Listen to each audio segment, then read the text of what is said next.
And the other thing that's really important about this, contained within that is one of the most important national security threats that we face: missile defense and counter-drone. We have a lot of programs that people are working on in that direction. What happens to those programs when we take $25 billion towards a project that no one can explain and no one can understand? And again, we don't have a budget, so we're taking it on faith. That is deeply troubling. Equally troubling is the Air Force One airplane that we got from Qatar. There's all kinds of ethics problems with that, which I'll leave aside for the moment. But that airplane is going to have to be fitted to be Air Force One. It's going to cost hundreds of millions of dollars. Again, no transparency. We're not told what that's going to cost and where it's going to go.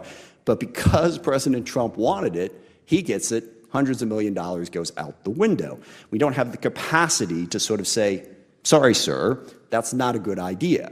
And the last one on this list is one that, frankly, I had a hard time believing when I first heard it. Apparently, the president has decided that the F-35 would be a better plane if it had 2 engines. And to a certain degree, it's hard to argue with. I guess 2 engines is better than 1, except that you can't just add a second engine to the F-35. This is a program that's taken us over 25 years, and we are, knock on wood, finally to the point where we're going to have the plane. And I would have thought this would have been dismissed, but I hear defense contractors, Pentagon, they're looking at this idea. It is okay to tell the boss that he's wrong. We all have dumb ideas. It's good to have people around us who have the capability and the competency to say, no, we're not going to do that. We're walking down the wrong direction. In terms of the global strategy, I substantially agree with the chairman, except that I fear that, America first does mean America alone.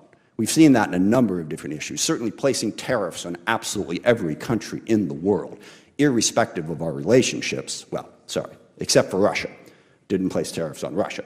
That alienates people. Cutting off foreign aid programs, which I realize is not the purview of the Department of Defense, but I'll remind you of something that Secretary Gates said before this committee. If you're going to cut off the State Department, you better give me more ammunition. The two things are related. We stopped programs that were feeding hungry children in Africa. Literally took food out of the mouths of hungry children. Why? Apparently because there were a couple of USAID programs that supported LGBTQ programs. Now, why we didn't just cut those instead of cutting the ones that were feeding hungry children in Africa, I don't know, but that really sends the wrong message to the rest of the world. And the last one, and once we get to the Q&As, I would be curious to hear what the Secretary has to say about this, threatening to use military force to invade Greenland and Panama. I don't believe the president has actually threatened military force against Canada just yet. He's just threatened to annex it. So Denmark, Canada, Panama, 3 peaceful nations that we are allies with, or were anyway. The message that sends to the rest of the world is one that the U.S. is purely in it for itself and does not care about the rest of the world. And this has implications. We're trying to stop China. We are in a global competition with China. We have built up excellent partnerships across Asia over the course of the last 6 or 7 years, in Australia, in Japan, in India, and the Philippines. Largely, that was because China exercised economic coercion. They went ballistic on Australia for daring to suggest that China could be more transparent about COVID, and Australia recalculated. Now we are the ones using economic coercion on our partners and allies and pushing them away. And this filters back over to Ukraine, where I am in violent agreement with the chairman about how important Ukraine is to our national security interests. And I also agree with the secretary. We need to get peace in Ukraine. The longer that war continues, the more dangerous it is for everybody.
in Ukraine. The longer that war continues, the more dangerous it is for everybody.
Jews, apparently, why we're putting that group in there. Because the thing is, the insulting, belittling language aside, you're right.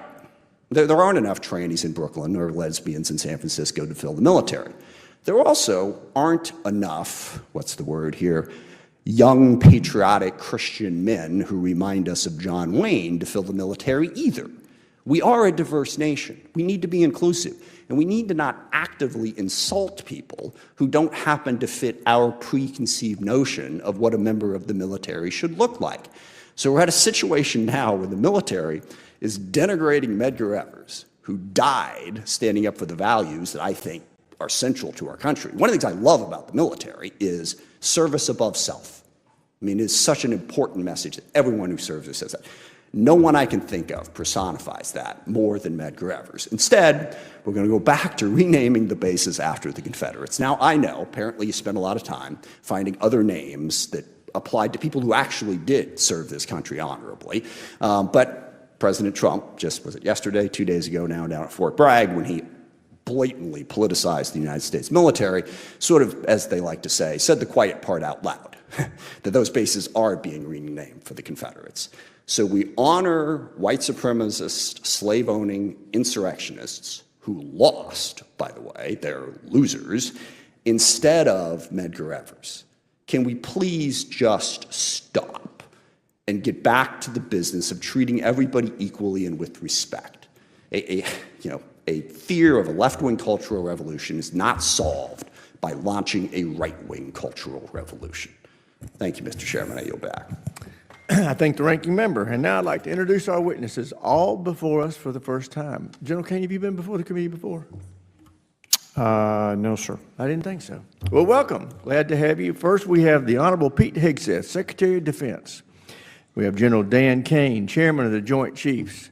And accompanying our witnesses is Ms. Bryn McDonald, Acting DoD Comptroller, who is here to assist in answering our questions. Welcome. First, we'll start with you, Mr. Secretary. You're recognized. Well, Mr. Chairman, ranking member, distinguished members of the committee, thank you for the opportunity to testify in full support of President Trump's proposed fiscal year 2026 budget for the Department of Defense. I'm honored to testify today alongside General Dan Kane, Chairman of the Joint Chiefs of Staff, and Bryn McDonald, who's performing the duties of DoD's Comptroller and Chief Financial Officer. We are very proud to represent and serve our warriors and their families. And today, as they do every day, they're keeping America safe. They're defending our homeland. They're standing up to communist China. They're working hand in glove with our allies and partners. They are achieving peace through strength. I'd like to start today by thanking this committee and Congress for your bipartisan leadership to give our troops a big pay raise in 2025. This included an additional 10.5% raise for our junior enlisted service members, E1 to E4.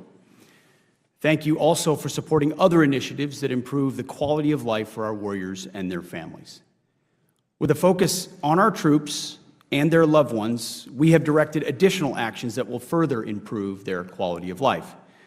These include making historic investments in this budget to improve living conditions in barracks and base housing, reforming the PCS process to reduce the cost and stress of moves for military families, and improving the quality of the care provided by our defense healthcare system. The best part of our job is meeting and interacting with troops and their families. We hear their concerns. I know how it feels to face these challenges. I've been there recently. Each of these initiatives responds to feedback we have received from the force. We will keep listening and keep looking for ways to improve their quality of life. Under President Trump's leadership, this budget puts America first and gives our warriors what they need. The $961 billion budget request, more than $1 trillion in total for national security, ends 4 years of chronic underinvestment in our military. Now, as is customary with first-year administration budget releases, additional time was necessary to implement this president's initiatives. In the last 4 months, we've moved quickly to reverse course after 4 years of weakness and mismanagement. In that 8% exercise, we found nearly $30 billion in savings across the department, which we reinvested. We killed wasteful programs, targeted bureaucratic excess, and redirected funding from Biden-era priorities to President Trump's priorities. Working with the Department of Homeland Security, we have increased border security. We reduced China's malign influence in our hemisphere. We defended freedom of navigation in the Red Sea. However, we still have a lot of work ahead of us to achieve peace through strength, a lot of deferred maintenance to catch up on. To carry out the president's mission, we have set 3 priorities for the department: restore the warrior ethos, rebuild our military, and reestablish deterrence. First, we are restoring the warrior ethos. President Trump charged me to focus relentlessly on warfighting, lethality, meritocracy, standards, and readiness, and that is exactly what we've done since day one. We are refocusing on what is truly important, which is warfighting and our warriors, sweeping away distractions and bureaucracy. We are setting standards that are high, equal, and unwavering. DEI is dead. We replaced it with a colorblind, gender-neutral, merit-based approach. Our force is responding incredibly to these changes. Because of President Trump and his America First priorities, recruitment and retention under this administration are higher than they've been in decades. Historic numbers of young Americans are putting on the uniform and raising their right hand because they believe in the leadership they see. This budget provides a historic level of funding for military readiness, putting our warfighters and their needs first. Second, we are rebuilding our military. 25 years ago, our military was unchallenged. Yet we squandered that advantage as China carried out an unprecedented military buildup. President Trump, as he did in his first term, is correcting those mistakes. And we're doing this by, as was mentioned multiple times, reviving our defense industrial base, reforming our acquisitions process and working with Congress to do so, and rapidly fielding emerging technologies and new weapons so our warfighters can meet the challenges of an evolving nature of warfare. This budget invests $25 billion in Golden Dome for America, a down payment on President Trump's priority to defend our homeland. It also commits more than $62 billion to modernize and sustain our nuclear forces as we face rising nuclear dangers. The budget allocates $3.5 billion for the F-47, the world's first 6th-generation air superiority fighter. The budget will also revitalize our shipbuilding industrial base with $6 billion in funding in FY26, bringing it to $47 billion in total we request for shipbuilding, after neglect from the previous administration. The budget also significantly increases funds to buy next-generation technologies that we need now and into the future: autonomous systems, long-range drones, long-range fires, and hypersonics. We will put these capabilities in the hands of our military. These steps will help us remain the strongest and most lethal fighting force in the world for generations to come. And third, we are reestablishing deterrence. When an opponent sees our well-equipped and tough-as-nails warriors, they will decide that today is not the day to test U.S. resolve. Credible deterrence starts at home. It starts with securing our borders. We will achieve 100% operational control of our southern border, and to that end, illegal crossings under the Trump administration have decreased 99.9%. The Indo-Pacific is our priority theater, and China is our pacing threat.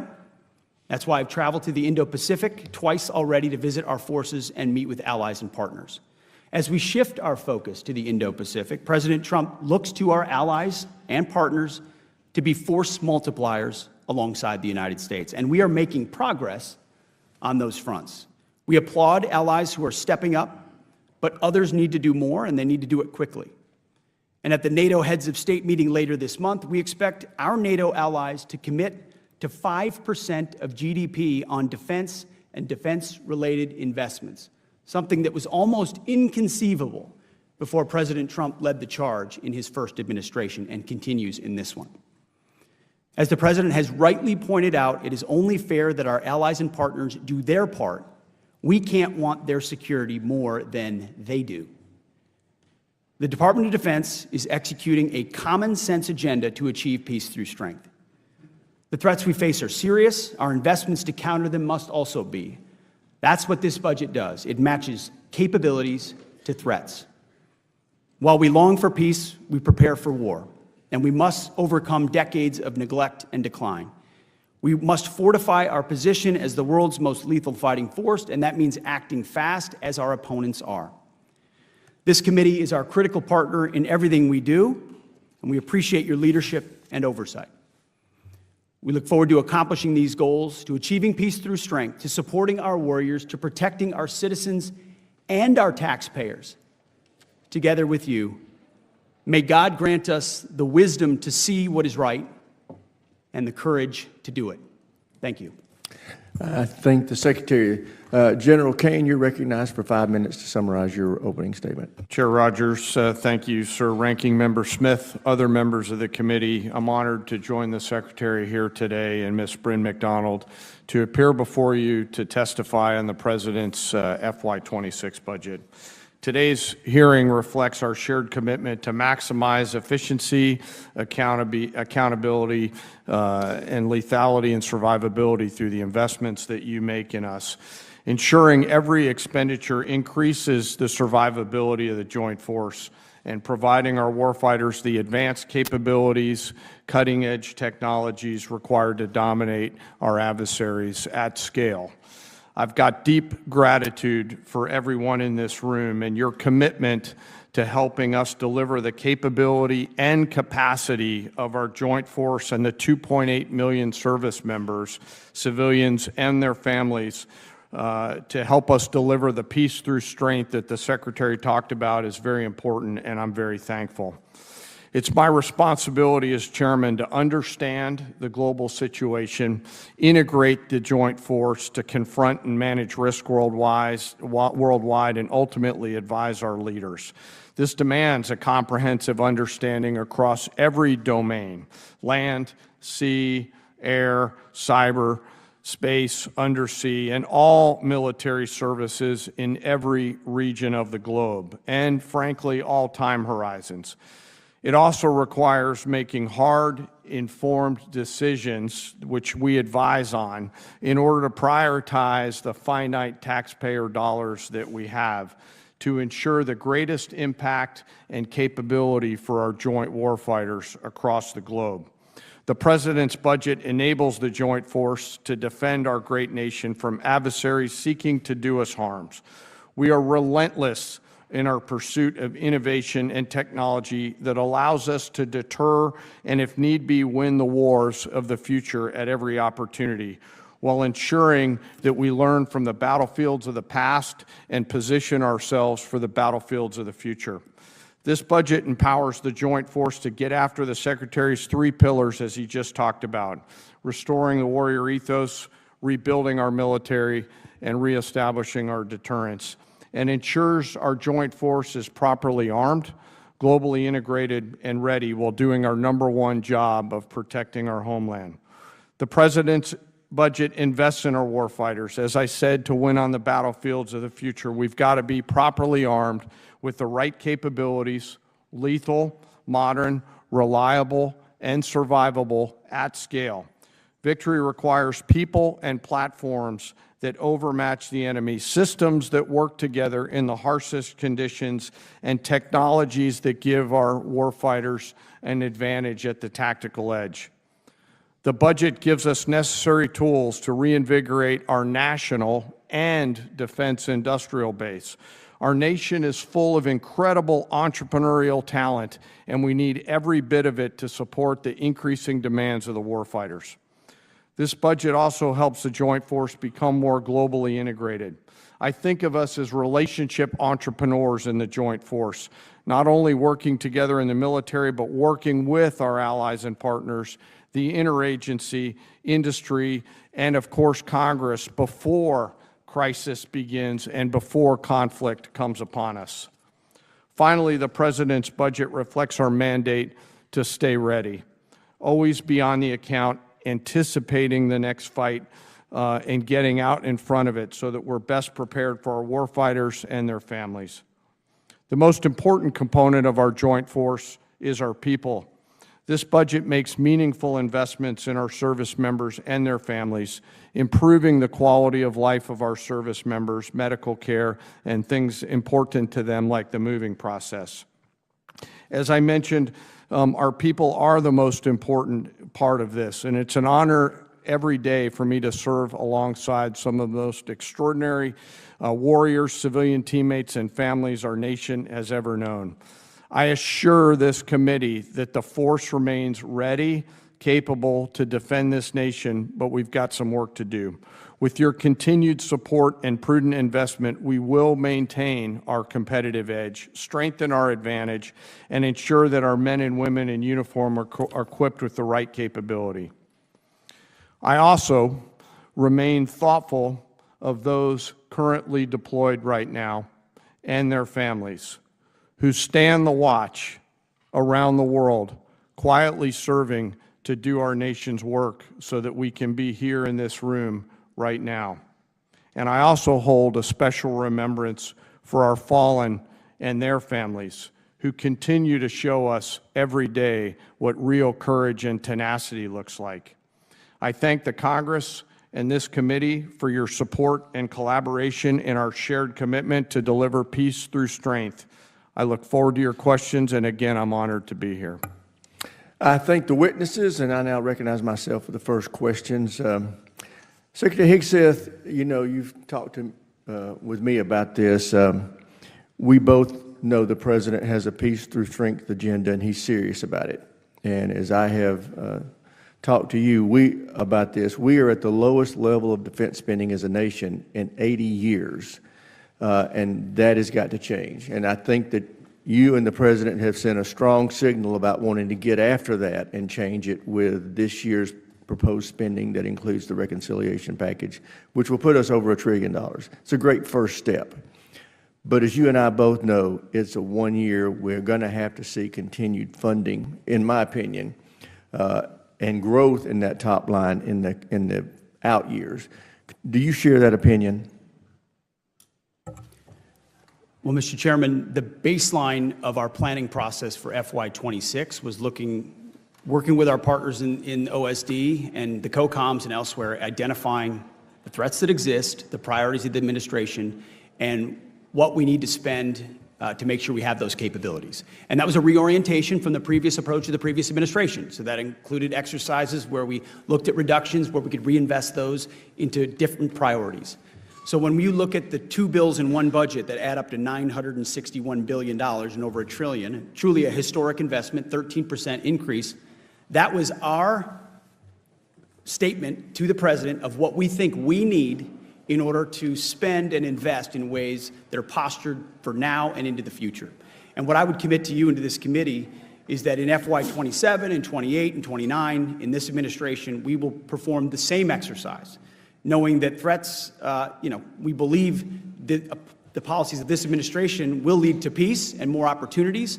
But as our adversaries continue to increase their capabilities and we learn about what's happening on the battlefield, that will lead to commensurate increases in ours. So we anticipate through that review that there probably will be increases, but I wouldn't put a number to it in the future. Thank you. I just share the President's commitment that every NATO NATO member nation should reach 5% of its GDP, and that includes us. And I think we can do it by the end of this president's term, and I'm determined to help him get there. Secretary Hegseth, at the president's direction, you're developing a plan on reforms of DoD acquisition. Just so happens we are too. You may have heard of the SPEED Act. It's a bipartisan, bicameral effort. As you develop your plan, what problems have you identified with acquisition reform that need attention? Well, our new A&S, Undersecretary for A&S, was just confirmed. Mike Duffy, he's doing a fantastic job.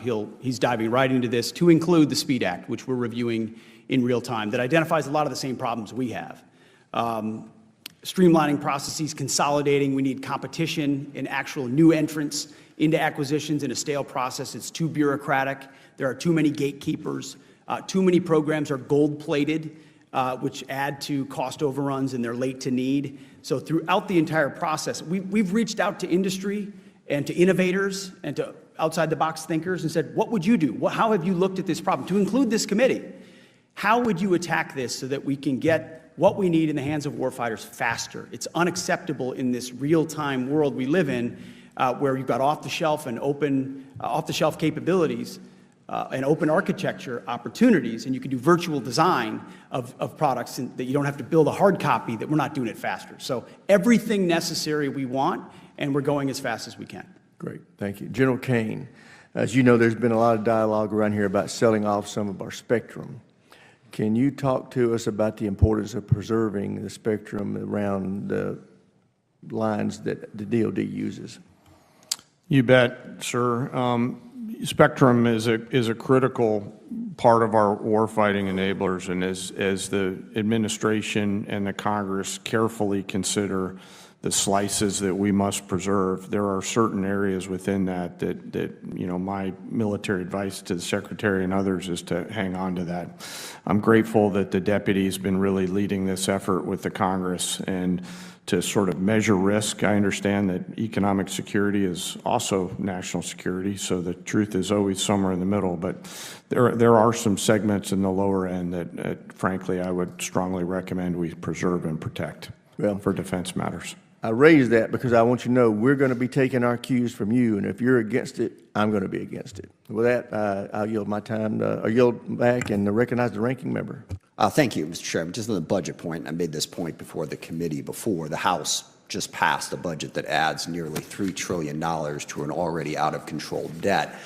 So if we do really want to spend money on defense or anywhere else, we got to be willing to pay for it. And I certainly go back through generations of bipartisan problems with this.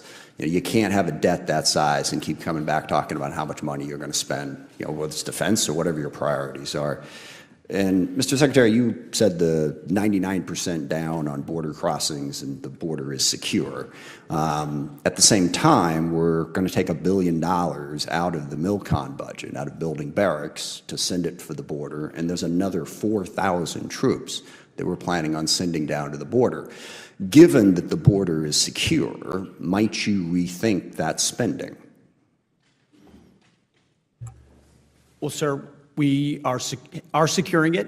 It is secure, but it's a manpower-intensive effort at the beginning. Two different words there. It's either secure or secure, and it sounded to me like you said it was secure. It is secure. Okay. What we're continuing to do is expand that and fortify it through infrastructure, which is a big part of the budget on the Department of Homeland Security side as well.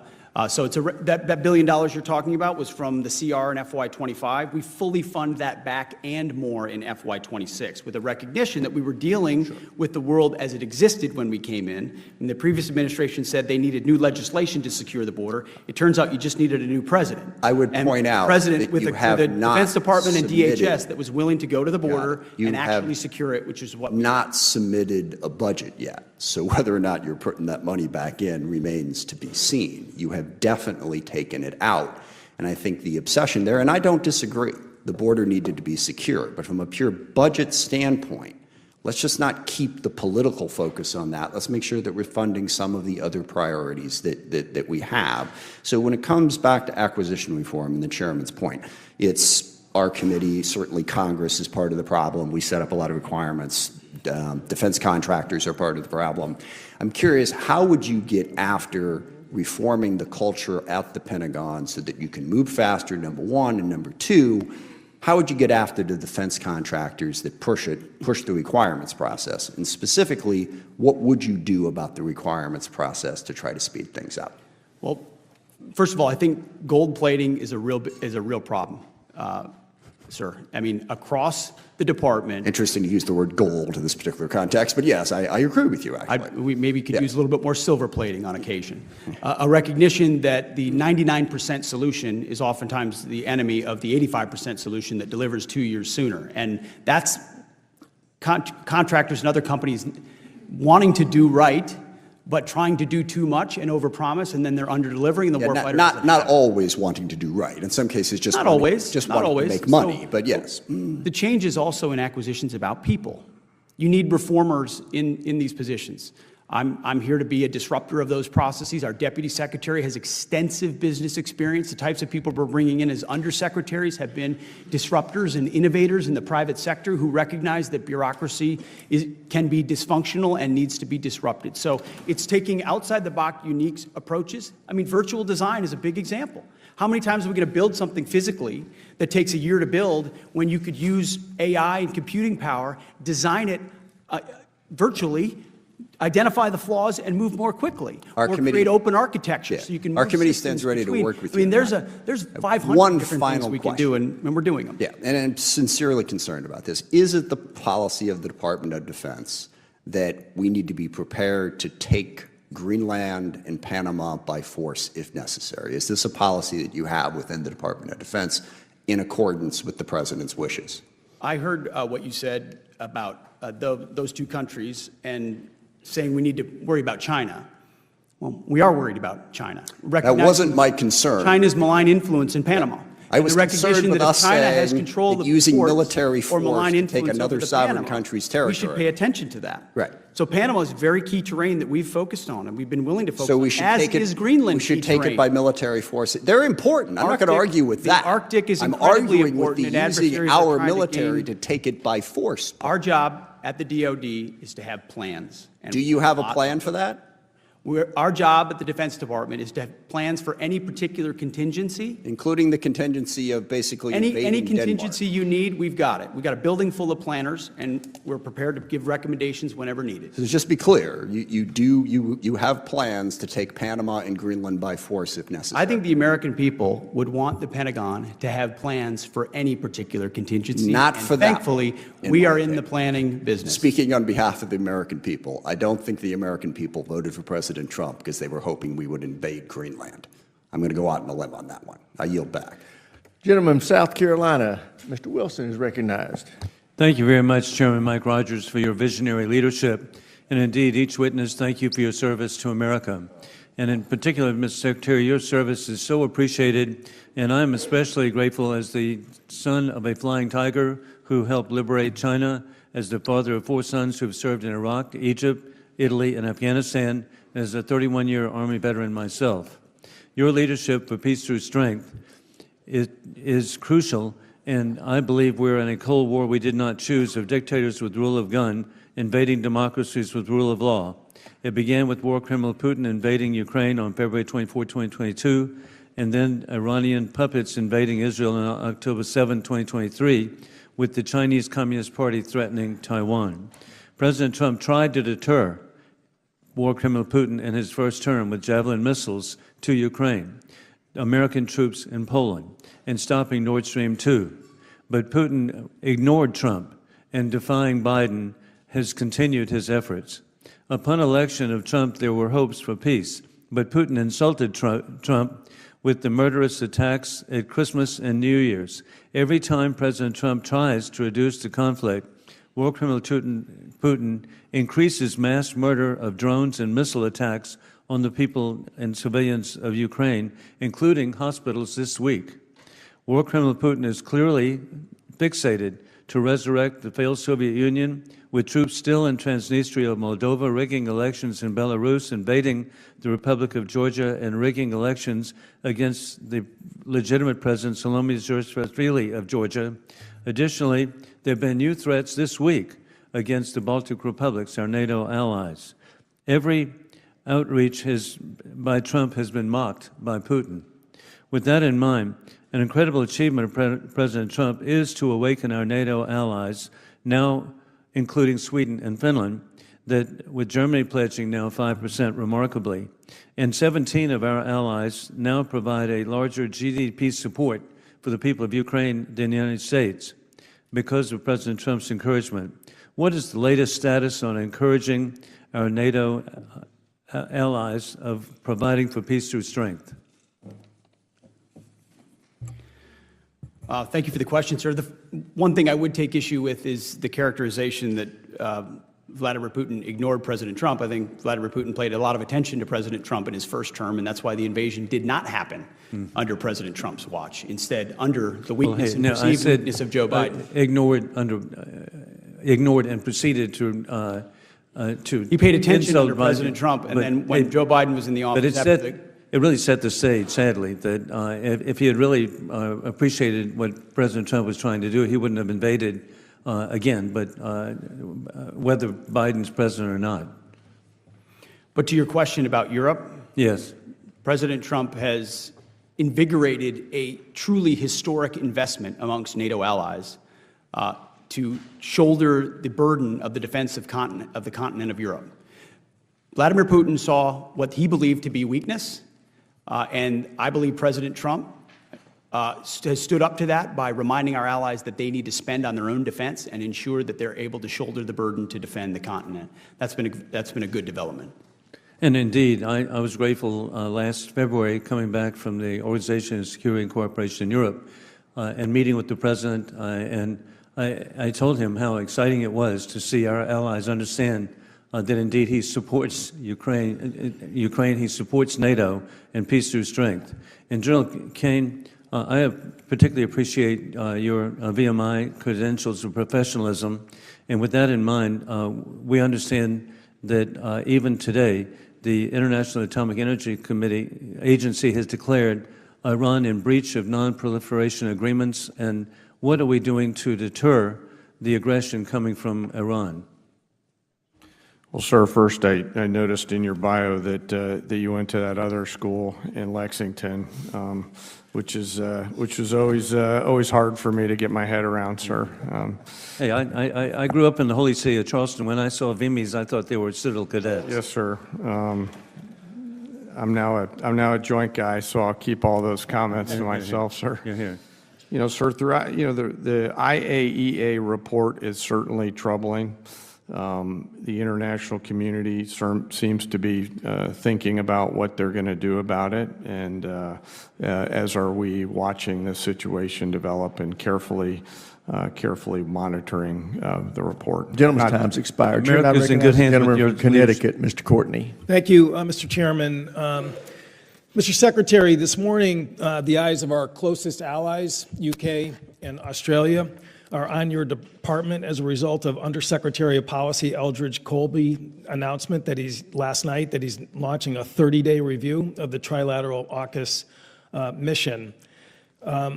I would just note that it's not just their eyes, it's our eyes in this committee. In 2023, by a vote of 310 to a small minority, we passed the AUKUS authorities and followed up on that in terms of AUKUS investments in the billions of dollars into our submarine industrial base.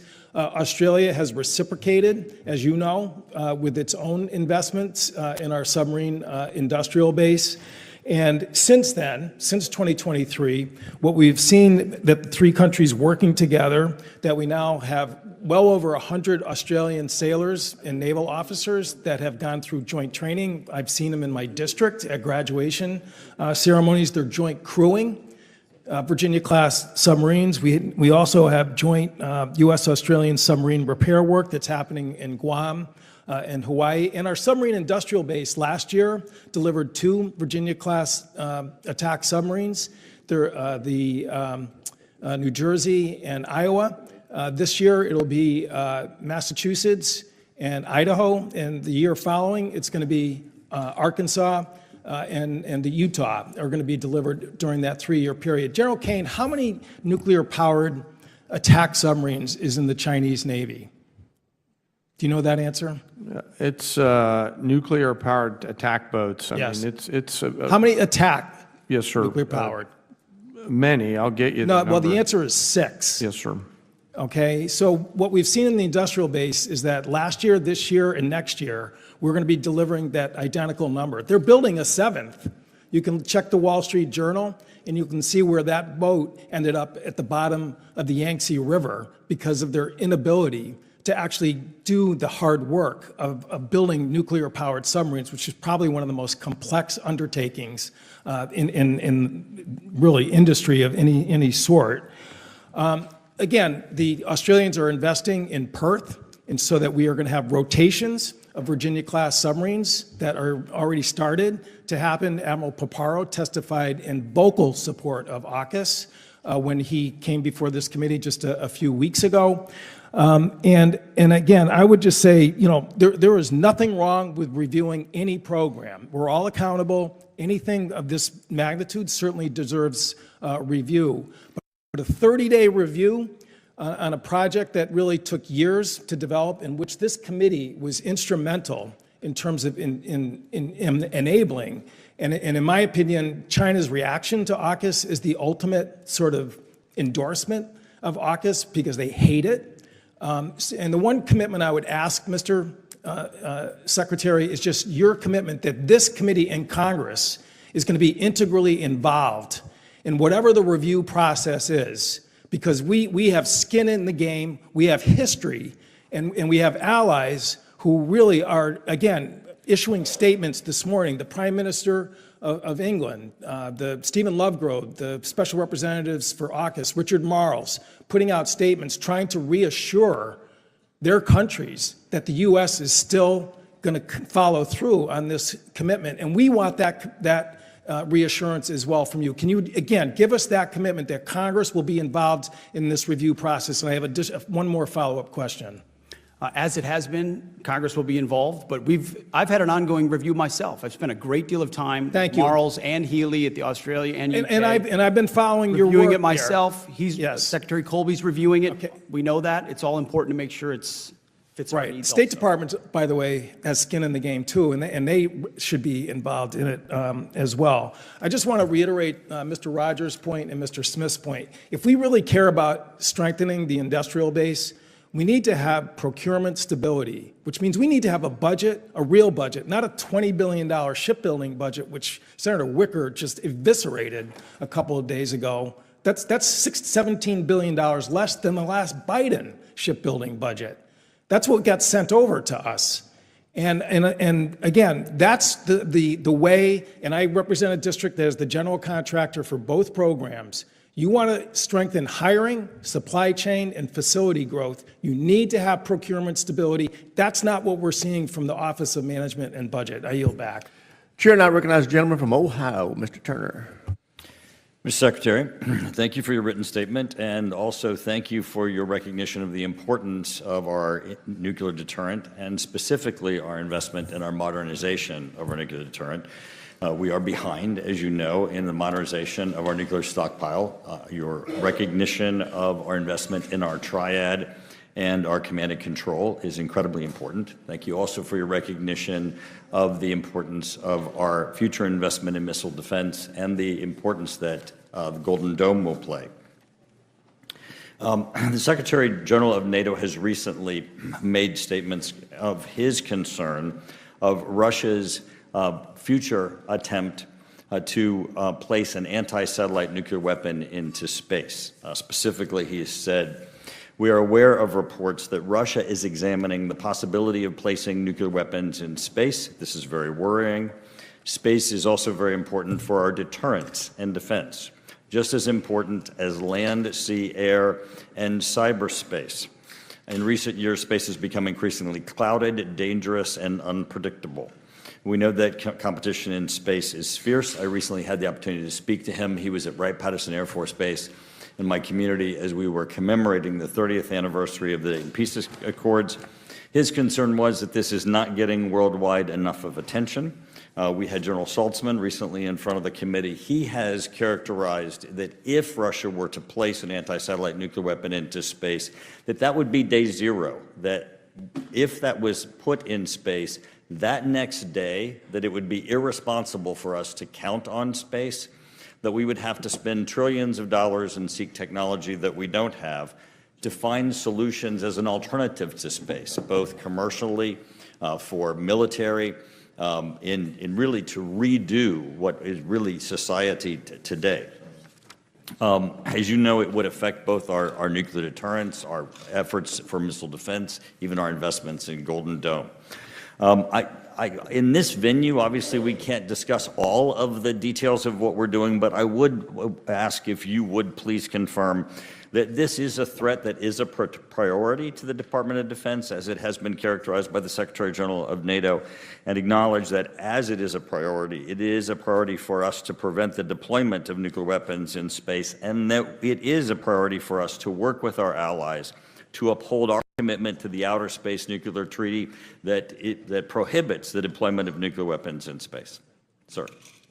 Well, thank you for the question, sir. As you alluded to, there are a number of aspects to this question or answer that can't be discussed here, but I would underline our complete commitment to the space domain, to the hardening of the space domain, to prevention of escalations in the space domain, but most importantly, to the dominance of the space domain. I mean, that is, it is the future of how we see, it's the future of how we sense, it could be the future of how our adversaries fight and how we deal with that. So I think President Trump, yet again, was ahead of the curve when he created the Space Force in his first administration. People said we didn't need it. We are relying on it every single day now to ensure, alongside the Space Force and private enterprise, that we're delivering the capabilities we need that are resilient, that are redundant, that are capable of all aspects of all domain warfare, if necessary. And preventing adversaries from gaining an advantage is a huge part of how we look at space. This threat is not classified. Russia's threat of deploying an anti-space, an anti-satellite nuclear weapon in space is not classified. Obviously, this is a priority to the Department of Defense, and I just want your confirmation that this is a priority that you're tracking, and you too see that as a threat to the United States, and certainly to the United States and our space infrastructure, and certainly, our whole national security infrastructure. We track all potential escalations. Yes, sir. And while you're here, I just want to help you out because people try to twist your words. You are not confirming in your testimony today that at the Pentagon there are plans for invading or taking by force Greenland, correct? That is not your testimony today. All my testimony is that the Pentagon has plans for any number of contingencies. It is not your testimony today that there are plans at the Pentagon for taking by force or invading Greenland, correct? Because I'm sure as hell hope that it is not your testimony. We look forward to working with Greenland to ensure that it is secured from any potential threats. Excellent. Now you're back. Chair now recognizes the gentleman from California, Mr. Garamendi. Thank you, Mr. Chairman, and thank you for your opening statement, your concerns about Ukraine and the budget issues. Mr. Secretary, in your opening statement, you spoke to the issue of cutting waste and abuse at the Pentagon. I assume you intend to do that. Is that correct? Yes? No? We have done that, sir. All right. And therefore, it must be your responsibility. I want to bring to your attention a statement that the President made in early February. He said there is no reason for us to be building brand new nuclear weapons. We already have so many. You could destroy the world 50 times over, 100 times over. And here we are building new nuclear weapons. And they're building new nuclear weapons. We're all spending a lot of money that we could spend on other things that are actually, hopefully, much more productive. So I'd like to focus for a few moments on one of the most expensive programs at the Department of Defense, the Sentinel ICBM, which is to replace the Minuteman III. The cost of this program has exploded from $78 billion to over $141 billion, not including a new nuclear bomb for the Sentinel and the command and control systems, which would add somewhere $20 to $40 billion.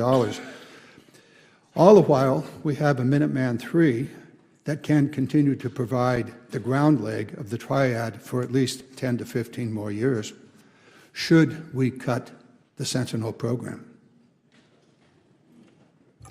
Well, President Trump is correct to point out that proliferation is very dangerous, but he has also in his budget ensured we fully fund the nuclear triad, every aspect of it in a historic way.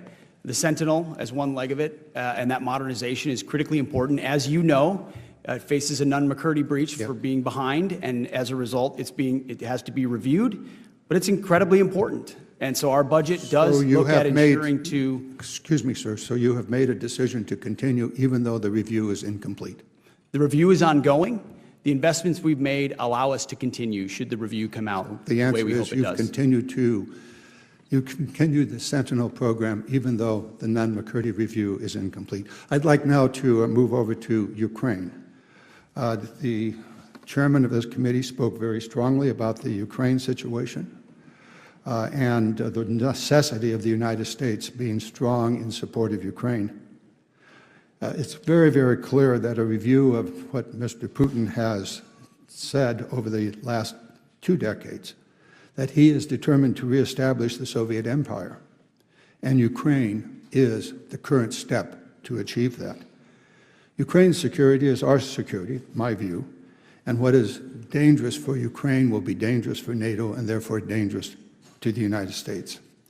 Yesterday, 2 days ago, in response to Senator McConnell, who asked, which side of the Ukraine conflict do you want to win? And you said, the president is committed to peace in that conflict. Ultimately, peace serves our national interest, and we think it serves the interest of both parties, even though that outcome will not be preferable to many in this room, at that time the Senate, and I would also say this room too, preferable to many in this room and many in our countries. Mr. Secretary, when you said that peace serves our national interest, does that peace come from a complete surrender of Ukraine and total victory for Russia? That's never been a characterization of my statement, sir. We think peace is in the best interest, but I would point out, Ukraine is not the U.S. and Ukraine is not in NATO, and to draw that comparison is to draw one that is not correct. But we hope for peace. We believe peace is in the best interest of the United States of America, and our policies are pointing toward that. Well, let me go back to what I asked you. Is that peace, could the achievement of that peace through the complete surrender of Ukraine and the withdrawal of U.S. support for Ukraine, is that a worthy peace, and is that peace in the long-term and actually the short-term interest of the United States? If you look at the billions of dollars that have been invested in Ukraine, you could hardly characterize that as a surrender from the United States. So the existing military front line of troops is as difficult as it is, moving slowly. Where peace ends at the end of that, nobody really knows. But the president has worked harder than anybody else to try to get a peaceful outcome. Gentleman's time's expired, Chair, and I recognize the gentleman from Virginia, Mr. Whitman. Well, thank you, Mr. Chairman. I'd like to thank our witnesses for joining us today. Secretary Hegseth, Chairman Kane, Mrs. McDonald, thank you. Thank you for the incredible job that you all are doing. Secretary Hegseth, I want to begin with you and talk about all the efforts that went into the defense portion of the One Big Beautiful Bill and making sure that we're getting all the pieces of this correct. Lots of back and forth, and we know that there's a long-term need to make sure that we get this right, and we want to make sure, too, as we look at priorities from all the different bodies, that we are assuring that those are continued on as the process takes place. We know there's going to be additional investments in things like shipbuilding and ground vehicles, and we've also made substantial investments in modernization, including things like Golden Dome, things that are critical to this nation's future. I just wanted to get from you, can you assure the committee that of the $150 billion that's here, that it is going to be laid out and spent in exact alignment with what the committee has laid out, really on a line-by-line basis? Well, sir, you will have, and I can refer to Bryn on that for the details, but you will have a complete reckoning, and many of it the committee already does have, of what we intend to spend and where. But from our viewpoint, it's 2 bills, 1 budget. Right. And ultimately, we've worked with the committee and will continue to ensure that every priority is funded either through the base bill or through reconciliation. But I defer to Bryn. Yeah, no, just concur with the Secretary. We've worked very well with Chairman Rogers' staff and with Senator Wicker's staff on it as well, and we'll continue to do so now that the data of the budget is released. That's great. Listen, I think it's key, especially since there are a lot of different moving parts here, to make sure that we're all in alignment with that.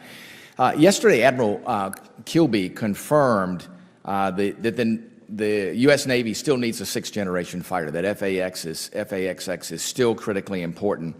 And earlier this year in our Tactical Air and Land Subcommittee, we received a lot of testimony about the continued requirement need for FAXX, the Navy's unique need to have that fighter that is able to function in a highly contested environment, having the ability to deal with even more ability for our adversaries to sense that aircraft. We know that in the FY25 CR, there was $453.8 billion, put $1 million put towards that. I'll get the number right. And in reconciliation, $500 million. So you can see Congress is consistently pushing ahead and saying this is where we need to go. And we'd be a little surprised if the support for this fell off, especially since we're looking at the requirements and not seeing any change there. So, General Kane, I wanted to get from you, do you still see the requirements for FAXX being the same today as it's been developed through the recent months by the Navy to project and say this is what the Navy needs in order to have that ability to provide a tactical air presence in places like the South China Sea and elsewhere where that environment is going to be highly contested? Congressman, thanks for the question. And, you know, as we look at the threat picture out in the Pacific, the requirements themselves, I think, are still valid. I think it comes down to a question that many of the folks on the committee have talked about, and that's the ability to produce at a particular time. And I'll defer to my civilian leaders on the timing and synchronization of that program. But we do need, you know, capability that is mobile, whether it's FAXX or others that enable us to win on the battlefields of the future.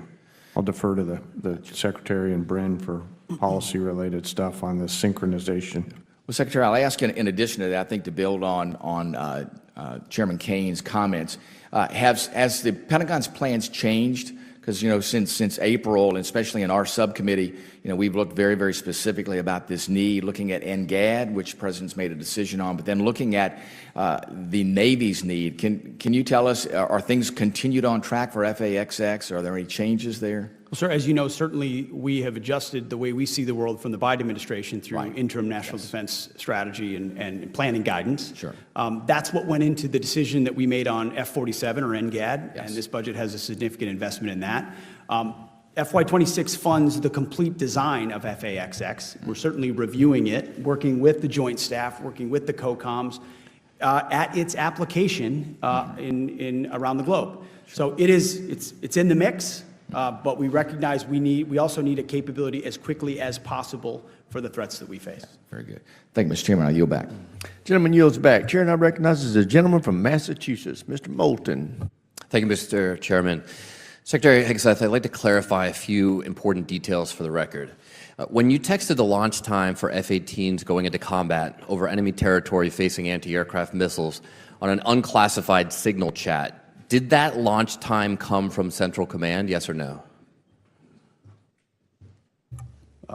I know what you're referring to, and there were no It's a very simple question. Did it come from? It's a very simple question. Did it come from Central Command? Well, in this committee, no way in which I communicate or what I communicate on a successful strike is something that I would share.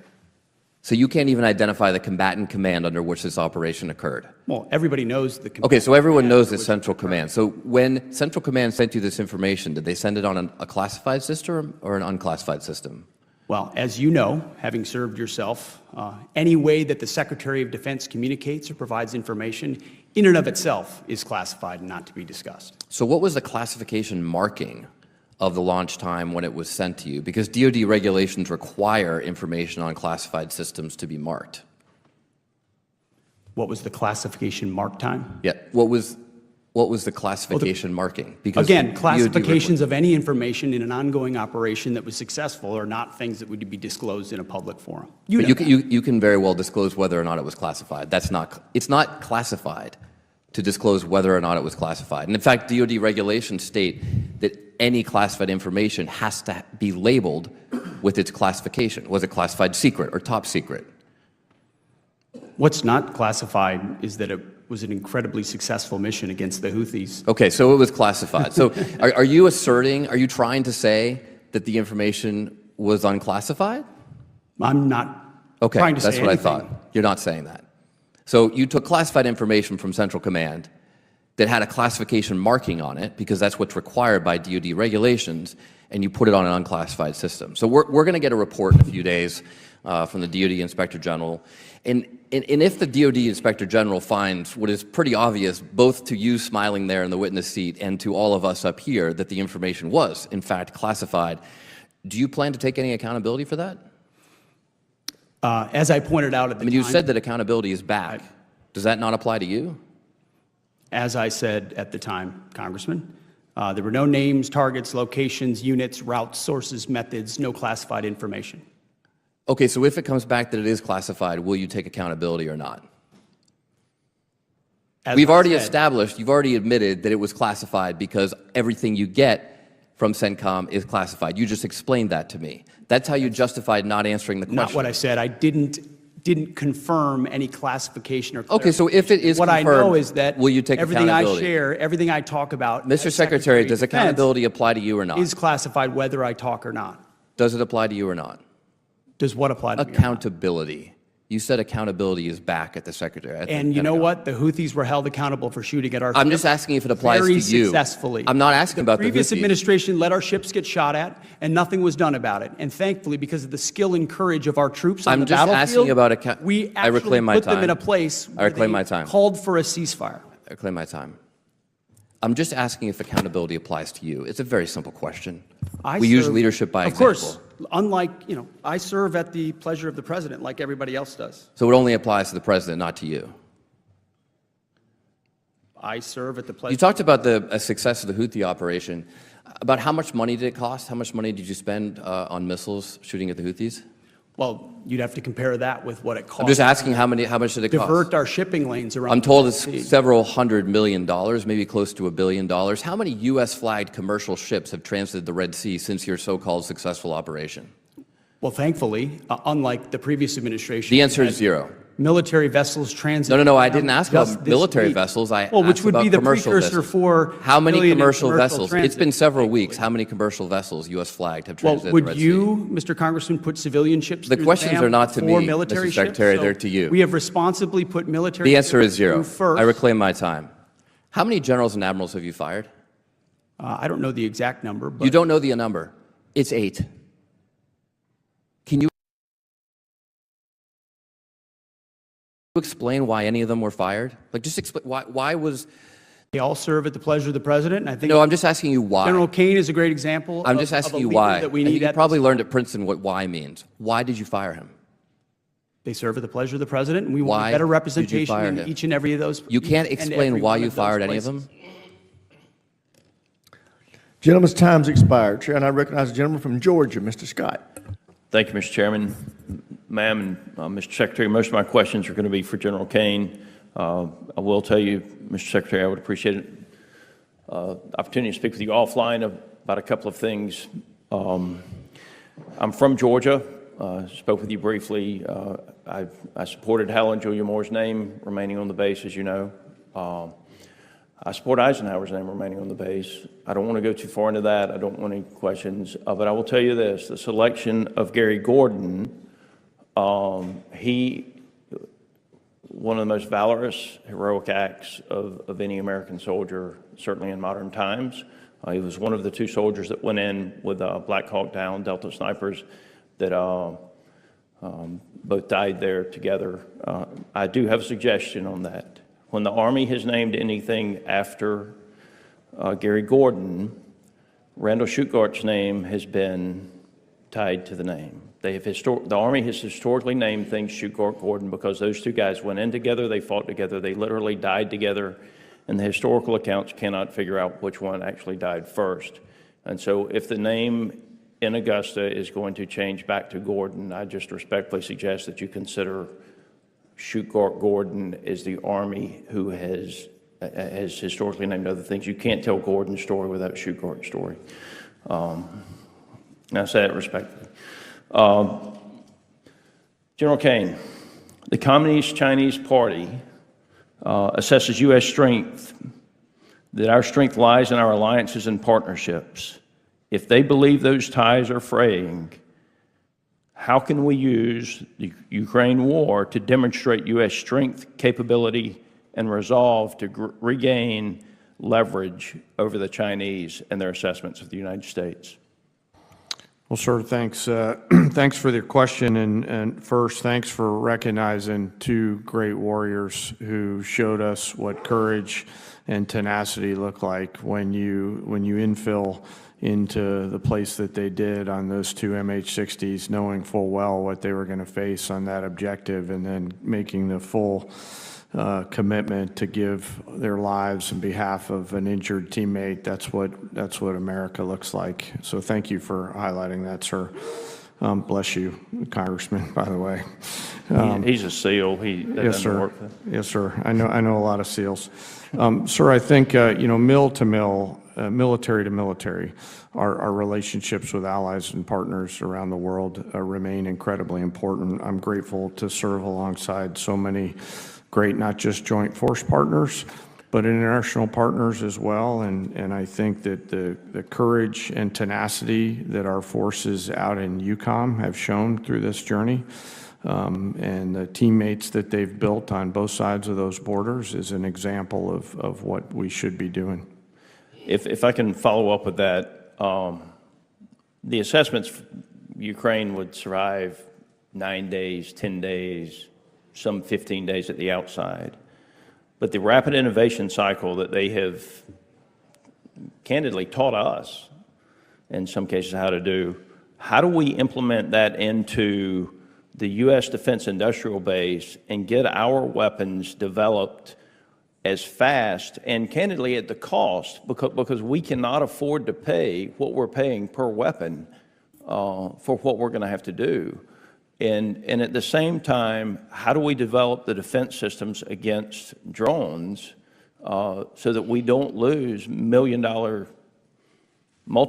tanks to $5,000 drones? Yes, sir. Thanks for highlighting the innovative, entrepreneurial, and diabolical spirit of attack that exists out in that part of the world. And, I've been out there and seen what they're doing in terms of drone manufacturing, iterating on the line, linking up with partners, taking the fight to the enemy out there. It's impressive. And we've learned from those examples. That same spirit of innovation has come back to the United States. And when I think about rebooting our defense industrial base and our national industrial base, I think of it through 4 C's, and it starts with that culture that you're alluding to about innovation and entrepreneurialism inside combat. The second part is creating some competition, and I think that's a key part as you help us do that here in the Congress. Third thing is we gotta write better contracts on our side. 100%. And we have to be better buyers and share the risk, as I've talked about with the chairman before. And Gentleman's time's expired. Chair, I Thank you, Mr. recognize the gentleman from California, Mr. Carbajal. Thank you, Mr. Chairman. It shouldn't come as no surprise that I have serious concerns with both the deployment of the National Guard and the Marines to Los Angeles. I served in the Marine Corps. We are trained to be war fighters, not for crowd control. Everyone here should be alarmed that the President has sent armed forces into a city against the wishes of a governor and mayor. I am concerned this administration is purposely escalating the situation with this step and politicizing our armed forces in the process. Let's call it for what it is. It's political theater. Hegseth, are the Marines in Los Angeles ordered to protect property by any means necessary? Sir, I would say the ICE officers and police officers being attacked is not political theater. The National Guard and Marines. Just yes or no. Just yes or no. the National Guard and Marines have the full authority to protect federal ICE agents. Yes or federal no? agents, and Just, federal buildings. can you just say yes or no? This isn't Fox anymore. Just yes or no. They're there to protect federal agents and federal. Another BS answer. Under the SRUF, the use of force, are Marines allowed to fire warning shots? No. Now that's more like it. Isn't that easy? Well, you know, I'm going to beat this drum because you refuse to take responsibility. Will you take responsibility for having made a mistake? Not to mention, many people would say break the law, in participating in the Signal group chat that included a journalist, your wife, your brother, where classified information was shared. Sir, every way I communicate is authorized. Every way I communicate. Okay, if you want to say that. I have called for your resignation. I didn't think you were qualified before your confirmation, and you have done nothing to inspire confidence in your ability to lead competently. You broke the law in sharing classified information, and in doing so, endangered the lives of our service members that you are responsible for. Your inability to hold yourself accountable makes you incapable to lead. This alone makes you unfit to be the Secretary of Defense. Secretary, do you think the United States should continue supporting Ukraine in its fight against Russia, a nation that is hostile towards the United States? Well, as you know, sir, President Trump is committed to peace. No, I just want yes or no answers. The United States has spent billions of dollars. Yes or no? supporting Yes or Ukraine no? Over years. Just yes or no. Can I get a yes or no out of you? We continue to send Come on. presidential drawdown It's that authority. easy. Kindergartners Ukraine. could give me a yes or no. Yes or no. Yes, we support peace in Ukraine. Come on. Is this really leadership? You're an embarrassment to the United States. If Russia invades NATO allies, are you going to recommend to the president that we fulfill our Article 5 obligations? Well, Russia has not invaded NATO allies. No. Thankfully, President Trump has invigorated the NATO No. alliance. I reclaim my time. Yes or no? It's that simple. There's Article 5 in NATO, which we recognize. So is the answer yes or no? That's what Article 5 is, yes. Good. I'm glad you brought yourself to saying yes. Do you think political allegiance to Trump is a requirement for serving our nation, either in uniform or a civilian in the department? I'm incredibly proud, as are millions of Americans. No. Not today, Hegseth. Yes or no? Congressman, you know what a silly question that is. But silly enough fidelity to the warrant a Constitution. very straightforward answer. Yes or no? We all support and defend the Constitution of the United States. You know We're what? proud to support I'm not going to President waste my Trump. time anymore. You're not worthy of my attention or my questions. You're an embarrassment to this country. You're unfit to lead. And there's been bipartisan members of Congress that have called for your resignation. You should just get the hell out and let somebody competently lead this department. Mr. Chairman, do we not have any decorum in here? Thank you very much. I yield my time. Gentleman yields back. And I would urge everybody to remember and maintain a decorum suitable for this chamber with their further comments. The chair now recognizes the gentleman from Tennessee, Dr. Desjardins. Thank you, Mr. Chairman, and I would like to thank you, Secretary Hegseth and General Kane, for bringing pride, strength, and respect back to our military. Many critics have described the President's deployment of the National Guard in Los Angeles as unprecedented.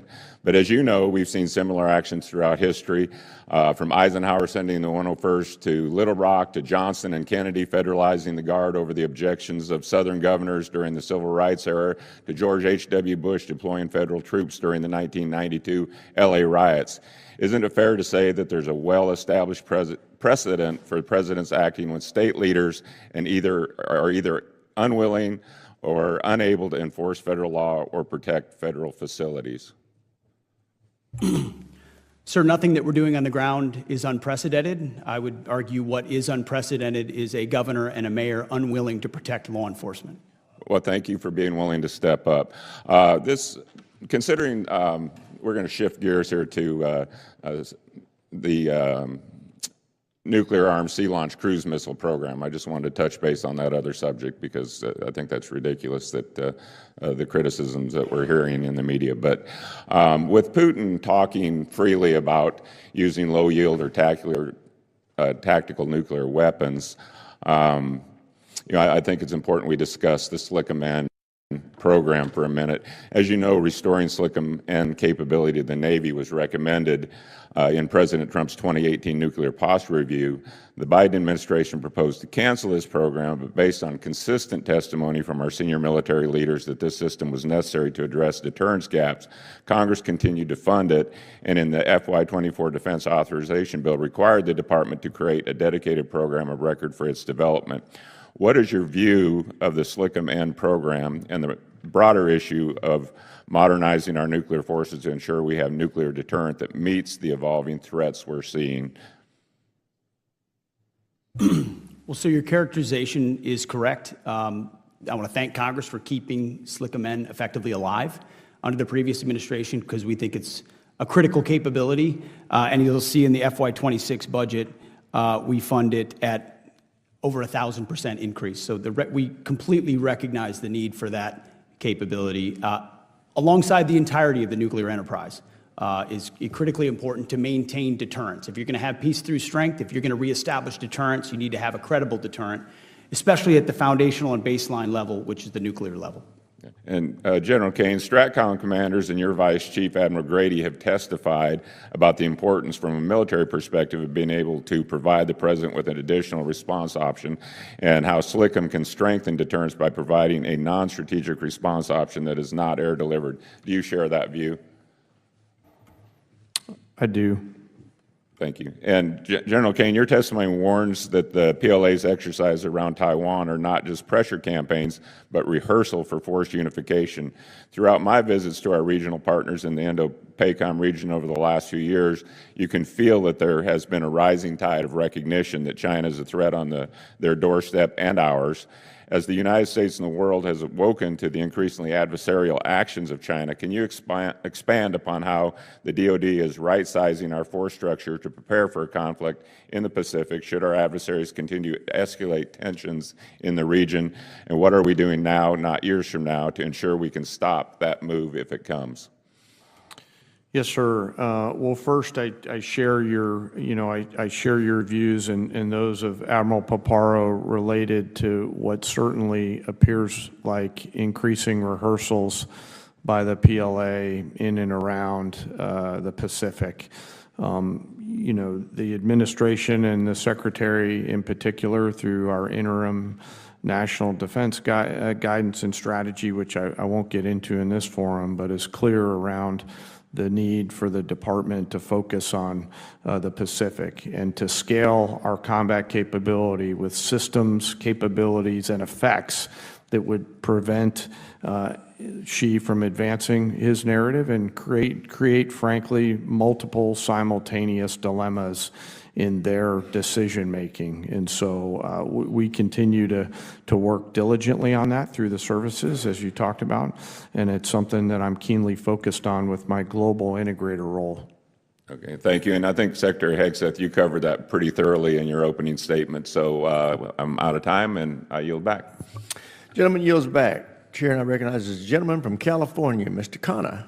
Thank you, Mr. Chairman. Mr. Secretary, I'm hoping we can start where we may have common ground: no war in Iran. In 2016, President Trump was one of the few people on the Republican stage to have the guts to say that George W. Bush's war in Iraq was an utter disaster. He promised the American people no endless wars. Tucker Carlson has said that thousands of Americans will die if there's a war in Iran. And he is cautioning that currently neocons are trying to get President Trump into a war in Iran.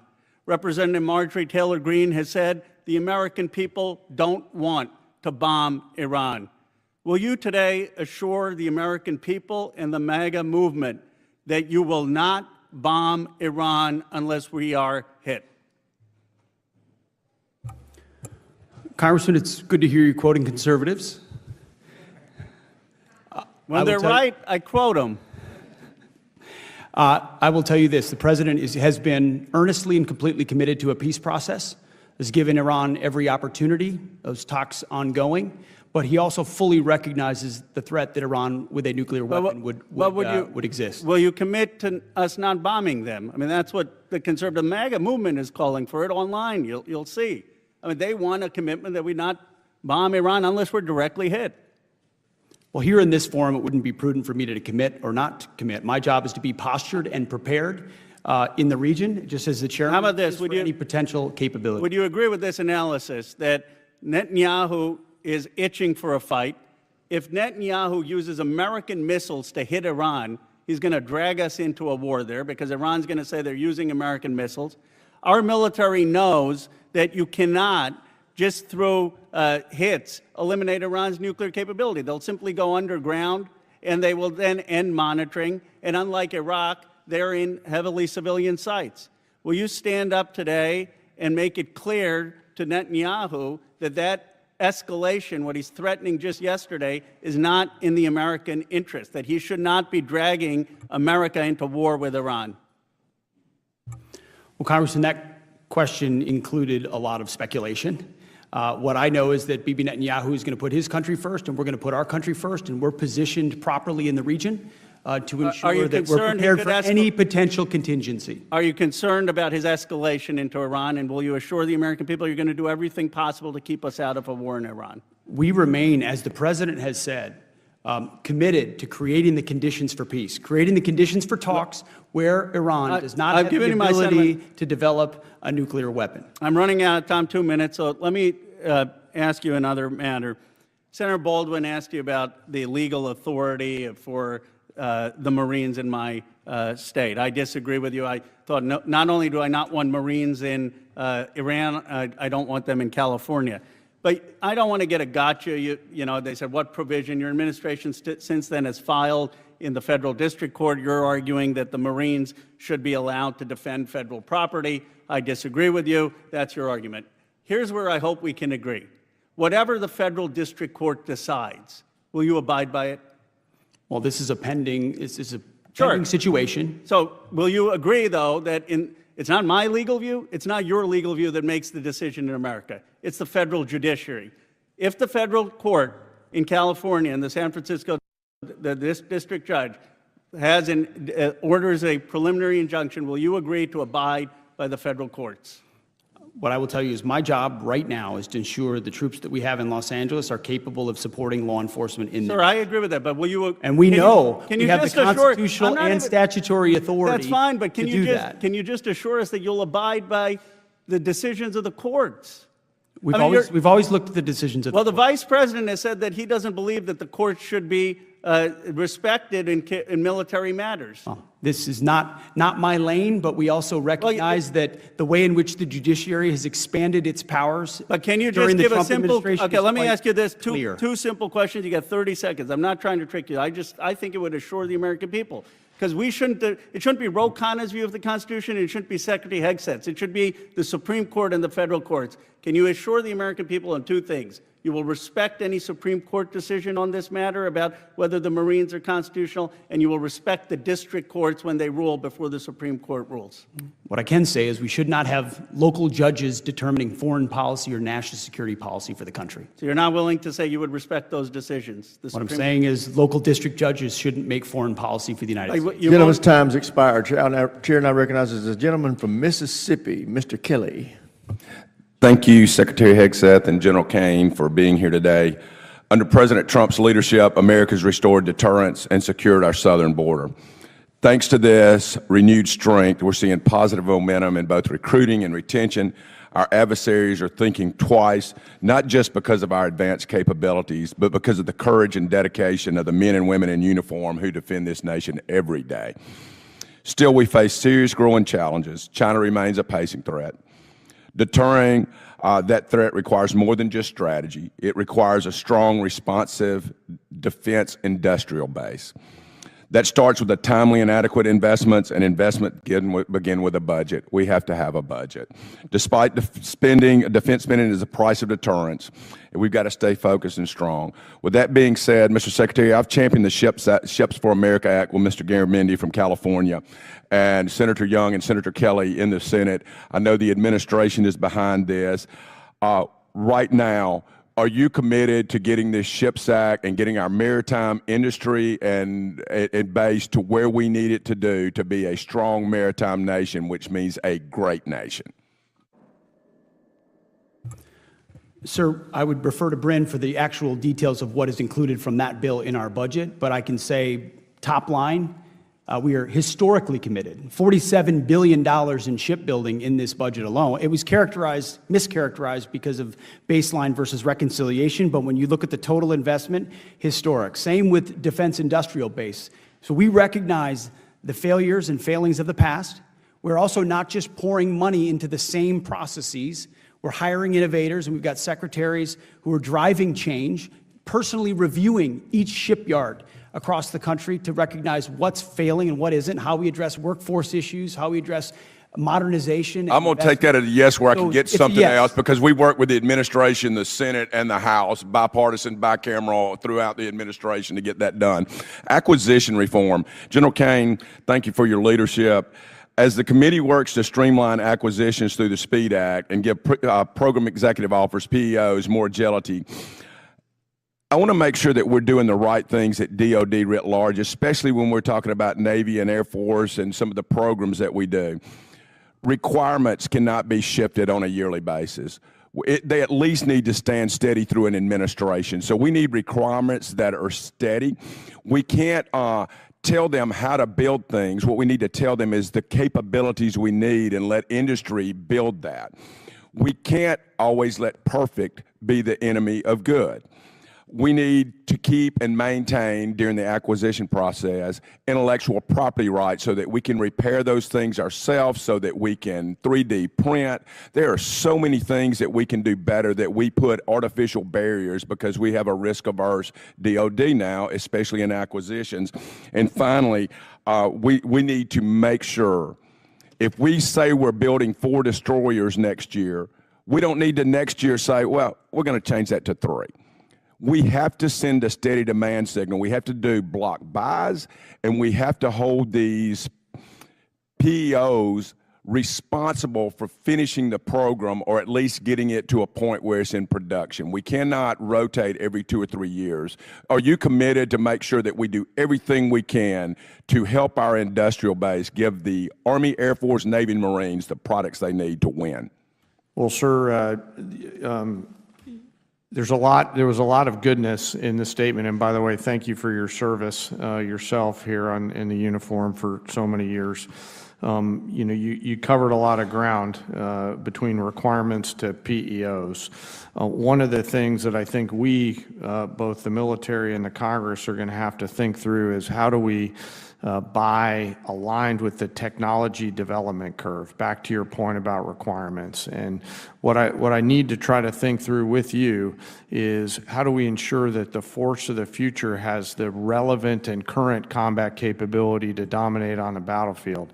And technology is evolving so incredibly fast that we need both a requirement system, an acquisition system, leaders that understand that. And I think that's going to require some partnership between the department and the Congress to think through that, and clarity around what are we solving for. And finally, real quick, Secretary Hegseth, please have the Navy get us a shipbuilding plan that is not an option. We have not had one for the last 7 years. Please get us a 30-year shipbuilding plan, of which the first 4 years are locked in. Gentleman's time's expired. Chair, I recognize the gentleman from Massachusetts, Mr. Keating. Thank you, Mr. Chairman. I'm going to take my time to react to the testimony already given. The 3 pillars that each of the witnesses and the Secretary highlighted. Pillar number 1, restore the warrior ethos. You know, I've had the privilege in this committee to see firsthand a special window of our troops, their courage, their tenacity, their commitment. You don't have to restore the warrior ethos, sir. It's already there. We've never lost it. Pillar 2, I just want to highlight something that is a concern. Pillar 2 is the border. security issue. And among that, I'm really worried about the agreement with El Salvador that exists. I think it's very cloudy. We don't know exactly what they're getting in return for their commitment to house the hellhole prisons, in the hellhole prisons they have, people that are shipped there, transported there illegally. But there's problems with that. It violates the Constitution, number one. It violates the First Step Act that President Trump paraded around and took so much credit for in his first term, he and his son-in-law, Jared Kushner. It violates the Leahy Law, which prohibits federal money to be used for prisons of that type. It violates the Foreign Assistance and Transparency and Accountability Act that our Secretary of State was a proud sponsor of, that demands taxpayer accountability for monies, because all we know is the White House has said they've given El Salvador, given their strongman, Bukele, $6 million. But then they're holding another $15 million in international narcotics and control and law enforcement to the side for prospective use here. And of concern, too, is we're now transferring helicopters, military assets, to Bukele. We're giving him helicopters. And I'm concerned about that. Supposedly it's there for humanitarian reasons. It's being taken away from the Drug Control Task Force dealing with the fentanyl issue. And now it's there for humanitarian reasons in Bukele's control. And I'm just worried about going down the road here. I think there should be strict oversight of what they're getting from the U.S. If that's not there and there's dark money and dark assets being passed, we could have the makings of another Iran-Contra. Thirdly, the third pillar, deterrence. And I look to what every expert militarily, from a security standpoint, said is the greatest deterrent that we have with China and Russia, and our greatest weakness if we lose it. And that's the war in Ukraine. If we fail to support Ukraine and Ukraine loses, that's a green light for China. That's just not my opinion. That's virtually every security expert. We have something China and Russia don't have. We have a coalition of 50 countries, 50, dealing together. They don't have anything near that. Yet, you've attacked that alliance. You said they're pathetic. You called them freeloaders. They have paid, and we want more money, and they're giving more money for their own defense, but they've given $199 billion towards Ukraine, more than the U.S., by the way. And they're not freeloaders when they came to our assistance at 9/11. They suffered thousands of casualties, several hundred deaths. They're young men and women, sacrificed to defend Article 5, the only time it was exercised for the United States. They're not freeloaders dealing with that. And yet today, you attacked one of them saying that now you've confirmed that the U.S. has plans in place to invade the territory of a founding member of NATO, Denmark. That's not being strong. That's not being strong. It's also chaotic. This is the chaos cabinet when it comes to Ukraine. Secretary of the Treasury, Putin is a war criminal. Trump's chief negotiator, Putin is trustworthy. He's not a bad guy. Secretary of State, Putin was a war criminal, I guess, but now he's not. He doesn't know. Trump says Ukraine was the aggressor. The Secretary of State says Russia was the aggressor. You, sir, Secretary of Defense, said Russia was the aggressor. The chair of Joint Chiefs said yesterday that Putin would even stop at Ukraine. The Trump ambassador resigned because of this policy, and I think Vice President Vance said it best. He said he doesn't care what happens to Ukraine one way or the other. That is not strength. That is not using our coalition. That is not deterrence. You're wrong on all your pillars. I yield back. Gentleman yields back. Chair now recognizes the gentleman from Nebraska, Chairman Bacon. Thank you, Mr. Chairman. I want to welcome all three of you here. I appreciate you being here, and I want to congratulate the chairman. I served 3 decades in the Air Force. I didn't serve with you, but many of my friends have, and they think very highly of you, so our congrats. Mr. Secretary, during your comments early on, I would say I agree with you. Homeland security, defense of the homeland is important. China is our pacing threat. I agree with that. But we never hear Russia. You didn't mention it in your comments up front. It's not just you, it's the entire administration. 2/3 of Americans see clearly that Russia is a threat, that they're the aggressor in Ukraine. It's in our national security interest that Ukraine prevails here, because Russia will not stop Ukraine. Just this week, Putin said that he would only stop the invasion of Ukraine if we pull out of the Baltic countries. I mean, this just gives you some insight to what Putin's thinking. What we see right now in the administration is some moral blindness here. We want moral clarity, and we want strength when it comes to Russia. Secondly, I also share concerns about the firing of the generals. Yes, it's currently very much your constitutional right to fire and hire generals, and the president has that right. But there's also decency involved here. I've known many of these people. I was served with most of these folks when I was a colonel and as a one-star. I knew one as a captain. They served their whole adult life. And I think they deserved an explanation why they were fired. And I think the American people deserve that as well. And the impact on Cyber Command, having General Hawk fired. We groomed him for over a decade to fill those shoes. And I don't know that anybody can fill those shoes right now. It's going to take a year or two for people to get there. I really believe that the most happy people on the firing of General Hawk was Russia and China. Now for my questions. I'm on the Cyber Subcommittee. I chair that committee. We learn, and we know, and I know you all know, that Russia and China are attacking us every day. I also have learned that within the executive branch, there are very limiting rules of engagement on what Cyber Command can do in response. I would ask both the Secretary and the Chairman if you would review those rules of engagement and see if they're right. I think we should be carrying a bigger stick here when we're being attacked every day. So would you at least look at those rules of engagement and consider revamping them? Sir, we do review those on a regular basis, and I would say there's been some incorrect reporting on what has or has not been done, but internally we're ensuring that anything we do on cyber offense or cyber defense is coordinated with the administration's priorities and the way in which the department views threats and how we manage them in real time. So as I mentioned, I'm the chairman of the committee, and I've talked to multiple layers. They are restricted based off of the rules of engagement. Maybe they're appropriate. I just hope we relook at them, because if China can attack our energy grid, our Wall Street grid, our hospitals, I think we should be reviewing, okay, is our responses adequate? So I just wanted to submit that for you to think about and consider. I agree China is the pacing threat. And the best way we want to prevent a war. Day one of a war with China and Taiwan is a day too late. I happen to know that we owe billions of dollars of weapons to China, or to Taiwan. We've committed to them, or they purchased them.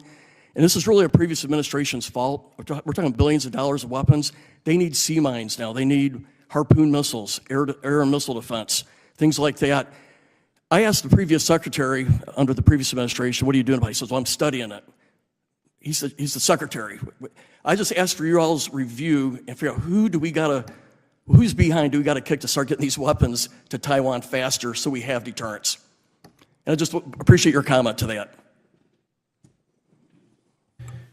I'll defer to the chairman as well, but this is not something we're simply reviewing. It's something we are implementing in real time. I think there was a lot of talk about a shift to the Indo-Pacific in previous administrations, but the department had not put in place, not just, there was strategy changes at some level, but driving change into the institution to make decisions, prioritize, and trade-offs in your budget, in force posture, in training and exercises, in where you forward position troops and munitions. Those are the things we're actioning in real time, and I think very differently than in the past, with a realistic view of what threats could emerge in the Indo-Pacific. I defer to the chairman.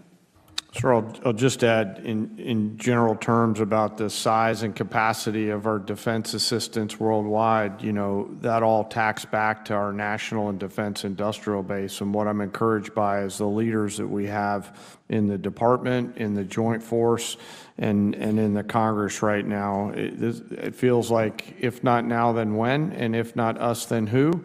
And these are the right leaders across the USG to get after this and to support through Let's turn this fight now. Gentleman's time's expired. Chair, now recognizes the gentlelady from Pennsylvania, Ms. Houlihan. Thank you, Mr. Chairman. Mr. Secretary, I've been looking forward very much to our time together. My name is Chrissy Houlihan. In addition to representing a part of Pennsylvania, the 6th District, I also am a veteran. I come from a family of veterans and service members, and it's very deeply personal to me, this conversation that we're having, as I know it is to you as well. Over the last several days, I've had the opportunity to watch a bit of the hearings that you have testified at this week, and I can see and know that you have quite a bit to say. But since I only have 5 minutes, I'm going to try and focus my time on a concept that you talk about very frequently, and that is lethality. By definition, lethality simply means being capable of causing death. Secretary Hegseth, I have a couple of clarifying questions that I'd like very much to get through. So in the interest of time and efficiency, I would ask just simply for a yes or no from you for the answers to these questions in advance, and I thank you. So given that definition of lethality, would it be fair to say that both men and women are, generally speaking, capable of causing death? It depends. Yes or no, sir? Depends on the context. Yes or no? Yes or no? Are men and women capable of causing death? It depends on the context. Yes or no? It depends on the context. It's unbelievable to me that you can't come up with an answer whether or not a man or a woman can cause death. That's an obvious yes. Would it be fair to say that the U.S. military trains our soldiers in multiple ways to be capable of causing death, whether they are men or women? That's a big part of our job. Yes. Would it be fair to say that both men and women are capable of pulling a trigger of a rifle to cause death? Yes or no? Sure. And would it be fair to say that both men and women are capable of operating an unmanned combat drone or maybe pushing a button to launch a missile to cause death again? Yes or no? I know what you're getting at, ma'am. Yes. But it is, so lastly, men and women sir, carry equipment differently, a 155 round differently, a rucksack differently, reclaiming a 240 my Bravo time, machine gun I asked about missiles and drones. It is the gentlelady's time. Reclaiming my time, Pause. sir. It is the gentlelady's time. Would it be fair, finally, to say that both men and women are capable of piloting a jet or a helicopter to combat people and to cause death as a consequence? A lot of wonderful female pilots. Yes or no? So while I agree with you that physical fitness, as you were mentioning, is a very strong and important component of lethality, the warfighter that you have written about in your books and talked about on various podcasts is but a very, very small piece of the overall lethality picture. In fact, we estimate only about 10% of our military personnel are directly involved in the kind of combat that you're referring to.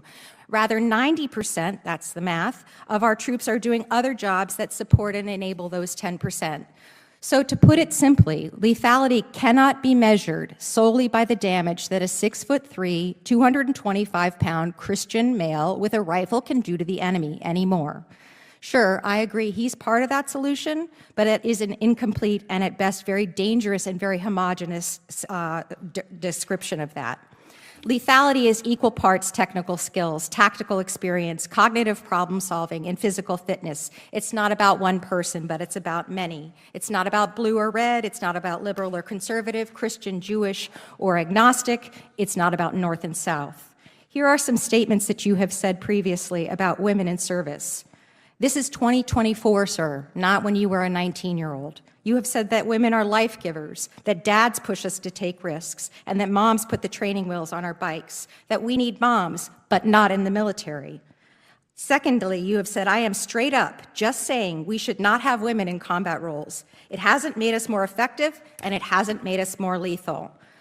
With what's left of my time, sir, I will say to you that women have served our country for 200+ years in our militaries and in service and protection of our nation. They are watching you, what you do and what you say, and we deserve better from you. Women can and do serve with lethality today. We can and do all of the jobs that are required of us. Yes or no, do you believe military women should be in all roles in the military? Women have joined our military in record numbers under this administration. Should women be in all roles in the military? Standards should be high and equal for yes all positions. Yes or no, sir, we agree. Should they be in all roles in the military? My job is that yes 10% or no? stays as sharp as possible. Standards should be high and equal. Reclaiming my time, will you agree that women should be able to perform in all combat roles, assuming they meet the standards? Gentley's time's expired. It's all about standards. Before we move to the Disappointing. next witness, I would like to hearken back to my several decades ago time as a trial lawyer and remind the members, you control your questions. The witness controls his or her answers. You can ask a yes or no question, but the witness is entitled to give his or her answer the way they choose to frame it. With that, I recognize the gentleman from Texas, Dr. Jackson. Thank you, Mr. Chairman, and thank you to our witnesses for being here today. I deeply appreciate your time. Mr. Secretary, I would like to start by apologizing for some of the rude and childish behavior that was demonstrated earlier by one of my colleagues. I think I speak for several members on this committee. I apologize for that. Unfortunately, it's probably not the last bit of disrespectful grandstanding that's going to take place before this hearing is over. Secretary, under President Donald Trump's leadership, our government has been refocused on the most pressing challenges facing our nation. Instead of woke DEI and climate change programs, this administration is advancing our military readiness and lethality.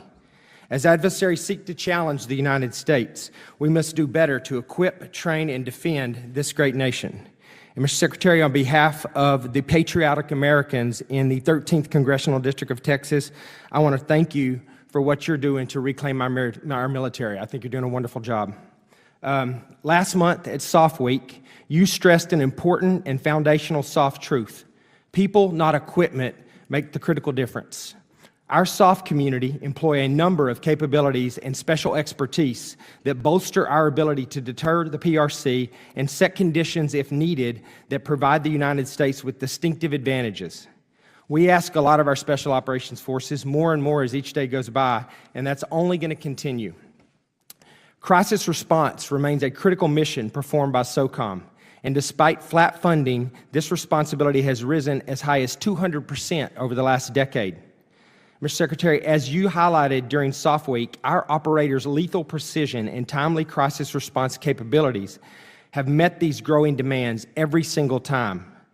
Given this significant and sustained increase in operational tempo, what can the department do to alleviate resource constraints in SOCOM's budget to ensure critical crisis response capabilities are properly funded and that our SOF operators can continue to meet the evolving global threats, both with great power competition and in the counterterrorism arena? It's a great question, sir. I appreciate it. We start by listening to those units, to those men, what they're facing, what they need, what their families need, and then resource it. Because not only have they been used more than anybody else over the last 20 years, but even in just the last 4 or 5 years, the amount of times we call on the Special Forces community, Special Operations community, has increased. So the funding needs to match that, which you'll see in this budget. The training needs to be commensurate with it. And then I think morale and standards really matter. There's a reason why we've looked at schoolhouses of some of our most elite Special Operations Forces and ensured that standards have not eroded, because under the previous administration, for political reasons, in pursuit of political correctness, for other ideologies, standards were dropped, whether formally or informally, amongst certain communities, to sometimes reach quotas or sometimes for ideological perspectives. We want to ensure standards go up to the highest possible level. Anyone who can qualify meets those standards, and guess what that does for those units? It increases morale, increases unit cohesion, because they know they're as capable as they can possibly be. Thank you. General Kane, do you have anything to add to that? Sort of most of those matters are policies that my civilian leaders set and not something that the Joint Force weighs in on, as you know, and thank you for your service. Yes, sir. Thank you. And I will say that, we've had lots of discussions about this, and I know you're aware of this, but the Special Operations community is being spread extremely thin right now. And, SOCOM, JSOC, they're repeatedly and more often having to tell the geographic combatant commanders that they cannot do what they're being asked to do just because they don't have the resources or the people to do the job. So anything I can personally do, and I'm sure many others on this committee, we're willing to make sure that we can do that. And with that, Mr. Chairman, I yield back. Gentleman yields back. Chair now recognizes the gentleman from Colorado, Mr. Crow. Thank you, Mr. Chairman. Thank you, Chairman Kane, Secretary Hegseth, and Mrs. McDonald. You're doing a great job today, Mrs. McDonald. Secretary Hegseth, we have a lot of things in common. In fact, our careers started the same way. We were both infantry officers. We were both platoon leaders. We both deployed our platoons to combat in a counterinsurgency environment. There are very few better leadership training grounds than that experience, and it's that experience that I want to transport us back into time, back to Lieutenant Hegseth and Lieutenant Crow. There are a lot of things that make a leader and that make a unit effective. Would you say that unit cohesion is important? Unit cohesion amongst many is very important, yes, sir. It's an important element. And part of that is making sure that all members of your unit felt included in that team, correct? Far more important that every member of that unit felt capable to do the mission and united in that mission. But that they were included and felt part of the team as well. I wouldn't use the word inclusion, sir, but yes, they were cohering as a team, yes. And that you reduce tension and infighting and points of tension between your platoon members so that you can focus on the mission. That was a part of the regular job. Absolutely. That's why I've said that our diversity is our strength is the single dumbest phrase in military history. And words because are important. Our unity is our strength. And Words. so unity amongst members, despite differences of backgrounds, race, whatever that is. And I agree with you on that. Together And, on a mission. and words, part of that is words are important and setting the tone is important, correct? When you're a leader. All aspects of leadership, mostly leading by example. Did you ever and tell them also your giving political clear affiliation? guidance. Did you ever tell your platoon members your political affiliation? We certainly discussed lots of topics, and I'm sure my political affiliation. Did you ever ask them theirs? No, their political affiliation was never a concern to me. Because it's important that everybody feel included and that people weren't excluded, correct? That would be My antithetical to platoon, I'm sure my platoon contained Republicans, Democrats, and independents, and I had no idea what their affiliation was. Okay, that was actually my next question, so I appreciate you answering that. You led your unit in a counterinsurgency environment, and you interacted with civilians, correct? Interacted with members of the civilian population, sure. Yeah. And you were, in fact, a COIN instructor, a counterinsurgency instructor, correct? In Afghanistan in 2011 and 2012, I was the senior counterinsurgency instructor. And you signed off on a manual. There's actually a counterinsurgency manual that you signed off on and helped create. And your name is on that manual, correct? We were a part of creating a lot of content at the COIN Academy, yes. Do you remember this portion of the manual? It says, if you've killed two innocents, you've set yourself back more than you've moved forward. Do you still agree with that? I would have to take a look at the manual, but obviously no one in warfare is seeking to kill innocents. Okay. Because it's important to show why we're different from the enemy. Because we're not the enemy, right? We're different from our adversary. Would you agree with that? We have different morals and different values. We are not the enemy, sir. We have different morals and we have different values than the enemy. We have a code, a uniform code of military justice. So the answer to that is inside yes. our formations that You're not trying to compare us to Al-Qaeda and ISIS, are you? We're different. I know the code of the United States military and army that I signed You up for. can't tell me and whether we're raised my different? right hand. You're not willing to say we're Of course, different? we're different. Okay, I thank mean, you. It's absurd. That's why I'm trying to reconcile the fact that we learned many of the same lessons as platoon leaders about unit cohesion, making sure that people were included, that we didn't ask people's political affiliation, that we interacted respectfully with civilian populations, that what a leader says matters, that the tone you set matters, that we are not the enemy, that we are different from them, we lead differently, we have different morals. How can I reconcile that experience and those lessons learned from Lieutenant Hegseth to now Secretary Hegseth, where you say things like what you just saw here, making us equivalent on the same standards as our adversaries, doing the same things that ISIS and Al-Qaeda would do? How can you possibly reconcile that? I can't. And just the other day down at Fort Bragg in our beloved 82nd Airborne Division, sitting there while we politicize the military and pull our paratroopers into politics, booing elected officials, booing politicians with whom you disagree. It's antithetical to our values, and you, sir, Gentlemen, have changed. time's expired. Chair now recognizes the gentleman from Florida, Mr. Jimenez. Thank you, Mr. Chairman. Mr. Secretary, when you say that you want the military to have standards, high standards, is that for each job classification you are going to be setting the standards that that job classification merits?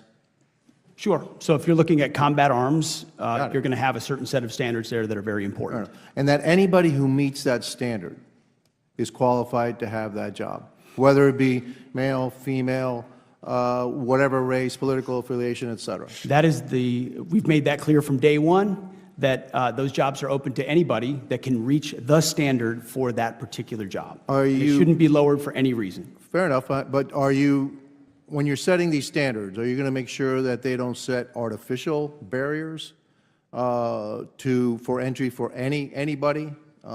In other words, if you don't want a particular race or gender, you're going to set standards that kind of, push them away? Or are you going to be fair in setting your standards? The only thing that matters in the setting of standards is the capability to do the job. Fair enough, and I think that that's all we ask for. I'm going to transition a little bit, and you're saying about peace through strength. Our doctrine is peace through strength, correct? Yes, sir. And the only way that really that works is if your enemy knows that you will use that strength. Is that correct? Yes, credible and capable matters. And would you say that if you are ambiguous about using that strength, that actually invites not peace but war? Well, I think, sir, there are certain environments where strategic ambiguity is an important thing, but for the most part, your enemy or adversary needs to know you are capable and willing to use force if necessary. Yes, fair enough. Would you consider Russia and China to be allies? Unfortunately, especially under the previous administration, the Biden administration, policies have driven Russia and China into an even greater alliance, yes. And so would you consider that anything that benefits Russia in its aggression would also benefit China? I don't know that I would agree with every characterization of that statement, but certainly if you're benefiting folks that are on the same side, that matters. Fair enough. Now, I commend you and the Trump administration for pushing our allies, our NATO allies, into defending more of Europe. In other words, it's their responsibility. They have a bear in their backyard. They need to understand they have a bear in their backyard, and that they need to protect themselves from that bear. But if that bear gets out of hand, will the United States come to its aid? Sir, the goal of this administration is peace in Ukraine, and there's no doubt about that, and we understand who the aggressor is in that I'm not talking about scenario. Ukraine. I'm saying if the bear, okay, and we are NATO, we're part of NATO, okay? If the bear starts getting out of hand and we're part of NATO, will the United States, fulfill its duties under NATO's obligation? Well, Article 5 is a real part of NATO. We acknowledge that, never have not. But at the same time, we have been very aggressive in reminding Europe it is responsible for its defense. No, that's not a small thing. Because the previous administration allowed. I'm not saying it's a small thing at all. Okay, I agree with it. The NATO nations need to be more involved in their own defense. I agree. They need to bear a big portion of that defense. But we're part of an alliance. But increasingly, not just a bigger part, but the lead of their defense on the continent, 80 years on after World War II. The belief of this administration is that European countries ought be able to build credible capabilities that the bear fears and worries about, not a continual backstop reliance on the United States of America for decades and decades and decades. And that's why a 5% commitment for European countries is a huge focus for this administration that only President Trump could have achieved. Because in a world of a lot of threats, you can't just continually stay in the same posture in the same places for the same reasons of the last 80 years. So we're encouraged by the investment of our I've only got a European certain amount of allies. time. I need to put this out, okay? I believe, like when we started out this conversation, okay, that it's imperative that that bear knows that, yes, Europe needs to protect itself, but that the United States will also demonstrate peace through strength in order to keep the peace in Europe, and I yield my time back. Gentleman yields. At this time, the chair would like to note that at approximately 12:30, the committee will recess for 15 minutes and reconvene at 12:45. Chair now recognizes the gentleman from Maine, Mr. Golden.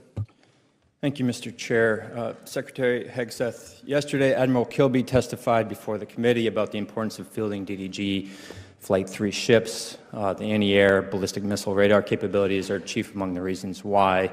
I'm sure you know that you could ask just about any of the U.S. flagged merchant vessels that have been attacked by the Houthis or the Americans who were protected by destroyers when Iran attacked Israel with its large-scale missile attack, why these ships are so important. So we don't have a complete budget request from your department yet, but the word on the street is that it's going to request 0 new destroyers. Of course, destroyers are well known as the backbone of any modern Navy fleet, and China is closing the gap between us and them, having doubled its destroyer fleet in the last 20 years. I'm also now hearing that the President plans to eliminate the frigate program outright. Yesterday, Senator Collins asked you about the absence of anything referencing destroyers in your FY26 spreadsheets that were delivered to Congress. You didn't really answer the question. Instead, you referenced a historic shipbuilding investment that is forthcoming. So just focusing on destroyers, there's really nothing historic about the 2 destroyers in the reconciliation bill. Just last year, Congress funded 3 new destroyers. We did 2 in FY24. We did 3 in FY23. So from my perspective, the reconciliation bill sets you up for an easy opportunity to increase the size of America's destroyer fleet. So I want to give you an opportunity to tell us what this committee could expect in the FY26 request pertaining to destroyers. I know you've been talking a lot about trade-offs, and in the short term, I would agree that maybe there's no immediate negative trade-offs there or negative effects of not requesting any destroyers, but in the midterm and long term, I think surely any gap in production of destroyers may come back to bite us. So I wanted to hear what your thinking is here. Appreciate the question, sir. We are procuring destroyers, and I would contrast the previous administration's budget, last budget effectively, which procured 5 ships. This one includes 19. I'm talking about destroyers only here. There's a plus-up of destroyers. We are reviewing the frigate program for reasons I think this committee is well aware of. Another one of those difficult decisions that we think we're in a place where we have to make them. Again, another program that was supposed to be off the shelf and reflecting something based on an existing design that was gold-plated time and time again and pushed backwards. So that is one of the things we are reviewing. But we call it historic because it's multiples of what we had before. Not all destroyers, because you've got a lot of back-end capabilities you need to invest in to be effective in the maritime space. But it does make a historic investment. You said plus up. When you say that, are you referencing the 2 destroyers in the reconciliation bill? Yes, sir. And so that would be a plus up on top of forthcoming requests for more destroyers in the FY26 budget request. I would have to, Bren, how would you break that down? Yes, sir. So our budget, as the Secretary says, 1 budget, 2 bills. So the 2 destroyers he's referencing are the 2 in the reconciliation bill. Okay, so again, does that mean that you will request additional destroyers as part of the FY26 NDAA and appropriations process, yes or no? When we built the budget, sir, the 4-month review that the Secretary referenced, we found a requirement for 2 destroyers in FY26, so the budget only requests 2 across both bills. Yeah, absolutely. The Navy's been planning to get 2 destroyers in FY26 and FY27. However, I think this committee, the Senate appropriators as well, have been pretty clear that the destroyers in reconciliation were to supplement that anticipated request of 4 ships in 2 years, not supplant it. So, I suppose if that's all you're asking for, it'll be up to members of this committee in the Congress whether or not we want to exercise what we think is the right call here, which would be to grow the size of our destroyer fleet, not slow down its growth. So with that, you can take the 40 seconds if you have any other comments, or I'll yield it back. Gentleman yields back. Chair, I recognize the gentleman from Texas, Mr. Luttrell. Thank you, Mr. Chairman. Mr. Secretary, General Kane, and Ms. McDonnell, thank you for joining us today. Mr. Secretary, I'm very laser focused in on the advancements and the build out of hypersonic capabilities in our military. And at the classification levels, obviously in this room, and I'll always be concerned and always plan for the worst and hope for the best. But we are very far behind when it comes to our ability to build out hypersonics. The nefarious actors globally are really kind of taking advantage of that over the past 2 decades, and they're way out front. Can you give me, and you can pass this off to Mr. Kane if you like, but I'd like to hear where we are, and are we moving forward aggressively enough to outfit our arsenal?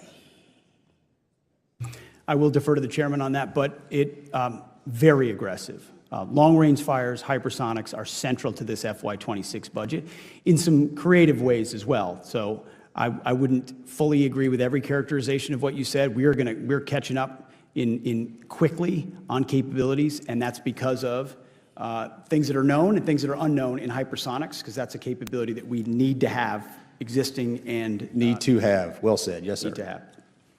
General? Congressman, first, thanks for your service in the teams. Appreciate it. And a bunch of SEALs in the room here, so I'll be mindful of that. They're not as good as I was. No comments, sir. Case in point. Yes, sir.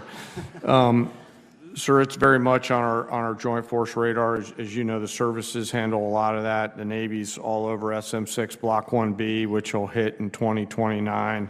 The Air Force is working on HACM and doing operational tests on that now, and thinks that was progressing along the way. We're looking at partnering with industry to look at additional capacity and capability in the hypersonic side, but the ability to leverage that capability to cause dilemmas in those ground force commanders on the other side is key and essential, and something that we're very focused on through the services. Okay, good to hear. Mr. Secretary, I've spoken to the Secretary of Navy, Secretary of Army. I've spoken to Secretary Collins of the VA, and I'm going to completely shift gears on this with you. If I'm able to accomplish anything, and I'm putting this out for public consumption, so I'm probably going to get beat up for it, but if I can, before I leave this place, this wonderful place we call Washington, D.C., if I can make the transition from Department of Defense, our service members, into the VA space seamless and effective, I have done something amazing. Now, as a veteran yourself, I can understand, I most certainly understand, you know the complexities of what it looks like when somebody says, hey, thank you for your service, here's everything you need. The VA is that way. We lose 6,000 veterans a year to suicide. We have disability claims that are through the roof, and our veteran community is more or less lost. And I wholeheartedly believe if the DoD and the VA worked shoulder to shoulder with this, where it was almost just a drag and drop. Here's your DoD service record. VA, he or she are on the way. There we go. You have them. We're good to go. And the VA and the veteran is absolutely taken care of. That does not exist currently, and it's something that I'm working every day on. And I know you will support this. I'm probably putting words in your mouth, and I shouldn't do that. But I want you and the Secretary of the VA to, if you haven't been in the room together to talk about this, I'd love to be involved, but I want this put to bed. This is a problem that has existed for decades and decades and decades, and it shouldn't. And I think if we make this process easier, we'll decrease the amount of veteran suicides down to zero. Our veteran space will be just wholeheartedly happier, and then we can move on and focus on other things. As you know, I do agree wholeheartedly. I hope you've seen Secretary Collins and I we looked for it. We've never seen a memorandum written together by a DoD secretary and VA secretary, which we signed together in his office at the VA. He came to see me. We talked about it. I came to see him in his office. We put out a video and a memorandum and put our staffs together to say, this is a problem we need to fix. We need to streamline that transition in real time for those who serve. So we're fully committed. Thank you, sir. And I'll reach out to your office for that point of contact so I'm not going to hover over the top of them, but I'd like to have somebody I can talk to on a weekly basis. Thank you. And I yield back, Mr. Chairman. Thank you. Gentleman yields back. Chair now recognizes a gentlelady from California, Ms. Jacobs. Thank you, Mr. Chairman, and thank you to all of our witnesses for being here. Secretary Hegseth, as you probably know, today is National Women's Veterans Day. And in your confirmation hearing and in subsequent conversations, you've said, and I'm quoting you now, women in our military have and continue to make amazing contributions across all aspects of our battlefield, and that women were some of the best soldiers you served with. Do you still stand by those statements? Yes. Great. Thank you. As you probably know, I represent San Diego, the biggest military community in the country, so I meet with countless service members all the time. And with your focus on emphasis and on merit and standards, I wanted to tell you about 3 incredible women in our military. So the first woman is a major responsible for advanced collective warfighting training. Her officer evaluation report rates her as most qualified. And some of the comments included are, and I'm quoting now, "She lives the Army values and demonstrates the warrior ethos daily. She rates within the top 5% of officers I've encountered in 18 years of military service." The second woman is an aviator with a record of over 50 combat missions, including deployments to Iraq and Afghanistan. 2 quotes from her most recent fitness report in April include, quoting again, "People excel under her leadership, and she has my strongest possible recommendation for promotion." The third woman is an instructor for an Army ROTC battalion. According to her evaluation report, her overall performance was rated at far exceeds standards, and the comments include, "She is undoubtedly within the top 5% of non-commissioned officers I've worked with in my 22 years of service." Given their stellar qualifications and accomplishments and their record of surpassing standards, I assume that you agree that the Pentagon and the services should do everything they can to retain women like these, correct? I would commend the major, the aviator, and the instructor for their service. Great. I'm glad you agree, because I also believe we should be recruiting and retaining the very best and brightest in our country to serve in the military. And yet, you are actually kicking out these 3 highly qualified service members solely because of their identity. These are trans women. And you are using the very same arguments that have been used against desegregating the military or allowing women to serve or allowing gay people to serve. And in all those cases, those arguments were wrong.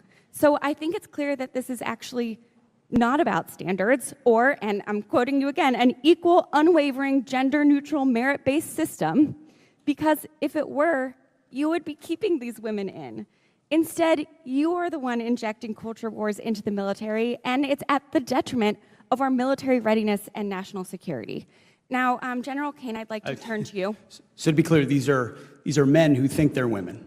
These are women. I'm happy to educate you on, But these are men. on trans and so issues at another what we've time. identified is that there's mental health issues with that belief system. I'd like to turn to that General are Kane detrimental now. to readiness, and that's the determination that we've made and that we stand behind. Gender dysphoria. And so you don't complications. trust your commanding officers to be able to evaluate the people under them to decide if that were true, wouldn't that show up in their fit reps? And yet these fit reps are from the last 3 months, and all of their commanding officers say that they exceed standards.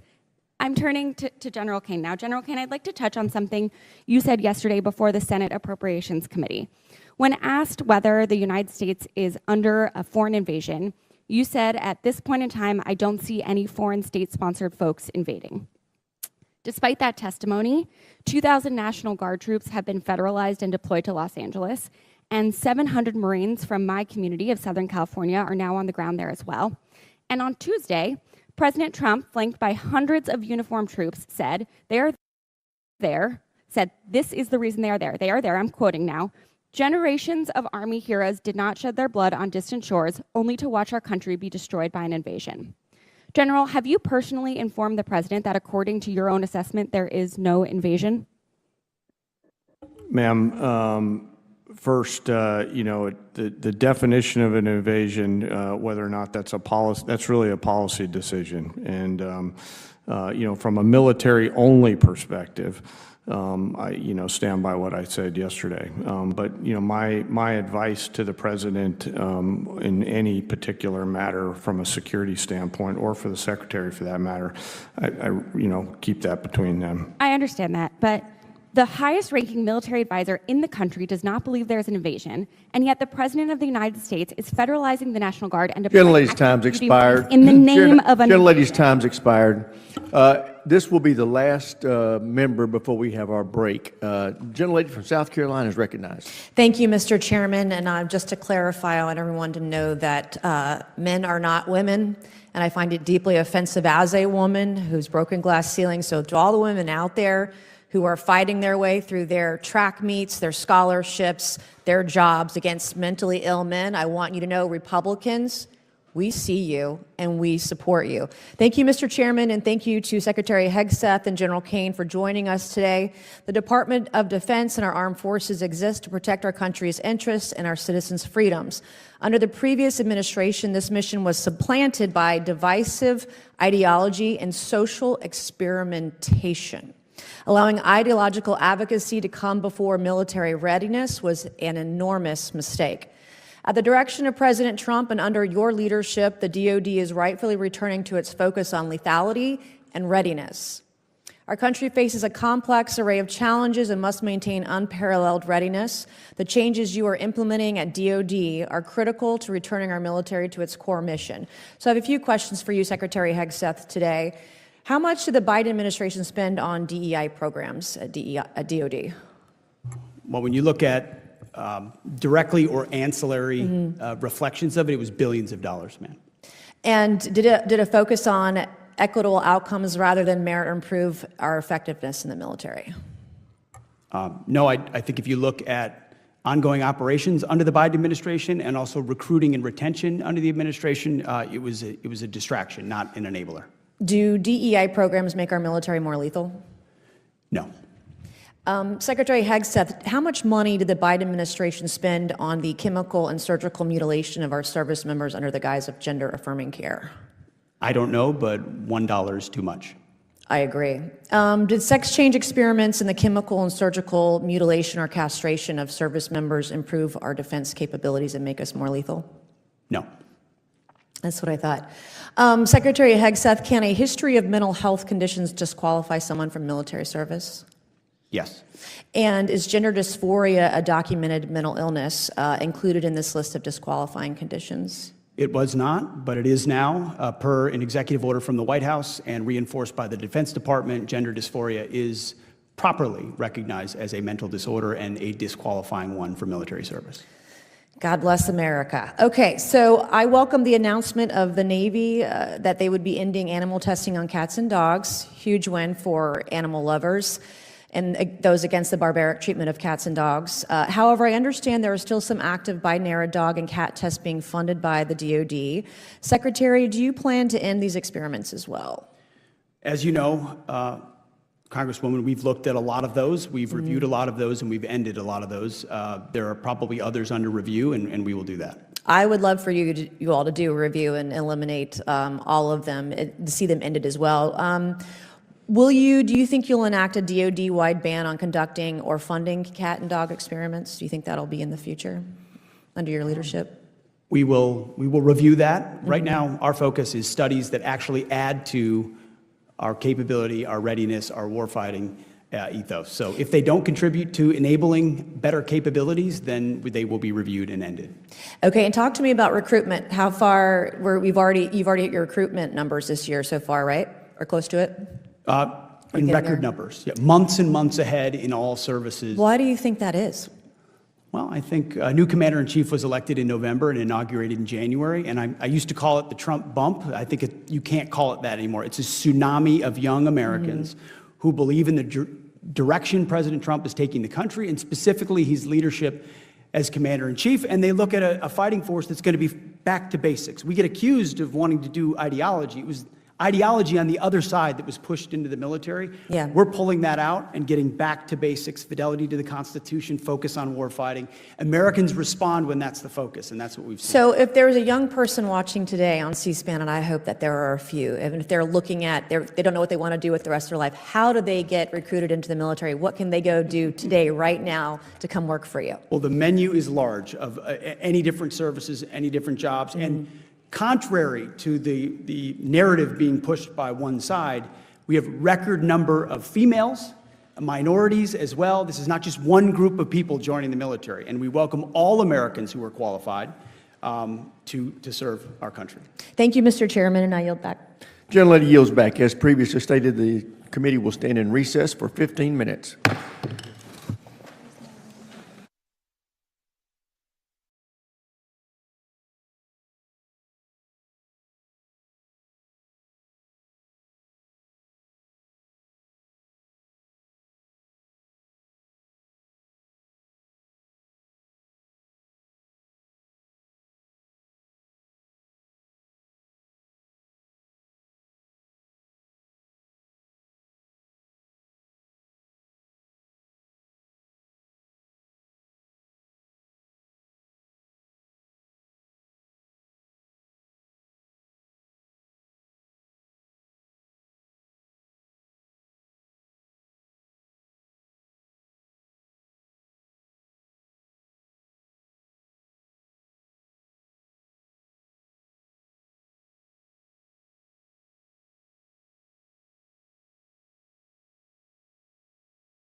Hearing will return to order. The chair now recognizes the gentlelady from Washington, Ms. Strickland. Thank you, Chairman Rogers. I represent Joint Base Lewis McChord, home to over 40,000 active duty service members and their families. JBLM is the Department of Defense's most important installation for projecting power into the Indo-Pacific region, hosting the Army's 1st Corps and 1/3 of the Air Force's entire C-17 fleet. I want to start by recognizing the Army's 250th birthday. I am an Army brat myself. My father served in the military. He joined the Army when it was segregated, and he continued to serve when President Truman desegregated, something that probably would have been defined as woke back then. I could not be more proud of the soldiers who make up the Army what it is. And as part of the celebration, the Pentagon is going to host a day-long festival and parade estimated to cost up to $45 million. Department of Defense officials have described this as a generational recruiting tool and a plan to highlight every era and legendary leaders throughout Army history. So, Secretary Hegseth, do you plan to include displays of Colin Powell, our first black chairman of the Joint Chiefs of Staff? Will you include displays about the Japanese-American 442nd Regimental Combat Team, one of the most decorated units of all time? Will you include displays about Major General Charles Calvin Rogers, whose Medal of Honor your department previously labeled as DEI? Recent articles by Stars and Stripes, Military Times, and others outline how your team has gone to great lengths to wipe out references of these American heroes. I'm incredibly concerned and actually disappointed that you will continue trying to tell an incomplete story about the Army's proud history, especially when you consider that 40% of those who are serving, who are enlisted, represent minority communities. So I'm going to ask you, sir, will you be able to talk about these things, and will they be included? And then I have another question after that. Go ahead. Well, Congresswoman, I do not accept your insinuation that we would seek to disclude any race or group of people in representing 250 years of incredible service of the United States Army, including your father's, which I thank him for. We're proud that we're going to put on full display the Army's military might 250 years on, which is a demonstration of American freedom, power, and commitment. And I agree. Are these three people that I mentioned going to be included in this celebration? This is a parade demonstrating military might, capabilities through the years, including to today. Yes, and there will be exhibits. So will these folks be included, sir? Well, I think you'll be heartened to know that the Secretary of Defense is not involved in choosing individual exhibits in the celebration, but our team has put in a great deal of effort to make sure the Army's history is well represented. And I'll say this, as a part of the reason I'm sitting right here and I put on the uniform is a parade that went through my parents' hometown in Wanamingo, Minnesota. Blink and you miss it, nothing farm town. Absolutely. Now, I'm talking about the exhibition, sir. Made me I'm talking proud about the exhibition. Are you going to include Colin Powell, the Japanese-American 442nd, or Major General Charles Calvin Rogers? That's my question. I'm sure we will include a cross-section of a lot of incredible Americans and possibly all of them too. I have no idea. So you have no idea, or I'm going to take that as a no. All right, next question. Let's talk about Ukraine and Russia. So we know that Russia started this war. They have long been an adversary of the United States. And at the same time, you heard the president make some really interesting comments, including not including Russia in the widespread random tariffs. So I think one question I will ask you as we talk about wanting peace, because we all agree that's a desired outcome, do you and the president support surrender to Russia by Ukraine as your definition of peace? Ma'am, no one has talked about surrender. We're talking about a negotiated peace. So does that mean that you're okay with Russia keeping this territory that they're trying to take so they can march on to one of our NATO allies? Ma'am, I think the situation is unfortunate, unleashed by the previous administration. But everyone that talks about winning and prevailing has yet to present to me a plan that's going to push the Russian army out of those territories. So, sir, I appreciate you talking about the previous administration often, but we are now in this administration. So as the person who serves at the pleasure of the U.S. president, do you believe that Russia is a true adversary, and is your definition of peace going to be surrender of Ukraine from this invasion? Ma'am, I've never said surrender, and we're prepared to negotiate what we hope will be a lasting peace. Thank you. I yield back. Gentlelady yields back. Chair now recognizes the gentleman from Guam, Mr. Moylan. Thank you, Mr. Chairman. Thank you to our distinguished witnesses, Ms. McDonald, Secretary Hegseth, and General Kane for your service and appearing before us today. Secretary Hegseth, I also want to thank you for visiting Guam, and it's great to see you once again, sir. Thank you very much.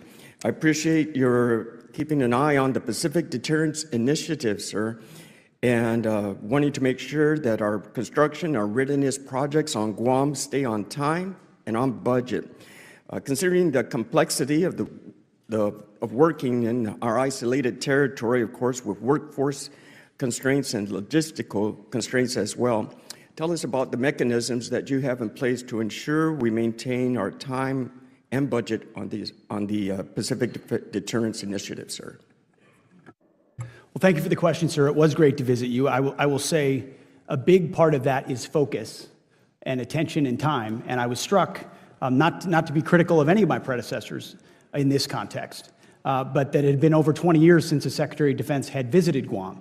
It was one of the first places we felt like we should go because our focus is in the Indo-Pacific, and the troops we have there, the capabilities we have there, the facilities we have there, the forward posture we want to maintain there, Guam being a central part of that. So seeing is understanding. We came back from that with an even better understanding of what that island and other parts of multiple island chains needed to consider deterring China. And then our group went right to work responsive to many of the things we spoke about, but also to ensure that this budget funds those priorities. So indeed, the Pacific Deterrence Initiative is increased robustly through this budget, and then a lot of other ways in which Guam will be a part of the future fight.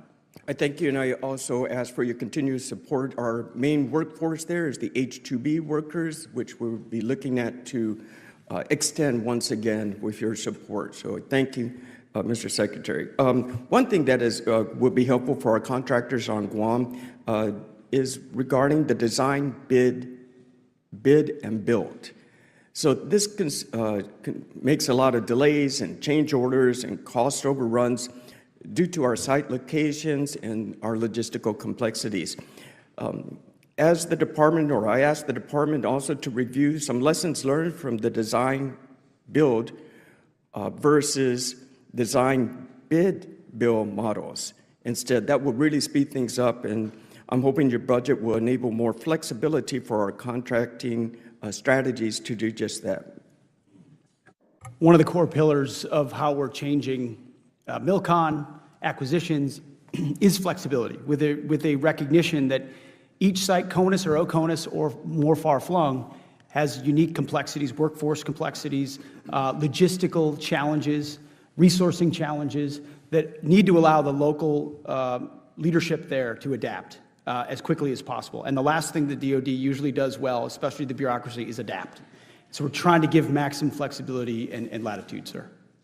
That will be extremely helpful. Thank you, Mr. Secretary. And then General Kane, you know, with the transition to fully integrate Guam Defense System, GDS, how are we synchronizing the existing capabilities like THAAD and Aegis Ashore and the Golden Dome? Architect plans to ensure seamless integration with global missile warning and reconnaissance systems. Well, sir, thanks for the question, and thanks also for your service in the Army previously. You know, the importance of integrating our defense capabilities is critical, and as we look at systems like that and Aegis Ashore, you know, the department is looking carefully at what has to be true to make sure that the other systems like GDA are able to bring forward a layered defense system from sensing layer all the way through the kinetic layer to ensure that we don't have any gaps. And so that's something I know the team that is running GDA, the team that's running THAAD and Aegis are doing, sir, down in the services. Thank you. And I think a lot of research will be done for the island of Guam to make sure this is right to protect our nation and our island at such a forward proximity. And then this lessons learned from that will help our nation build on the Golden Dome. Would that be a correct statement? Sir, I think, our goal is to share lessons from not only your home, but the other places that GDI and Golden Dome will be a part of. And so they do accelerate our learning, sir. Gentleman's time's expired. Chair, and I recognize the gentlelady from New Jersey, Ms. Sherrill.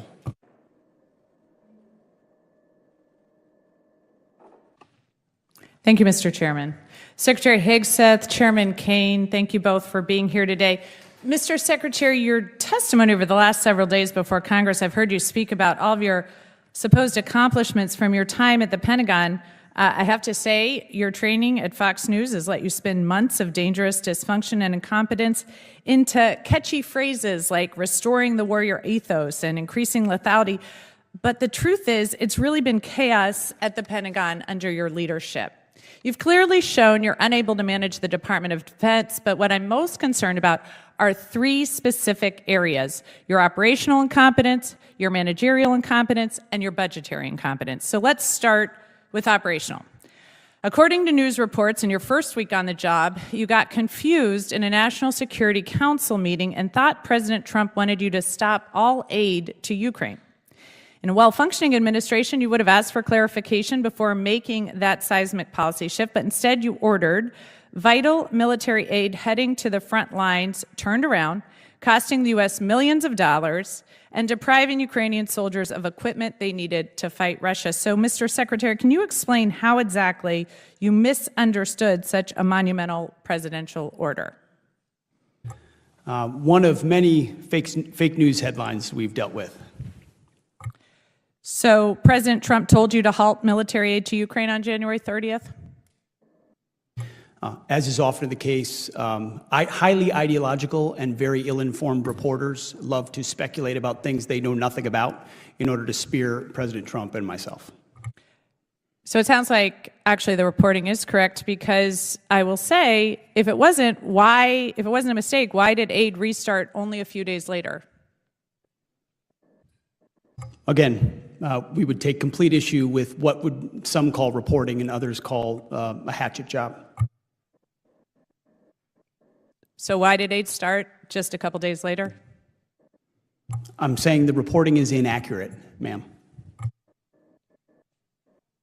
I don't think that's correct. So let's move on to your managerial incompetence. I think we can see why you misunderstood the president, because you're obviously misunderstanding my questions. Less than a month into the job, you fired the chairman of the Joint Chiefs, C.Q. Brown, and the chief of Naval Operations, Lisa Franchetti, without cause.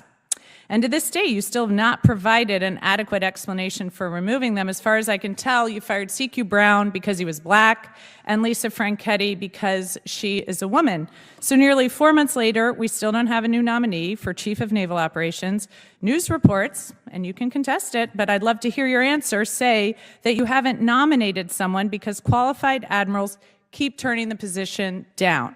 So tell me, Mr. Secretary, when will Congress receive your nomination for the next chairman of the next chief of naval operations? Ma'am, with all due respect, I would suggest not believing every headline you read. With all due respect, I'd like your nomination. When will we see it? There has not a single admiral or any military official has turned down a position that's been So when will we see provided. your nominee for the chief of naval operations? In due time, for all the right reasons. Again, I think we've seen the managerial incompetence. Okay, let's move on to budgetary incompetence. You missed the deadline to submit a draft defense budget to Congress, which makes it impossible for us to complete our work on the NDAA or appropriations, and makes it more likely you'll receive delays in funding you need for new acquisitions, programs, and other priorities. Additionally, you're blowing money on poorly conceived operations and vanity projects for President Trump. Retrofitting the Qatari jet to serve as Air Force One will cost about $400 million. The parade in D.C. this weekend will cost upwards of $40 million. Your bombing campaign in Yemen cost about $1 billion, and a week later they were having missile strikes in Israel. Your operations in L.A. will cost tens of millions of dollars, and you claim to be cutting costs at the Pentagon, but all I see are wasted dollars better spent addressing our most pressing threats like China. So, Mr. Secretary, what priorities have you cut funding for to pay for these projects? Ma'am, I would just say your list left off securing the southern border. So, Mr. Secretary, what priorities have you cut funding for to pay for these projects? We make trade-offs every day, and I would imagine what we want to spend on is quite different than what the previous administration did. Well, I think We the made American- those changes quickly, and they're reflected in this budget, and we're very proud of them. I think the American people can see why I'm so concerned about this incompetence. Thank you, and I yield back. Gentleman yields back. Chair, and I recognize the gentleman from Florida, Mr. Mills. Thank you, Mr. Chairman, Mr. Secretary and the panel. Let me just go ahead and commend you on an amazing job that you've done, not only in highlighting the importance of the warfighter, but also guaranteeing that our recruitment and retention is at the highest levels that we have seen. This is due to good leadership, not managerial problems, as one of my colleagues just tried to reiterate, and will note for the record is walking away because they know they don't want to hear the actual facts and truth. I'm going to go through a couple of things. They keep bringing up this plane, this aircraft. Well, let's go through history. This has been a long-standing cultural share, as aviation was one of the most remarkable things that man had innovated. And in 1945, President FDR actually gifted a Douglas DC-3 to King Abdulaziz, which marked the beginning of civil aviation in Saudi Arabia. The airplane is nothing more than a reason to complain about the president advancing U.S. interests, and this is more to conflate optics than actual outcomes. But we'll let them go ahead and spend their wills on a $400 million upgrade, not realizing the total cost of an aircraft. I think that's a cost savings, a good negotiation. Now, they talked about the Golden Dome. There's a lot of things that's intentionally left off operationally and classified to ensure that we can keep the sovereignty and protection of our nation without our adversaries actually knowing it. Our colleagues know this, but they want to try and highlight it in a way that brings about that you're trying to hide or not be transparent, as opposed to operational and communication security. But what they should be realizing is that there's a real violation of the 1962 Outer Space Treaty.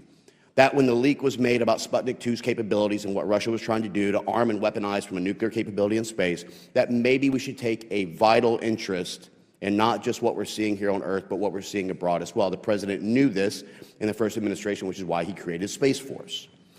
I'll also go ahead and talk about DEI. Our recruitment or retention is high because we're no longer factoring diversity, equity, inclusion. We're focused on increased lethality, readiness, and being properly equipped. The warfighter ethos that he claimed was so intact. If it was intact, we wouldn't lower our standards. And our standards aren't arbitrary. The standards that you are setting for our armed forces are based on real military and combat needs that we have seen and evaluated, and usually lessons that are left from bloodshed and loss of life that we then base our standards upon to guarantee that we have the best, strongest, and most prepared warfighters and the greatest voluntary force in the world. With procurement reform, I love the fact that you're going after the ideas that it's not about trying to have the most expensive at 100%, but what actually functions, works, and saves cost effectiveness and readiness, and having it on the table for our warfighter now, not in 5 years from now. So again, a great achievement. When we talk about recruitment and retention, one of the things I wanted to bring up, and I hope that you'll address, is those who are, in my opinion, unconstitutionally purged from our military for actually having their medical and religious rights denied.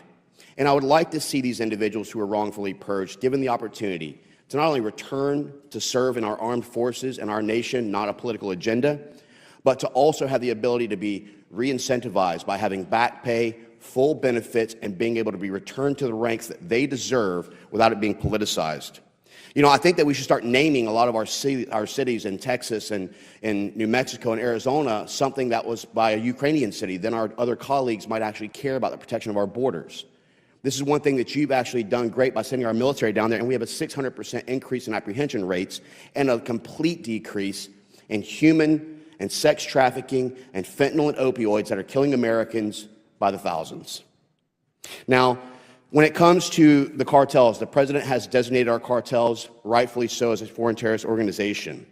What can Congress provide to DOD in order to better support the mission, the physical security of service members in the southern border? And is there a possibility of maybe a Title 55, Title 11, Title 10 combination that will allow us to be able to work with DOD and the IC to be able to start going after those cartels? Well, I appreciate those comments, sir. And as I mentioned earlier, it wasn't really an authorities issue when it came to securing the southern border. The previous administration claimed they needed new policies. No, we needed a new president who was serious about it, and so we have focused on it. rightly designating those criminal cartels as foreign terrorist organizations. Right now, we believe we have those authorities. If necessary, we would come to Congress for additional ones. Thank you so much. And again, I want to commend you as well on the operations against the Houthis. The previous administration had delisted as a terrorist organization, which was disrupting 12% of global trade, in addition to the Bidenflation that was sinking the middle class. So thank you for what you're doing. We stand by to support you. I'm going to support you from day one, as I always have. Keep fighting, and let's go ahead and go after the war fighters. Thank you. I yield back. Gentleman yields back. Chair, and I recognize the gentleman from New York, Mr. Ryan. Thank you, Mr. Chair. Thank you both for being here. We have all worn the uniform. We've all served in combat. We all love our country. We all revere our troops. And I really want to speak with you both, not as partisans, but as patriots. And I want to talk specifically about the events at Fort Bragg the other day. General Kane, I want to start with you. As a junior officer, were you ever required to make a pledge of political loyalty? Yes or no? Sir, as you know, we're General, an apolitical I have limited military, time. so, no. Thank you. At any time in your 30-plus years of incredibly distinguished service, did you have to make a pledge of partisan or political loyalty? No, sir. Thank you. Did you ever serve in any unit or command at any level where service members were required to make a pledge of political loyalty? No, sir. Thank you. And I want to commend you. You've been on the record on this, including in your confirmation hearings, where you clarified, quote, "I've never worn any political merchandise or said anything to that effect." I appreciate that. That is the standard, and commend you for saying so and continuing to model that.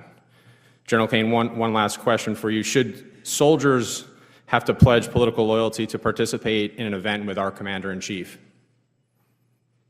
Yes or no, please? Sir, I'm not, first, no. I'm not aware of any time in history that soldiers, sailors, airmen, Marines have been asked to do that. I think. And I'm sorry, General, I do want to, just in the interest of time, I want to talk about what happened at Fort Bragg 2 days ago. There was guidance put out, and this has been verified by multiple independent news outlets, saying, quote, these are to the soldiers of the 18th Airborne Corps and the U.S. Army. If soldiers have political views that are in opposition to the current administration, then they need to speak with their leadership and get swapped out. This is swapped out of the event with the president. In addition, in an incredibly disturbing incident, there was a pop-up shop selling MAGA merchandise on post at Fort Bragg. And to summarize this, there was a commander from Bragg who said on the record, quote, "This has been a bad week for the Army, for anyone who cares about us being a neutral institution. This was shameful." If those are the facts, and I know the Army is investigating at least the MAGA pop-up shop, is that appropriate, General Kane? Sir, I haven't seen any of these reports. I'm not familiar with them, but as I mentioned earlier and in my confirmation hearing, the nation demands a apolitical, nonpartisan military. I appreciate you saying that and happy to share those reports. Secretary Hegseth, are you familiar with DoD Directive 1344.10? Political activities of the members of the armed forces? Well, first off, I don't buy into your yes or no? insinuation Are you familiar that pledges with, are being done under this administration. That's I reclaim my insinuation. time. Are you familiar with this DoD directive? There's never one time in my service or in this Mr. Defense Secretary, Department. will you please answer I'm answering your these question questions? where politics has been considered for service members. Are you familiar with this directive? Yes or no? Which directive? DoD Directive 1344.10. I'm happy to provide you a copy. There's even a one-page red and green cheat sheet. Are you familiar with it? This is the same directive from when we were all in uniform. I'm sure I am. Has anything changed in that directive under your guidance, given what happened 2 days ago at Fort Bragg? Is there a new policy change that we're not aware of? Again, I totally reject your insinuation. Is there a policy change to DoD Directive 1344.10? I know what you're attempting to insinuate, but there's I'll been take no that as a policy no. change and there is no policy. Mr. Secretary, have you ever worn a MAGA hat in front of the troops? I own plenty of MAGA hats, but I don't. Have you ever worn one in front of the troops at an official event? I don't I'm believe aware so. of. I don't believe so. Do you think it's appropriate for the President of the United States to wear political merchandise, including a MAGA hat, at official events, including West Point commencement? The Commander-in-Chief Yes or no? can wear whatever hat he wants, to include the phrase, "Make America Great Again," because I would like to make America great again as well. So you think that's appropriate? The Commander-in-Chief has the right, in front of his troops, to wear whatever he'd like. Okay, I strongly disagree with you. And I urge you both, especially you, General Kane, as we see an increasingly political rhetoric, including from the Secretary, to please, for the good of our troops, this is an incredibly difficult moment, and we need leaders like you to continue to echo the apolitical nature. I have 12 seconds. Mr. Secretary, I don't say this lightly. I have to say this on the record. I think your tenure as Secretary of Defense has been shameful and weak, and you should resign. I yield back. Gentleman's time's expired. Chair, and I recognize gentleman from Texas, Mr. Fallon. Mr. Secretary, we'll have a little bit of time to talk about all that. General Kane, is it true or not true that in 1988 you were at Plattsburgh Air Force Base as an ROTC cadet? Yes, sir. I think I was. Yeah. You recognize the person you're addressing right now? Yeah, I actually do. Yes, sir. Please don't tell anybody how we did out there. We did. We were athletic officers in 1980. Yes, I believe you worked for me at the time. I did, sir. I still do. Kinda, yeah. And just for the record, there was a Commandant Award recognizing the best cadet of all 200, and they got that right because it was the man sitting in front of me, General Kane, who won that. So I got out as a captain, so you're winning. General Kane, I want to talk to you about the lessons learned in Ukraine and how important that is. I also sit on the Intelligence Committee, and how we can best detour in the Indo-Pacific, because that is of vital import. We don't want to get into a hot war with a peer adversary. And then if you could also just touch on the importance of innovation and acquisition reform. Yes, sir.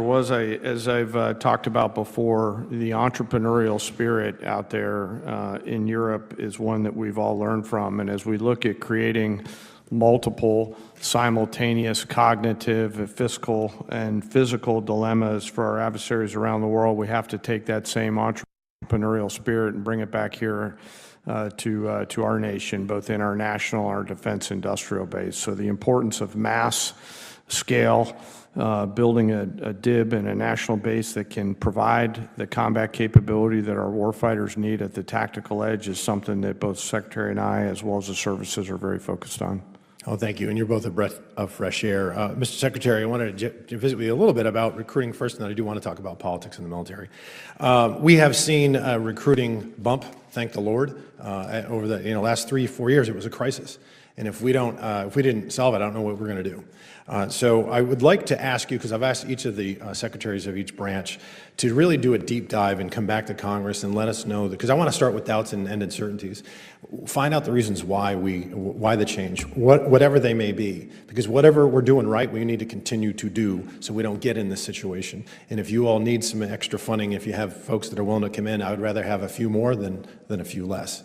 And also want to talk about the fact that I think you are a breath of fresh air, not only the general, but yourself, because the first thing that you said to us was you are going to reintroduce warfighting and lethality and force projection into our military, and you specifically said that you did not want to see politics infest, because we had people up here in the last few years that were clearly like a Democratic general. I never want to see that again. I don't want to see a Republican general. I want to see American generals, and American generals only ever address us.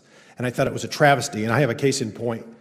We have here, this individual was, I believe, a major in the Army, was exalted and venerated above all 2 million active and reservists by the DOD, the former DOD. Why? Was there any excellence that was done? Was there a life saved? Was there a computer program written by cyber? No, it was because this person was transsexual, and they had a political flag in uniform, and they were waving it. That was disgusting, not because there was a transsexual, because that was a political statement, and this person did nothing of excellence at all to be recognized. And instead, we should be venerating people like Gary Gordon and Randy Shugar, who gave their lives to save Mike Durant and won the Medal of Honor. That's the lethality. That's what will deter the Chinese, and that's what will deter our enemies. And I'd like to give you 1 minute and 13 seconds to expound on that and maybe answer Mr. Ryan. Thank you. Well, amen, and you're exactly right. That's precisely what we want to return to and restore. And every accusation and insinuation that is politicizing is blatantly false, and they know it. Ultimately, there were ideologies and particular political perspectives being injected into our forces. Call it political correctness, call it DEI, call it CRT, call it what you want. They were being injected in.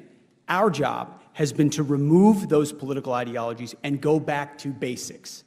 High standards that are the same. We're not looking at race. We're not emphasizing your differences. We're focusing on our unity, which is the point of any formation. Every formation I've ever looked at, I didn't look at the race or background of the people in that formation. I wanted the most capable leader, squad leader, team leader across the spectrum, able to do the job. Because when it hits the fan, that's what I need. And our enemies need to see that. And let me say something about the chairman. He is the most professional, apolitical, military expert I've ever worked with, and our country is grateful, should be grateful, to have him at the helm, because they are in very steady, apolitical hands. And he does Gentleman's time's expired. Chair now recognizes the gentleman from New Mexico, Mr. Vasquez. Thank you, Mr. Chairman. Mr. Secretary, I understand that the border is a top priority for you and the Department of Defense. Well, it's also one of my top priorities in my border district. That's why I've introduced bipartisan legislation to stop fentanyl at the border, secure our ports of entry, hire more CBP personnel, and combat the cartels, areas that I'm sure we agree on. Now, DOD has spent more than $525 million from the defense budget on military operations on the border. You've done it by diverting over $1 billion from military modernization and quality of life programs like housing. And as such, I'm sure you're well informed as to what your warfighters are doing on our border and the characteristics of the border itself. Secretary Hegseth, do you know how many border miles there are in New Mexico? Not the exact number of miles. Can you give me a round figure? Hundreds. Okay, 180 miles. Can you tell me where the border wall starts and ends on this map of New Mexico? It's not properly oriented to your map, but I know that unfortunately, because of the administration previous, they did not have the opportunity to finish the border wall. Thank you, let it rust Secretary. on the ground instead of Thank you, putting it up Secretary. And you have been defending to New our border. Mexico. Could you tell me where in New Mexico you've been to? I've been to the border twice to look at once at our national defense area down there because I can't recall a time when a Secretary of Defense has gone down in the first 4 or 5 months of his tenure to the border to better understand. Was that in the an urban situation area there. or in a rural area? Both areas, traversed rural areas and urban Okay, areas. so you must be Some familiar- with walls, some without. Secretary. And if President Trump was actually supported, we'd have a Thank border you, Secretary. I reclaim my time. So the most remote part of New Mexico is called the Boot Heel. And I'm not sure that you spent any time in the Boot Heel of New Mexico. Mr. Secretary, I was raised on the border. I've lived there my whole life. I've worked alongside ranchers, farmers, landowners, wildlife biologists, and other stakeholders for over a decade. I headed a border security task force in my district before coming to Congress. I've traveled with Border Patrol on ATVs. I've hunted the border on horseback and hiked dozens of miles in the most remote stretches of the border in this region. Now, do you happen to know why there hasn't been a border wall built in the Boot Heel? Well, based on what you just described, you should be a big fan of what our administration is Well, undertaking. Secretary, I'm asking why a border wall has not been built. Funds have been allocated for other parts of the border. but Here's not what I here. know. Our commanders on the ground and others and our engineers would understand what goes where and why, and where there should be a border wall, there will be a border wall. Okay, It will be Secretary- funded through reconciliation. Secretary, are you because President familiar Trump with the is gonna Animas deliver Mountains, on it. with Alamo Hueco, with San Luis Mountains, with Guadalupe Pass or Long Canyon? Again, Critical border areas. I'm aware that there are gaps in different places where walls are not as much as effective as other places, and I get that. Thank We're you, applying Secretary. infrastructure I appreciate your where answer it on that. makes the most sense because Thank we're you. going to get 100% operational Thank you, control of the border. Secretary. So you agree then that a border wall doesn't make sense for the entire country? I think we need a border wall across our entire border. Okay, so you should know then why it's almost physically impossible to build the border across the Animas Mountains and the terrain challenges that that poses and the billions of dollars. Do you know if there's roads on those mountains currently? If we're going to spend money as a government, Okay. it should be I'll take that as a no. secure our southern Well, border. the point I'm trying to make, Secretary, is that if this is so important to the military, and you as Secretary of the Department of Defense should know more about the border. Mr. Secretary, I urge you to skip the photo ops next time that you go to a port of entry and spend time on the ground in places like the Diamond A Ranch. I think you should ask the soldiers on the border whether they've been photo op visits or not, because I spent a lot Secretary- of time on the ground Secretary, with are the you- soldiers, getting an understanding of what Secretary, they're I'm facing, gonna what ask they're you a doing, question what that- their capabilities Secretary, are. I reclaim not my for a time. photo op. Thank you. As a Secretary, I Secretary of reclaim Defense my to time. understand what our Chairman, troops may I do reclaim my and time? why. Gentleman they reclaims do it. his time. Thank you. Secretary, do you know what a tethered aerostat system is? I do. Okay.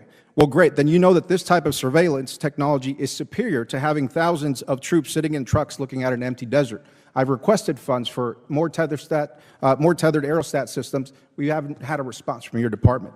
Are you familiar with ASTs? What's an AST? Well, it's an autonomous surveillance tower. They're equipped with these advanced cameras that have the capability to relay critical information to border agents on the ground. And this type of technology is badly needed on the boot heel. And it's a much better expenditure than a border wall is. I've seen that. I've seen those towers in use. Great.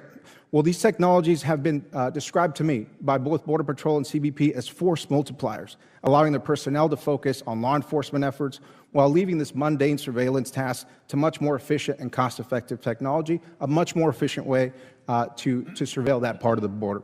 Now, Mr. Secretary, I have serious concerns with your fundamental lack of knowledge about the U.S.-Mexico border, considering the billions of dollars that DOD is slated to spend on this mission, with little clarity to those of us who live there. I would encourage you to do some homework on my region and learn what will actually make our border more secure and more safe. Thank you, Chairman. I yield back. Gentleman yields back. Chair now recognizes the gentleman from Georgia, Dr. McCormick. Thank you, Mr. Chair. First of all, I think it's great that the Democrats are finally concerned about the border. It's fantastic. I hope more of them join that fight in the future. It's fantastic, especially after 4 years of allowing millions upon millions across the border without any concern until now. When we talk about politicizing the military, I find it also very laughable when, for the first time, if you were to wear a "Make the Military Accountable to the Mission Again" hat, would that be considered political? I think in many ways that's one of our slogans. Okay, exactly. Mission accomplishment. When I was a young Marine and an old Marine, we were always focused on the mission accomplishment. One of the greatest things you've done is brought us back to our focal point, the ethos of the warrior. Make America great again. Also, I disqualify as political. That's something that every politician should want to do, let alone any military or non-military person that lives in America. So I dismiss that as political. I'm glad that you brought the mission back to all services. As a matter of fact, when I was down at University of North Georgia and we challenged you to come down to one of the Elite Eight, I was really impressed. I've always made fun of the Army, no offense to my Army comrades, about their PT. They were bringing it. They made it scientific. They're mission-oriented. They are absolutely focused 100% in large part because of the new leadership of the military, which I'm really excited about. I'm looking forward to getting you down there. One of the interesting things that happened recently is the activation of the National Guard in California. This had to be done because, quite frankly, California didn't take care of its own. We actually recently sponsored and wrote legislation that would make those states culpable for the finances that are spent on those National Guardsmen when the governor or the local magistrates don't do what's required to take control of their own problem that was created because of their lack of action. Do you think that's a good idea, or do you have a better idea for motivating people to do what's right instead of having the president step in? I think what the president has done here is common sense. If a governor and a mayor will not protect federal law enforcement officers in the execution of their basic functions, then the military, whether it's the National Guard or the Marines, is constitutionally or through statute allowed to come in and provide that security. That's precisely what we've done. The president, unlike in 2020 in Minnesota, when Governor Walz allowed a precinct to burn down, President Trump said that will not happen. We will get in front of this. We will not allow this to cascade. We will protect our law enforcement. And he's provided that clarity and common sense, and we're proud to be on that mission. I'm glad the president stepped in where local Democrats have not stepped up to the plate. One of the things I noticed in my recent experience as a veteran is I had to go down to the DEER's office in person, take a half a day off. Now, luckily, I have staff that can help me arrange those things, but I had to send in a form where my son, just to prove my son's still in college, instead of emailing it or faxing it or whatever we do in the modern technology, I do it at the DMV. I would hope that you and your leadership would help us as veterans make it a much more friendly 21st century experience. And I would hope that you would look at that just in your administration. I appreciate you very much. Finally, I want to give you an opportunity to talk about a little bit about Ukraine. One of the things I've said all along is the president's one of the most peaceful presidents there is. When they worry about invasions of foreign countries, this president has avoided war like no other president in modern history. He has actually been very good at foreign relations despite his lack of previous experience. Now he has a lot of, and he did the Abraham Accords. One of the things that I thought would be interesting when we talk about peace from strength, the United States and Europe combined have $50 trillion GDP. Russia has 2. We decimated them, we meaning the Ukrainian forces, with our support, decimated 50% of their armor and about 1 million casualties just based on the little bit they've given. Do you think, according to the Supreme Allied Commander who was testifying here before, that if we gave them wholesale support, we could end this war very quickly if Russia won't come to the table per President Trump's guidance? There are multiple ways in which we could help affect the front line and negotiations, and the department is prepared to support what might be necessary to do so, but our overall message is, and there's been billions spent already, and there are presidential drawdown authorities that exist right now that are still going in support of Ukraine, but our encouragement is that our European allies continue to step up as well. General Kane, what do you think about Ukraine? You got about 10 seconds, sorry. Well, sir, I think, obviously the killing's got to stop on both sides, and that's, as all of us, thank you for your service as a warfighter, know. Gentleman's time's expired. Chair, and I recognize the gentleman from Pennsylvania, Mr. DeLuzio. Thank you, Mr. Chairman. General Kane, I want to start with commending what you've said here today to Mr. Ryan and others about the apolitical nature of our military. I know it's a set of values that any of us who've served understand, that the military respects deeply civilian control, and that certainly runs up through Secretary Hegseth and to the Commander-in-Chief, no matter which party happens to be in the White House. I think even a pretty powerful example of that is when we have the State of the Union, you and the other members of the Joint Chiefs typically don't applaud for the more partisan parts of any president's remarks. Briefly, tell us why that is even a norm we should care about, why the American people should care about that norm. Well, sir, that's codified in the oath of office, our Constitution, and our commission. So it goes all the way back to the beginnings, and that's always been our tradition. I think it's an important tradition. I think it's one that we should care about no matter which side of this dais we're on, Democrats or Republicans. I think we should demand and expect that our most senior military commanders understand that partisan loyalty doesn't matter. What matters is the oath to the Constitution that we all take here, that any of us who've worn the uniform have taken. And I want to just ask some questions about the kinds of, I think, difficult positions commanders are going to be placed in, given what I saw happen at Fort Bragg, the guidance that exists now already for the military. And I ask this of you because you are not just the president's principal military advisor, you're the senior officer in our armed forces. If you or any other commander were ordered to attend a campaign rally, you would decline. Am I right? Sir, per the Hatch Act, which we get briefs on every year, it outlines pretty clearly what you can and can't do when you're in active service. And so I completely trust and believe in the professionalism of the United States Armed Forces, as does the Secretary, and we follow those guidelines. And I agree with you. And my concern here is less that we're going to see bad decisions made by our troops or their commanders. I don't think it's the problem. I think the problem is they're going to be placed in really difficult positions by civilian leadership. And the Fort Bragg episode, to me, is one of those examples. And I'll talk about some of the things, and we've heard some of it brought up here today. And again, my questions are to help you, give you a chance to put out for the public what you expect of our senior military leaders. So some things that the president said in his remarks, referring to a political rival, the governor of California and the mayor of Los Angeles, called them incompetent in front of the troops. Referring to Governor Walz, reference back to the debate between him and now Vice President J.D. Vance, saying that was a good debate. J.D. against this guy, remember how bad he was? He was one of the worst. I think he's running for president too. Can you believe it? But he's a radical left lunatic. That's a quote. Referencing the continued lie that he didn't lose the 2020 election, President Trump said, and I quote, "I was thinking about running because the election was rigged and stolen. We all know it," end quote. That's what the Commander-in-Chief is saying in an event with troops who are ordered to attend. And let me be clear, presidents for a long time have always had the prerogative to compel the attendance of our troops to be there as the Commander-in-Chief. I get it. This is different to me. You heard discussion of the campaign merch being sold on the base. And Another piece of this, and let's bring this up, invitations to the event went out from Donald Trump's campaign. Had an invitation right there taking you to a place where you can contribute, to donaldjtrump.com. And so my question, my concern is, of course, you and I don't think any commander would agree to attend a campaign rally, but you're brought to something that traditionally troops have attended, as they should with the commander-in-chief, but it turns into something that's a campaign rally.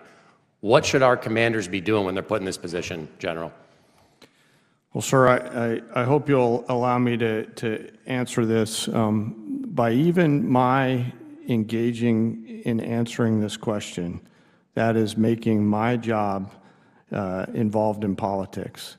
And so while I appreciate the question, I think the chairman and the force should stay out of politics. And if I engage in this question and with deep respect and appreciation for your question, I don't think it's an appropriate question for me to answer. General, that is, I agree with the way you're approaching this, and that's what we should expect of our leaders. In the 10 seconds or so I have left, I will tell you I'm very concerned for the position that you and other senior leaders are going to be placed in by this administration. I'd urge you as the President's principal military advisor to give him advice to knock it off.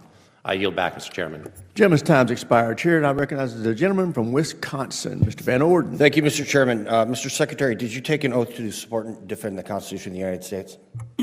Yes, I did. General, did you? Yes, I did, sir. Well, let's delve into that document.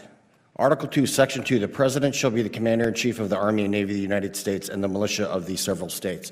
So when people are listening to the Commander-in-Chief, they are actually fulfilling their constitutional duty that they took an oath to defend and uphold the Constitution. And what these folks are saying is absolutely shameful, because when they are calling you incompetent, Mr. Secretary, guess who's listening? Our enemies. The people that are plotting as we sit in this comfortable room in an air-conditioned, beautiful space, they are plotting the deaths of us, Americans. And it is shameful, and I wish my colleagues would come back in here and apologize to you personally. Let's cover a couple other things here. When someone has gender dysphoria and they decide to mutilate their genitals and they're taking cross-sex hormones, they're out of pocket for about 3 years. How many countries is the DOD involved in right now? What? 50, 60, 80, 100, whatever it is, right? Okay, someone is going to get on a plane and leave their family and potentially leave their wife a widow or their husband a widower because somebody has decided to self-actualize. We're going to go forward and we're going to complete the mission because that's what we do. And a lot of my colleagues simply don't understand that, or they're trying to ignore it. Clear up a couple things. The former chief of Naval Operations was incompetent and gave the Red Sea to the Houthis. The former chairman of the Joint Chiefs of Staff let so much DEI garbage fly around they almost destroyed the military. That's why they got fired. Okay, as far as standards, the standard is the minimum. That is the minimum level of performance that someone will reach, or they're not qualified for the job. The NFL does not have a standard for females. If you're a lady and you want to join the NFL, go try out for the team. How many women play in the NFL? Anybody? The answer is 0. Why is there an NBA and a WNBA? Why? Because they acknowledge biology. So we can have as many whiz-bang, high-tech things available, but at the end of the day, to win a war, you need someone to go in a room and beat someone to death with their hands. That's a fact. And all this other stuff is meaningless. The Chinese Communist Party does not care what your pronouns are. They care if they know we will be able to destroy them, crush them, and grind them into dust if they mess with the United States of America. Mr. Secretary, there's 5 soft truths. The first one is that people are more important than hardware. Do you concur? I would concur with that and all of your previous statements. Thank you, sir. General, do you concur that humans are more important than hardware? I do, along with the other soft truths. All right. Well, good on you. So here's an issue that I'm having right now. It doesn't matter how great our people are if they're not upholding this oath and understanding that the President of the United States, Donald J. Trump, is the Commander-in-Chief, and that you are the Secretary of Defense, and that you are the Chairman of the Joint Chiefs of Staff. And we've had a rash of incidents around bases that can only be described as insubordination, taking down the president's portrait, turning yours around, turning the vice president's pictures around, removing them from stations, covering them with flags. That's insubordination. And insubordination is a crime according to the United States, the UCMJ, Uniform Code of Military Justice. So what I just need to hear from you, Mr. Secretary, and I commend you for your performance or what you did for Fort McCoy in my district. I need to hear from you that you are actively trying to find the people that are subverting the chain of command, and then we'll deal with them in the appropriate manner. Every place where we find incidents like that or others, they're immediately addressed. Thank you. General Kane, do you think it would be a political act for someone to be held accountable for insubordination? If you did that as the chairman of the Joint Chiefs of Staff, holding soldiers, sailors, airmen, Marines, guardians? Well, Congressman, of course, you'd have to have the context around that, so I'd want to know more information, sir. Okay. I want to commend you for your performance today and your restraint by not lashing out at some of the most disgraceful comments I have ever heard in my short tenure in Congress. And with that, I yield back. Gentleman yields back. Chair now recognizes the gentlelady from Hawaii, Mr. Kuda. Thank you, Mr. Chair, and I agree we've had many performances today, but what we'd like is some answers. Mr. Secretary, did you invite Elon Musk for a briefing on war plans with China to the Pentagon? Yes or no is simple. There's been a lot of hyperbole and incorrect reporting around that situation, but we did invite Elon over to come talk to us generally, but there was no war plans being discussed. Okay, so whose idea was it to invite him to the Pentagon for a briefing? You mentioned you served at the pleasure of the president. Was it the president's will to have him come and be briefed? Well, as you know, at that time, Elon Musk was leading up DOGE efforts, and we've taken a great investment in DOGE at DOD, and so getting his input on how we make DOD more efficient makes a great deal of sense. Okay, but don't you think it's a conflict of interest for the world's richest man? Many of the contracts that the DOD is engaged in, billions of dollars of contracts going to his company, and he is, as to your point, was leading DOGE, which was involved in cutting hundreds of contracts, but also becoming intimately aware of the platforms and the requirements that would be given out for new contracts. Did you not think it was a conflict of interest to invite someone with financial interests into the Pentagon to have firsthand knowledge of what they could then bid on for their own, enrichment? Ma'am, it was just an informal discussion, but I'll tell you, anyone that knows our Defense Department knows we show no preference to any company other than what your capabilities are, and we're grateful for the places where his companies benefit our national defense. So for a $280 million donation, the world's richest man with companies intimately linked and involved in billion-dollar contracts with the Department of Defense gain access into the Pentagon. So would you say that any company right now that has multi-billion-dollar contracts with the Department of Defense has access to the Pentagon right now? 1-hour briefings with you personally? On the regular basis, I meet with many people and many different companies and many different aspects of our defense industrial base to ensure we have the best possible capabilities. It would be imprudent to do Well, I'm sure for an investment of $280 million, Elon's investors are quite happy that it's come out into the billions. I want to jump questions right now. Mr. Secretary, on January 6, 2021, rioters and looters attacked federal law enforcement officials, vandalized and destroyed federal government property, and caused an estimated $2.7 billion in damages right here at the Capitol. Would you have sent the National Guard and the Marines in on that day? Well, unfortunately, President Trump requested the National Guard in advance, and that was... It took him quite a long time. I'm asking you, as Secretary of Defense, would you have sent in the National Guard and the Marines on that day? We had 140 Capitol Police officers injured. One died the next day. Would you have sent in the National Guard and the Marines? As I said, President Trump directed National Guard to be there in advance. And I think you can look at the record of how long it actually took for him to actually send them in. But it's good to hear that it sounds like you would have sent in the National Guard and the Marines on that day in which the insurrection was taking place right here at the Capitol. Mr. Secretary, during your confirmation hearing, you failed to deny the conclusion that you would carry out an order to shoot protesters in the legs. So let me be direct. Given what we are seeing across the country right now, would you carry out or issue an order by the President for our military to fire upon protesters actively engaging in their civil right to exercise free speech, their First Amendment rights? Would you give that order from the President?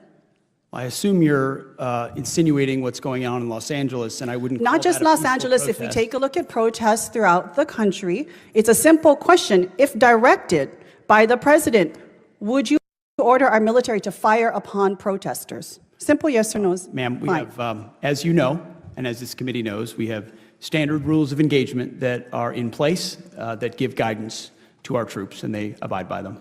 I'm asking what you would do. Again, you said you serve at the pleasure of the President. Is that not true? I do serve at the So pleasure. if the President told you to shoot people in the legs, would you do so? Now, you failed to answer this question as well in your confirmation hearing when asked by members of the Senate.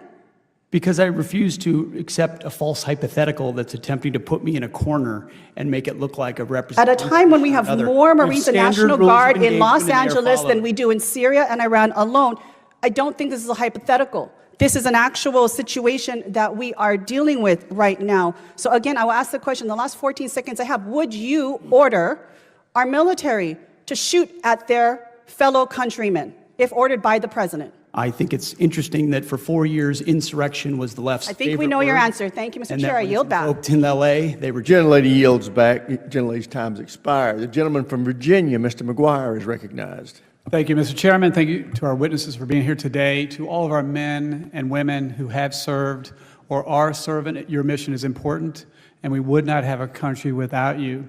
Secretary Hegseth, I last saw you at Memorial Day. We really appreciate your remarks as we honored and remembered our fallen.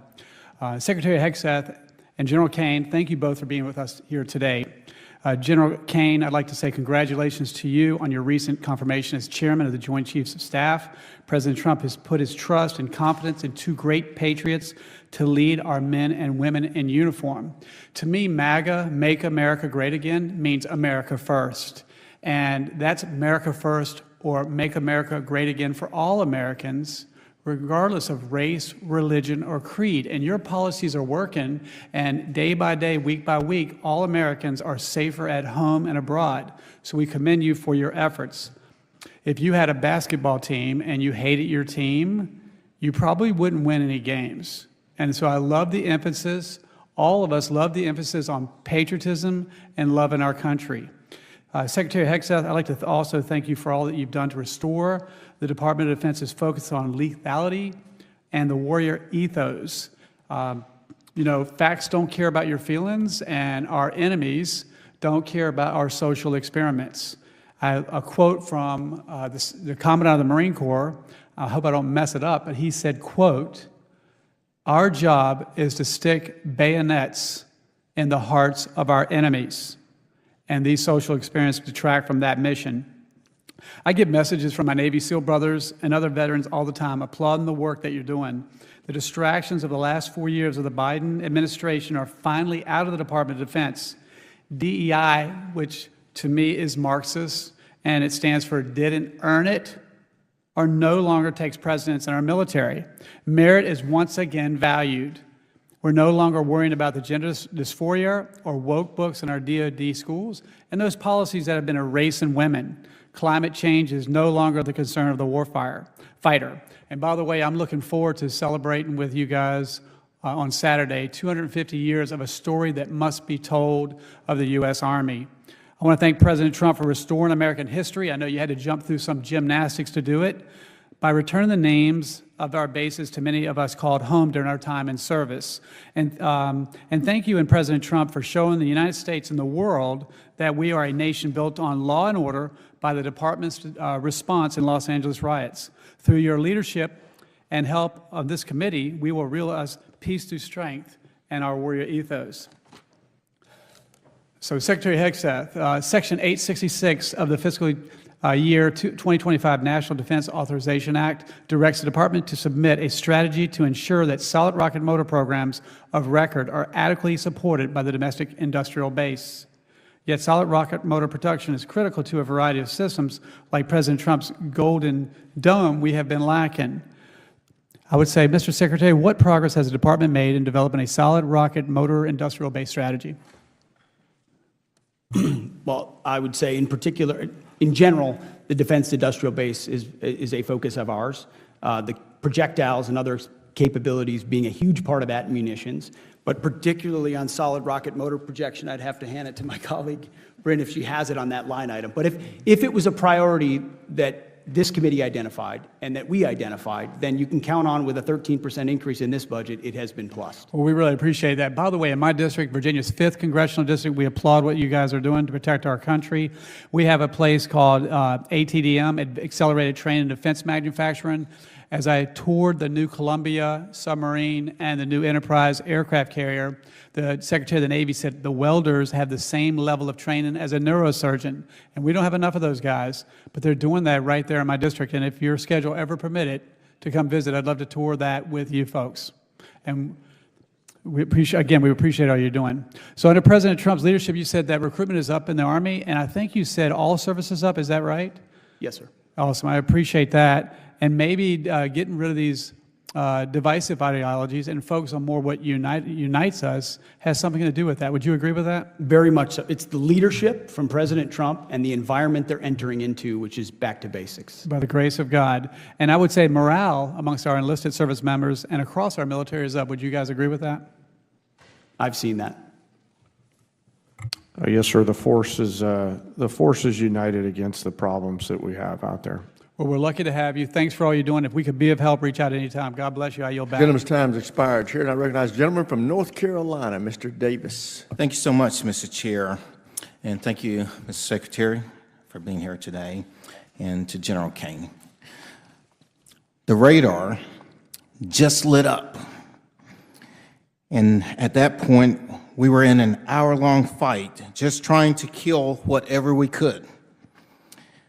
These were words of a pilot at Seymour Johnson Air Force Base, speaking of a deployment that occurred on April the 13th, 2024 in the Middle East, where pilots shot down rockets, drones, heading to Israel from Iran. Another pilot said, "It was a deployment like we have never seen before." Mr. Secretary, I'm incredibly proud of the airmen at Seymour Johnson Air Force Base. And I was glad to join the ACC commander at a decoration ceremony recognizing 31 of the airmen and what they accomplished, and they accomplished the mission on April the 13th. As you have highlighted the warrior ethos, lethality, and readiness, I cannot think of a better example than what we saw on April 13th. There was not a lot of time, there was a lot of scrambling. They packed up, took those F-15s to the Middle East, and they got the job done. Seymour Johnson plays a key role in our national defense. It also is a location of the Air Task Force. We have one of our Air Task Force, which aims to generate more efficient, integrated, and deployable units. Mr. Secretary, the Air Force has conveyed a commitment of plans to bring back F-15Es with the 229 engines from Lakenheath. Meanwhile, we're working right here. I'm trying to prioritize operational and maintenance needs at the installation. We also have to come back and address the training needs. In your opening statement, you mentioned NGAD, the F-47. Could you please just briefly expand further in terms of your vision of NGAD and looking long-term at the potential of Seymour Johnson Air Force Base and others to deliver and ensure the nation's continued air superiority in face of growing global threats? I'll take it briefly and then hand it to the chairman. I have met some of those men and women from April 13th, impressive Americans, some of the refuelers I've had a chance to talk to from that evening. We are investing in NGAD in a historic way, in the F-47. A lot of its capabilities obviously classified, but with a sixth-generation fighter of that type, it shows to our adversaries that we are prepared to project power in the future. And where those go and where they're stationed is an open question, but we're happy to take a look, and I'll hand it to the chairman. And thanks for speaking with our airmen, Mr. Secretary. Hey, sir. First, thanks for your service in the Air Force and in the Joint Force as well. You know, just piling on here, that particular day for the Air Force, not just was those Strike Eagle crews, but also the maintainers on the ground who were loading missiles up while there was engagements going on right over their heads. So extraordinary acts of bravery under fire out of your home district there. Thank you so much. General Kane, thank you, too, for your service. In the opening statement, you shared that you were honored to serve alongside some of the most incredible warriors and civilians and their families. And you didn't stop there, and I appreciate it. You said, I always especially remember our fallen and their families who demonstrate true sacrifice, courage, and commitment to our families. Corporal Ryan Russell was a medic, the 2nd Battalion, Fort Bragg, was killed March the 5th, 2007 in Iraq. I talked to his mother. He was 20 years old, putting a face on this, 20 years old, killed with others about the same age. And she said the only thing she missed the most was his smile. But my question is, we have, for instance, we can't bring back those loved ones, but we have the honor and remember flag. Representative Kiggins, myself, if you could take a look at H.R. 1363, I would ask you to do so. And Mr. Secretary, I would simply ask, what else are we doing to honor our fallen?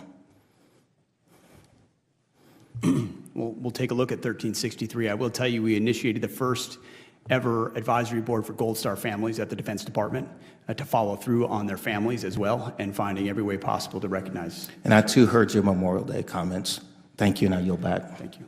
We will yield, the gentleman yields back, his time's expired. We will now go to another North Carolinian, Mr. Harrigan, for 5 minutes. Thank you, Mr. Chairman, and Secretary Hegseth and Chairman Kane. Thank you all for your testimony today. I'd like to first identify with my colleagues' comments from Wisconsin, but I'd like to take it a step further. I think you all are owed an apology. And although I really wish that all of my Democratic colleagues' comments were of the nature of my colleague from North Carolina just a minute ago, that is not what happened today. And all we saw was flagrant disrespect towards both of you, and that's not what this committee is about. We should be able to disagree without showing disrespect. We should be able to have discourse without sowing discord, and we should be able to question without using words that you can't take back, and that's not what happened today from the other side of this committee. We need to do a lot better than this. But I will say, gentlemen, that you handled those questions with humility and grace. And today, many of my Democratic colleagues have struck out. And it's the second day in a row that many of my Democratic colleagues have struck out. So with that, I've got a couple questions for you today. Mr. Secretary, I want to talk about Army Transformation Initiative. I want to thank you for the bold work that you have done to reshape our nation's Army.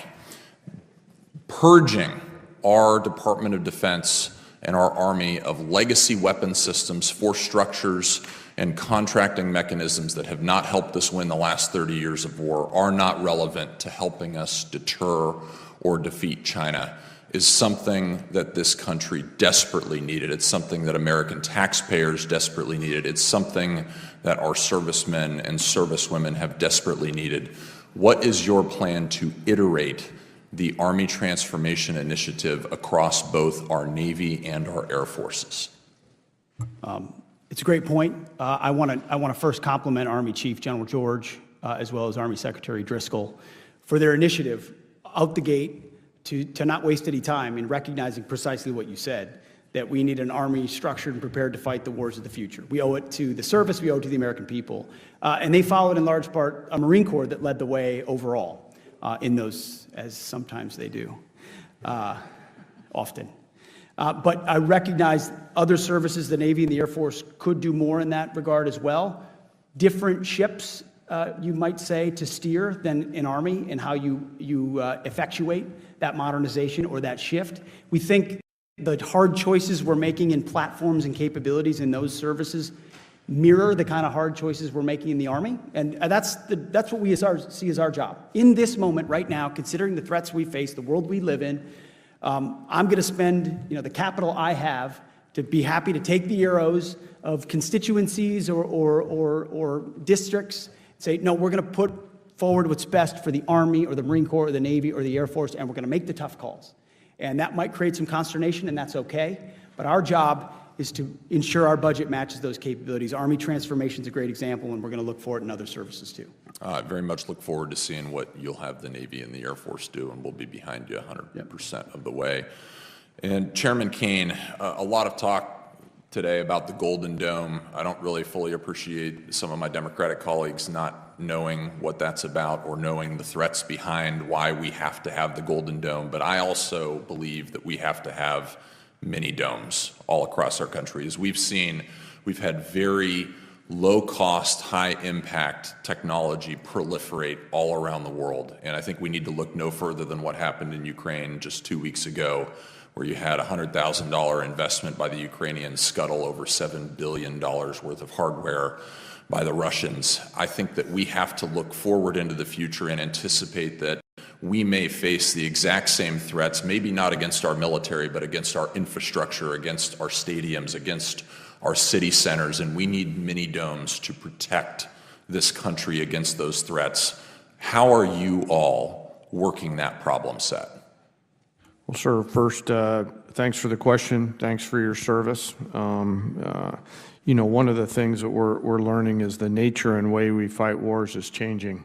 We're starting to face, as you're alluding to, problems of mass, where numbers of exchanges, kinetic exchanges, and frankly non-kinetic in the cyber domain are increasing exponentially. So we have to match networks with networks and mass with mass. And so as we move forward to create the force of the future, that's on our radar. Gentleman's time's expired. Chair, and I recognize the gentleman from California, Mr. Cisneros. Thank you, Mr. Chairman. Mr. Secretary, so many topics to cover. I represent California's 31st District, located in Southern California, where you've deployed the National Guard and Marine Combat Battalion in an effort by this administration to provoke a confrontation. God only knows for what reason.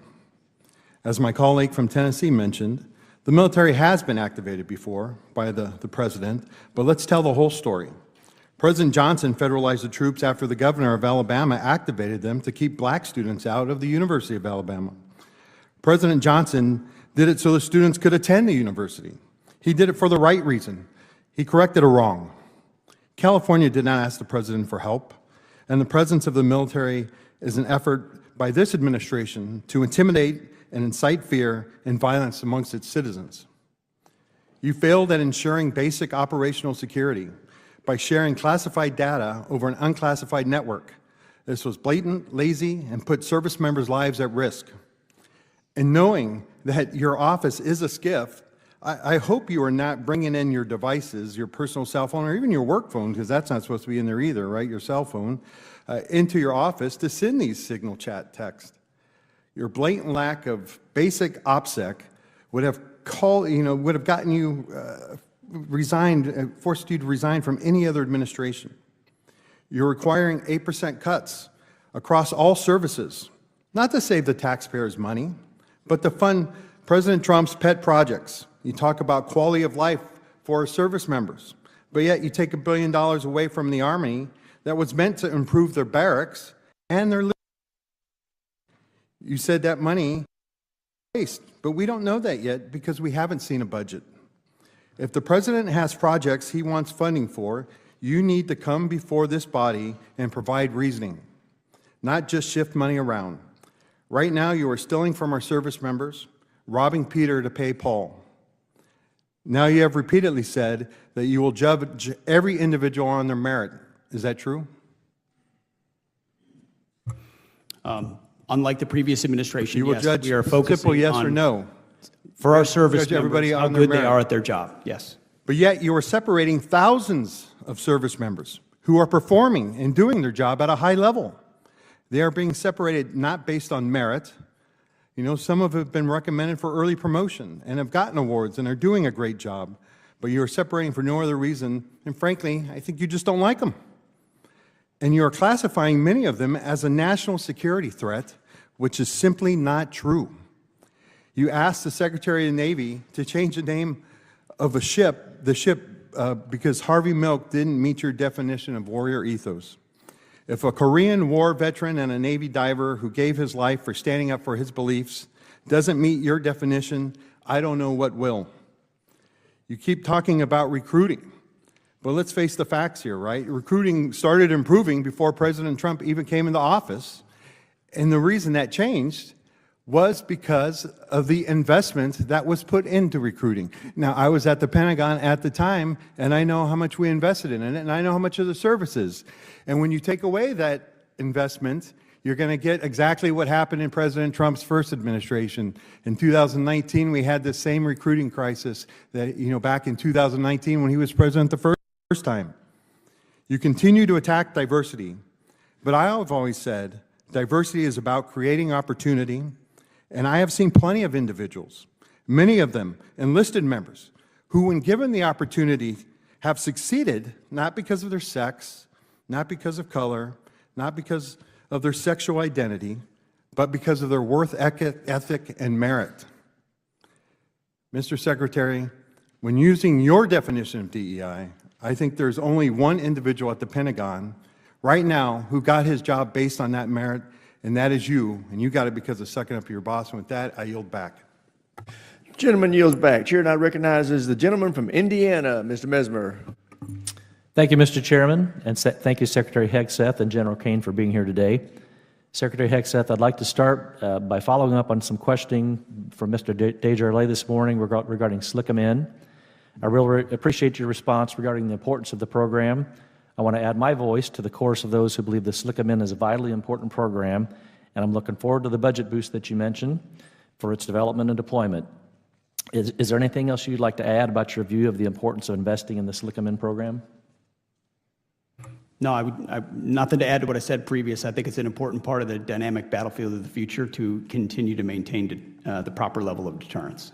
Excellent, thank you. General Kane, in response to a question in front of the Appropriations Subcommittee on Defense about non-strategic nuclear capabilities, you spoke about the 4 Cs across enterprise that you also mentioned here this morning. I'd like to focus my question on the competition piece. General Kane and Secretary Hegseth, can you elaborate on the strategy related to competition in the department, and that would you agree that in general the department achieves better outcomes on programs when it engages industry in a competitive process? Yes, sir. Absolutely, we do. I mean, there's many case studies over the arc of the last 30, 40 years that show how the taxpayer gets a better deal, the warrior gets a better deal when multiple entrants come to the table to drive better outcomes out of each of those producers. And as we look at the House's efforts, the Senate's efforts to work together along with the department and the other leadership to generate the national and defense industrial base of the future, I really hope we encourage competition, not just with the existing primes, but new entrants and even startups. I spent some time in the private sector as an entrepreneur and realized quickly the value of competition to get to better outcomes. Outstanding. Secretary?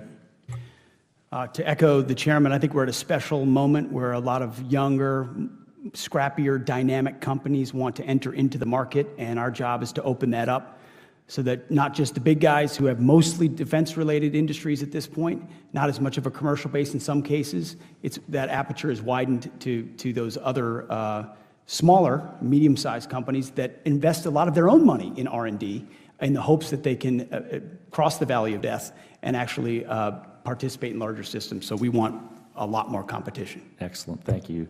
Are you considering an open competition process for development of the SLCM missile system? I don't know the particulars of the competitive process of the SLCM, but we can get that to you. Okay, that'd be great, thank you. Secretary Hegseth, on the HACD subcommittee hearing, you also mentioned our AUKUS partnership and how you've been working with Minister Marles and Secretary Haley, not only relying upon the previous administration's Pillar 2 framework, but also finding new ways to supercharge Pillar 2 and setting up new signature programs under the AUKUS framework. What are the best capabilities in the near term that AUKUS Pillar 2 can deliver to our warfighters? Well, I don't want to get ahead of our discussions with Marles and Healy in Australia and UK in particular, but they're ongoing, they're recent, and with an interest in identifying precisely those projects that we share a mutual interest in, that are a part of our future fight, where all of our defense industrial bases can contribute and benefit from collaboration. So we are looking for that, and we will. Excellent. Would you anticipate hypersonic capabilities, like a hypersonic glide vehicle or new electronic warfare systems, could be a potential programs that AUKUS could focus on delivering? I think you were at our meeting, sir. Oh, okay. No, long-range fires is something we've definitely been a part of our conversations. Okay, excellent.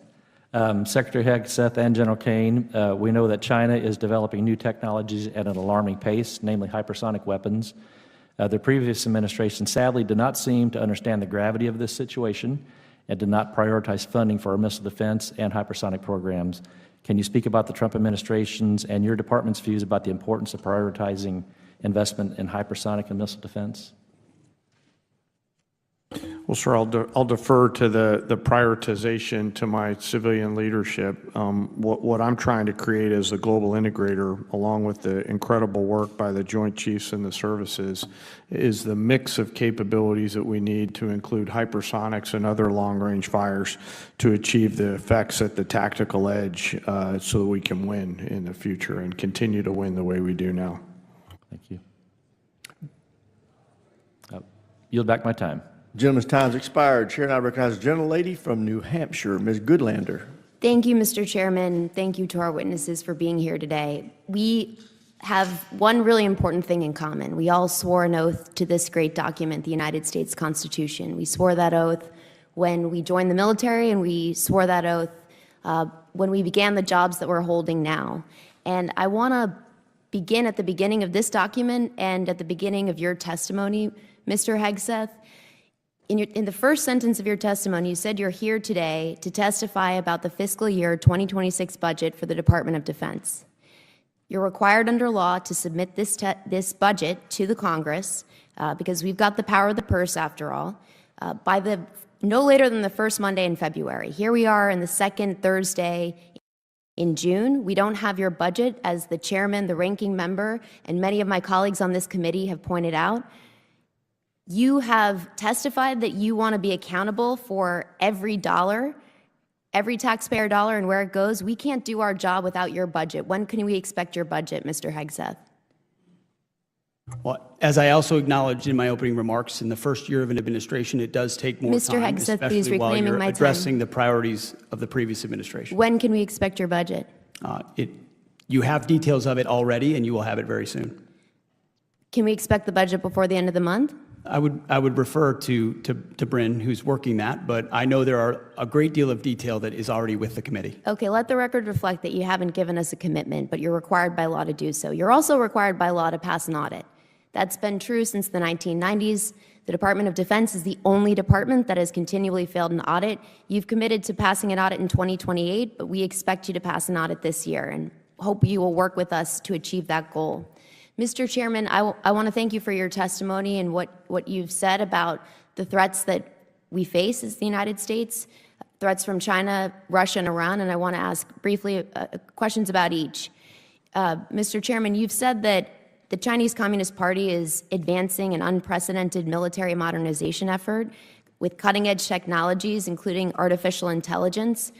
Do you agree that the United States military must have more powerful AI capabilities than China? Well, ma'am, first, thank you also for your service in the Navy. I think LLMs and AI really underpinning all of our command and control capabilities is now and will be in the future a key and essential tool for decision making. Thank you. I agree that American AI dominance is extremely important. Yes, Mr. Hegseth, should American AI dominance be up for negotiation with China and any trade talks that are underway? As the chairman said, we're very focused on AI dominance. It's central to maintaining our cutting edge, and we're doing that.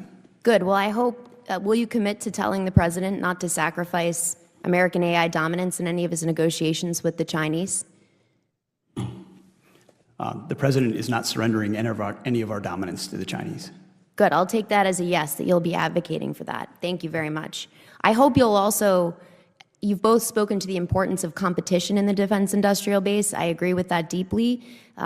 I'd point out that 40% of small businesses have left our defense industrial base supply chain in the past decade, and trade wars that have caused unprecedented uncertainty are going to drive more small businesses out of business. And that's something I hope we can work together to try to prevent, because it's very real in my home state of New Hampshire. Mr. Hegseth, did you order a pause in offensive cyber operations against Russia? That I know the story you're referring to, and it's false. We said it then, and I'll say it now. So it is your testimony that you never ordered a pause in offensive cyber operations against Russia? We did not. Okay, let the record reflect that, and we'll be following up on that. I'm going to skip Iran because there's been a lot said in this hearing that has given me grave concern. One of the things that's been said in this hearing, Mr. Hegseth, was I want to give you the opportunity to correct the record and make clear that you will abide by, that you will obey a ruling of the United States Supreme Court. I don't believe we have any cases pending before the Supreme Court right now. I want to ask you, will you abide by a ruling, by a decision of the United States Supreme Court if it is issued and you're asked to do so? What I've said, and I'll repeat, is that district courts should not set the foreign policy of the United States of America. Mr. Hegseth, this is a fundamental principle of the United States Constitution. Gentlelady's time's expired. Chair now recognizes the gentleman from Kansas, Mr. Schmidt. Thank you, Mr. Chairman, and Mr. Secretary General. Thank you for being here and for your extensive commitment of time today. We're grateful for it, and it's the way the system is supposed to work.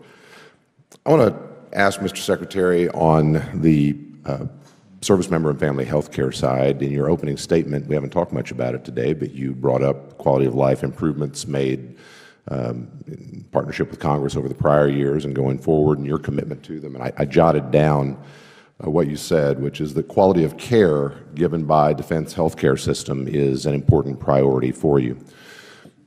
At the end of the last year, prior to the current administration's service in office, there was concern in many base towns, Army-based towns, about what we viewed as a push from the Biden administration to downgrade a number of our health care facilities. I represent, among others, Fort Riley, for example, and we were very concerned about the future of Irwin Army Hospital.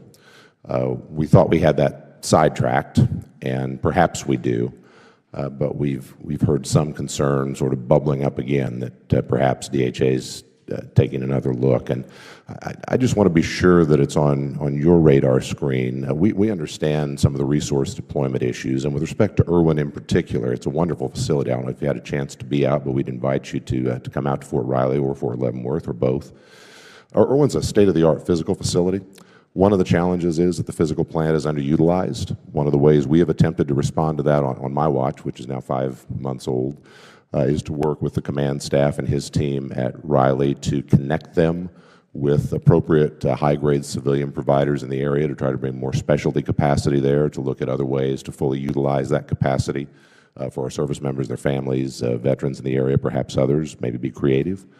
We want to grow our way out of any back-of-the-envelope challenges. We don't want to shrink our way out of it.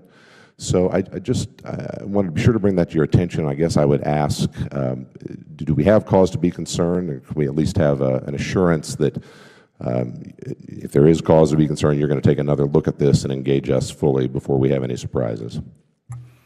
Well, we will certainly take a look. In particular, I will say that we're increasing our expenditures on the healthcare side to make sure we're addressing the needs properly. We're also willing to get creative, and one of those, it's not precisely what you addressed, is working with VA. I mentioned it earlier in this hearing, where there's places we can cross-level to in a mutually beneficial way that ensures the throughput necessary and skill sets necessary of different facilities. That makes sense also. But looking to the civilian side is another alternative. So I don't know if Bryn, you have particulars on that facility, but we'll get more information to you.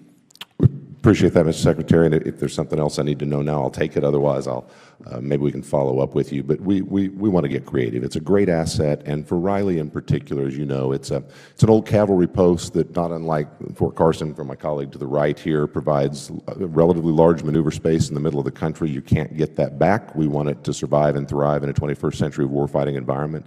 And in order to do that, we've got to make sure we're doing the small things that are critical, including providing the right kind of health care to our troops. It's a great family post, by the way. So, let me ask you, shifting gears a bit, and I don't know if this is appropriate for the Secretary or the General, I'd direct it to your discretion, but with respect to sort of the future of the E-7, another issue that we have some Kansas-based interest in, but obviously we're more interested more broadly in what we're going to do for aerial surveillance assets.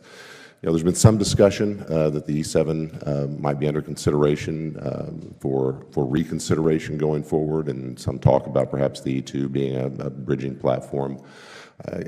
What can you tell us about the thinking there, and in particular,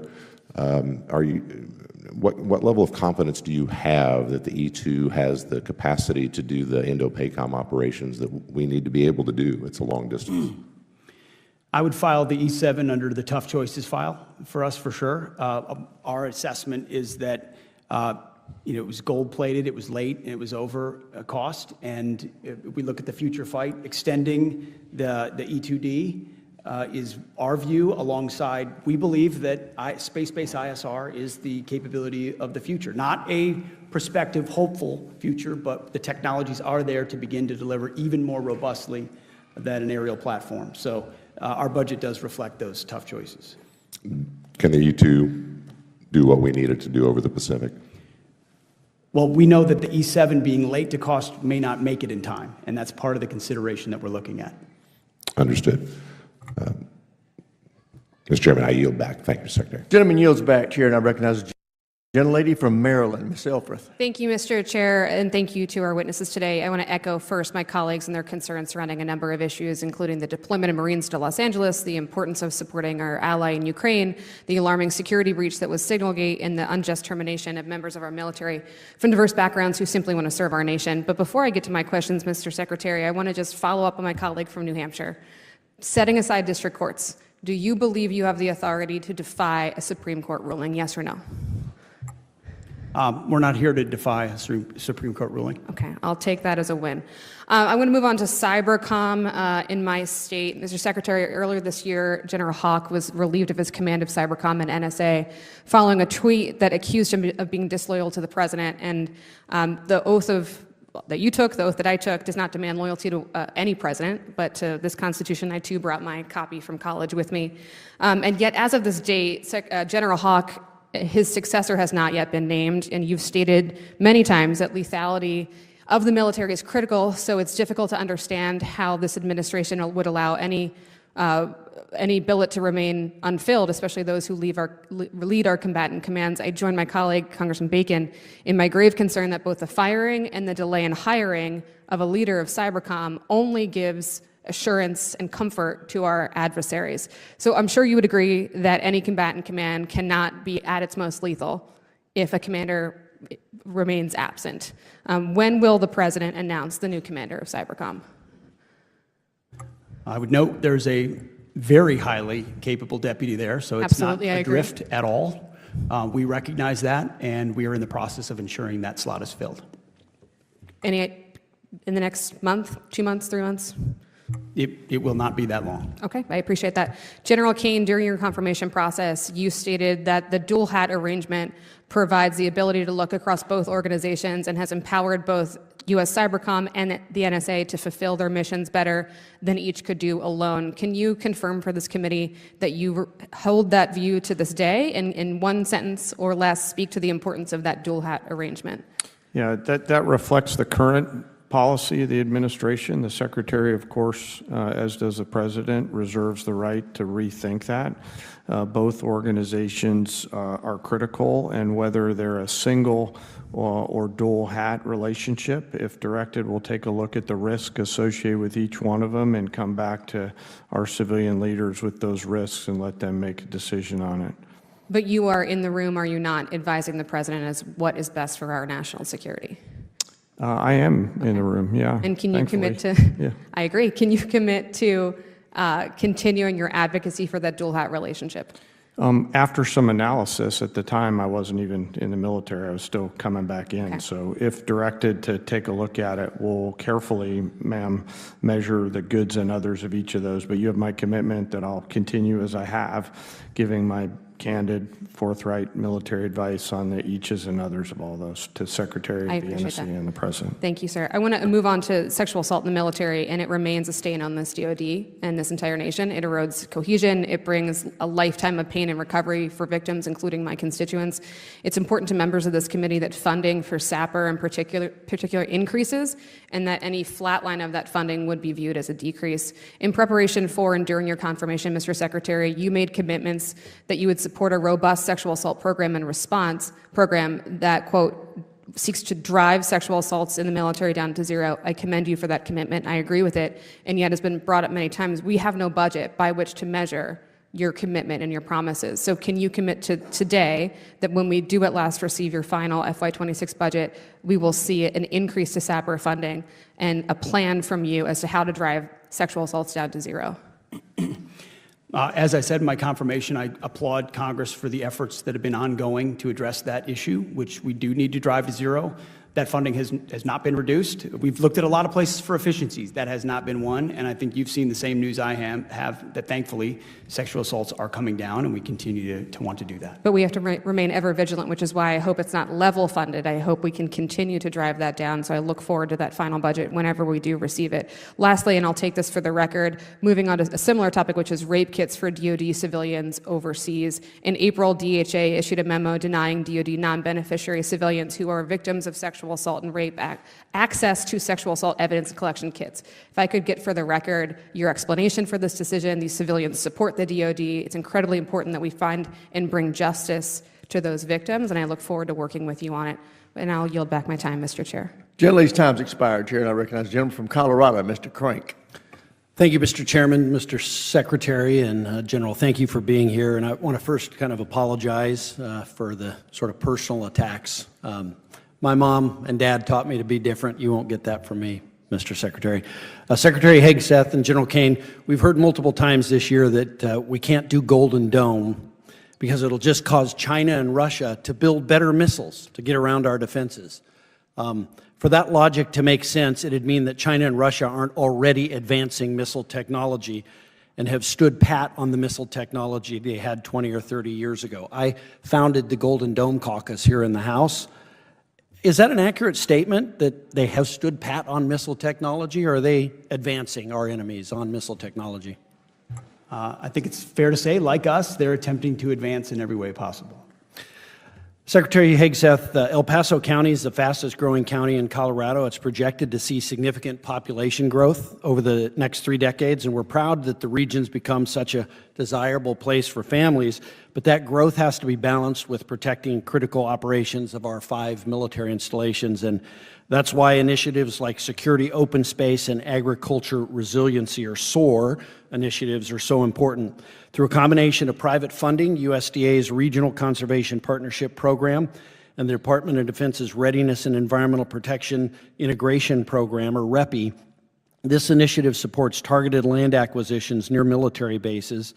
These efforts help conserve wildlife, habitat, preserve agricultural interests, and of course maintain the necessary buffer zone, the most important part, that allows military missions to continue. Does the Department of Defense plan to continue to support the REPI program in the FY26 budget request to Congress? Yes, sir, it does. I could get back to you with a specific number. That would be great. Thank you. Additionally, the Colorado Trust for Public Land has been awarded an $18.5 million USDA RCPP grant to help leverage DoD REPI funds and reduce future land use conflicts around installations like the U.S. Air Force Academy. However, I understand the USDA is currently holding the funds under review. While I recognize this may fall outside of your direct jurisdiction, the success of this land acquisition is essential to protecting the Academy's training capabilities. Can I count on your assistance in working with USDA to find a solution that protects the readiness of the Air Force Academy and responsible federal funding? Yeah, we're happy to look at that with you. Great, thank you. I also would like to talk a little bit about the border. My district is home to U.S. Northern Command. We're very proud of what U.S. Northern Command has done with the new authorities that on January 20th the President gave Northern Command on the southern border. And in addition, 4th ID has troops down there. Could you talk a bit about some of the great work that the U.S. military is doing in support of securing our southern border? We think it's foundational and fundamental work to the security of our nation. And as I've said before, because the previous administration allowed 21 million illegals from places we don't know to enter our country. And thank you for asking that, because it gives me an opportunity to sort of, I see questions that are specifically meant to attempt to sow discord between the chairman and I, knowing you're going to get different answers based on our positions. And he has said, the technicalities of an invasion, well, we're not talking about an invading army here. So, of course, everyone's trying to spin his words. What we're talking about is the invasion of human beings, mostly military-age males from all around the world. We have no idea what their intentions are, and they facilitated it under the previous administration. So me in my position, I can I can clearly state that it is an invasion. And we are proud to have the military at the border to interdict that. And they're every single day, through increased authorities, are working together with Border Patrol to ensure that that number goes from 99.9% to 100 at the southern border. I cannot commend the Joint Staff, NORTHCOM, and our military for reacting to that in the early days of the administration, orienting their focus to the southern border, and applying the manpower expertise necessary. Because for 2 decades, we spent 20 years guarding other people's borders, and we got really good at it. And it's about time we take that expertise and apply it to ours. And I commend our military for following those lawful orders and executing it incredibly well. They did a great job, and it's very similar to what's happening right now in Los Angeles. It's a support role. They're not down there arresting people. They're not doing that, but they're doing a great job supporting. Thank you, Mr. Secretary. I'd yield back. Thank you. The chair now recognizes the gentleman from California, Mr. Whitesides. Thank you. Mr. Chairman and Mr. Secretary, thank you for your service to the country. I'm a new member of Congress from the north side of Los Angeles, and I'm proud to represent a region with both a large veteran community and a world-class aerospace production base. It was our area that broke the speed of sound for the first time, that assembled the space shuttles, and that now builds many of the most advanced aircraft that this nation depends on for its national security. I want to start by communicating my deep concern for the deployment of military troops to the streets of Los Angeles County. Over the past few days, I've received briefings from military leadership, including the Marine Corps and the National Guard, and one thing is eminently clear. So far, this operation has been poorly planned and poorly executed, and is not an example of the operational and logistical excellence that the Department of Defense is famous for. Our service members have been sleeping on the concrete floors of federal buildings and even outside on roads. No contract has been made to feed them or adequately house them. NORTHCOM was not given adequate time or resources to prepare to absorb these Guard units. The lines of command are muddy at best. I've personally heard that NORTHCOM is the lead agency, the DHS is the lead agency, that the FBI is the lead agency, or that your office, Mr. Secretary, is the lead agency. It's unclear whether the Marines who have been deployed have even completed their full training for this civilian-focused, non-lethal mission. The briefings that we have received to date indicate that only a fraction of the assigned forces are actually being utilized on a day-to-day basis. On top of this, yesterday we heard in your testimony, Mr. Secretary, that the Department may start sending troops to other cities and states. And early today, you refused to say whether you would follow the decision of the Supreme Court on the legality of the deployments of the National Guard and the Marines. We're on an extraordinarily dangerous path. The nation's founding fathers were rightfully deeply skeptical of domestic deployment of federal troops. That skepticism stretches all the way back to the Boston Massacre and is a skepticism based on blood. Going forward, I would urge you to avoid politics and to actually pay attention to what law enforcement officers are saying on the ground. Now, we've talked a lot today about leadership and accountability. I've been lucky to work for several inspiring leaders. When I was NASA Chief of Staff, my boss was Administrator Charlie Bolden, who you may know, served as a decorated Marine general, as well as a space shuttle commander.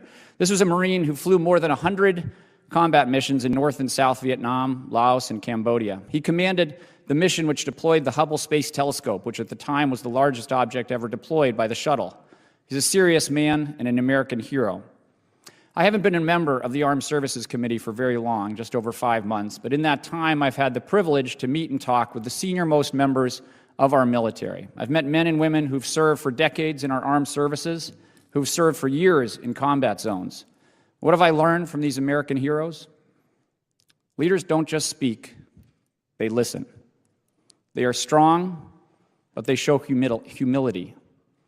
They are curious, and they learn from all members of their team, even people that they disagree with. You and your team have made multiple serious errors, putting our pilots and troops at risk by disclosing operational details in unclassified communication channels, firing general officers with unique experience and leadership skills, hiring senior team members who seem to be unable to work together well and who seem unable to hold confidential information private. We need the Department of Defense to be run well so that our troops are led well and our nation is protected. In order for that to happen, Mr. Secretary, I suspect you will need to listen more and talk less. You will need to be more curious and capable of learning from different voices. I know that that is not the style of this administration, but you now have the lives of millions of service members and hundreds of millions of Americans depending on your capacity to learn and change. I sincerely hope you can do it, and I yield back my time. Thank you. The chair now recognizes 5 minutes for myself. I have the privilege and honor of representing a district that has a huge Navy presence, so I want to switch gears and talk a little bit about naval aviation. Although I am the daughter of a Green Beret who served in Vietnam, I had the privilege of serving for 10 years as a helicopter pilot. I'm married to a 20-year veteran who flew F-18s. I'm now a proud mom of a naval aviator and a son who graduated from VMI about 3 weeks ago. So big military family, and I represent a district where naval aviation, really the heart of East Coast Naval Aviation, is the East Coast Master Jet Base. Yesterday we spent some time talking about the importance of the East Coast. I understand the importance of the West Coast very much in this potential China fight that we are all thinking of every day. But it can't be understated, the value of what the East Coast brings in our battle groups and our carrier strike groups that deploy, the people that live in my district.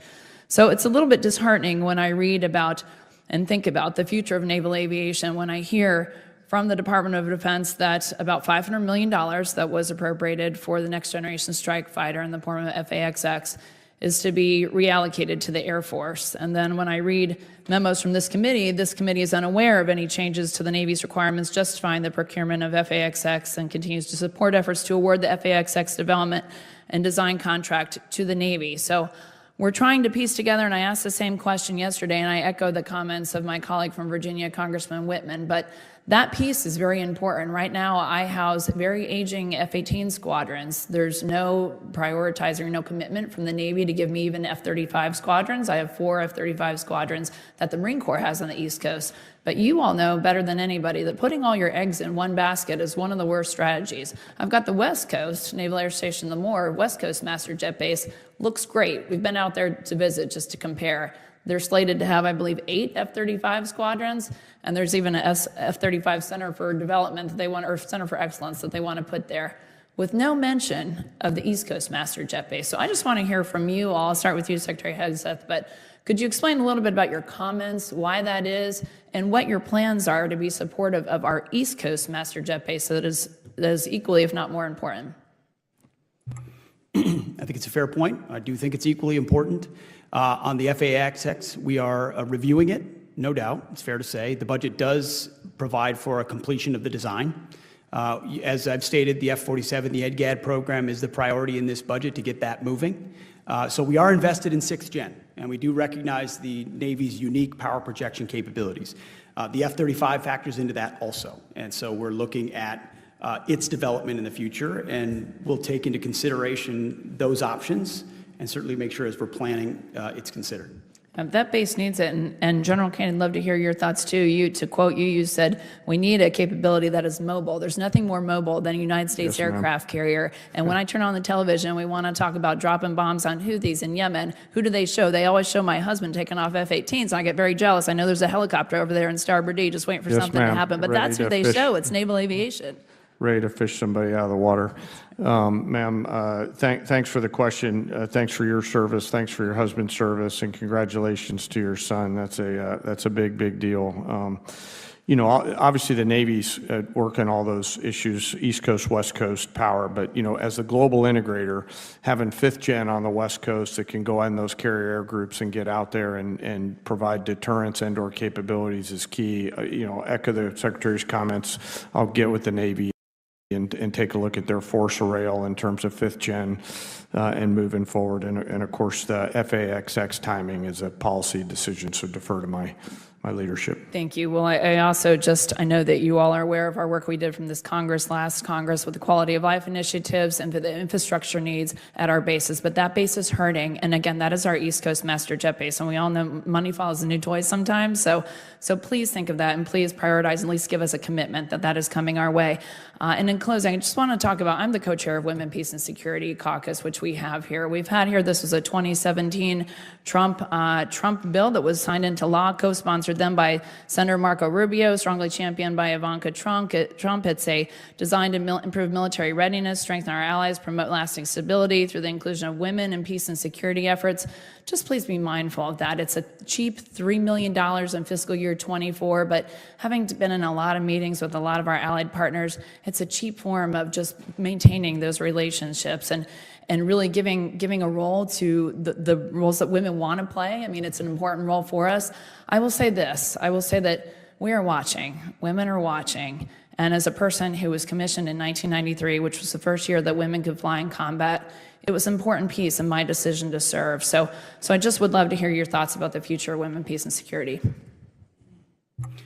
Ma'am, my issue is not what women, peace, and security was.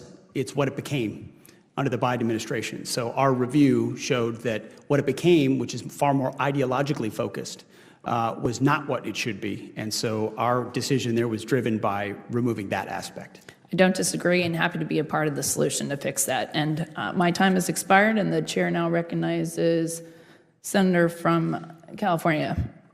Mr. Got promoted. I'm sorry. Thank you, Chairwoman. Sorry about that. Thank you, Chairwoman. Thank you to the witnesses for being here. Mr. Secretary, I just got word that Senator Padilla from my great state of California was physically assaulted and arrested for attending Secretary Noem's press event. The mere fact that he showed up, he was forcibly removed. Is this how you would treat a member of Congress who attends your press event, whether invited or not? Well, I've been here for 5 hours, sir. I don't know about that. I'm just asking, would you have me forcibly removed from your press event I'm not going if to I walked in? speculate on a hypothetical. I'm sure there's more context. I'll take that as a yes. Mr. Secretary, does the DOD have any plans to allow the military to follow the orders of President Trump when his order violates the Constitution? Yes or no? I reject the premise of that question, which is that President Trump is ordering unconstitutional orders. I'll take that as a yes as well. Mr. Secretary, the deployment of active duty Marines to California is incredibly disruptive to the lives of service members who are being drawn into the President's publicity stunt. And I want to know how you're planning to take care of these troops.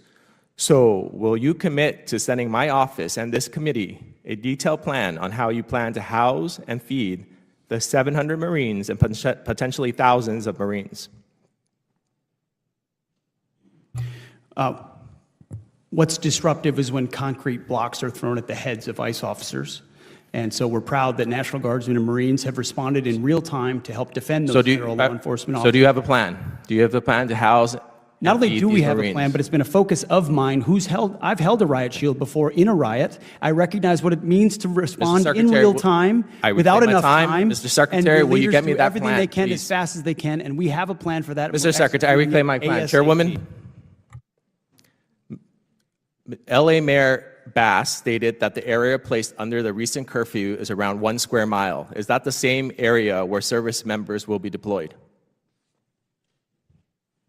Service members are in Los Angeles to defend law Do you know? enforcement, ICE agents, and facilities. So essentially, you're telling me that American people and the American people that a 1 square mile block of LA, and for the record, LA County is over 4,700 square miles, warrants the deployment of 700 Marines and the federalization of 4,000 California National Guardsmen. You testified earlier that you will send in the military to protect local law enforcement. Did LAPD Police Chief McDonnell ask you for your help?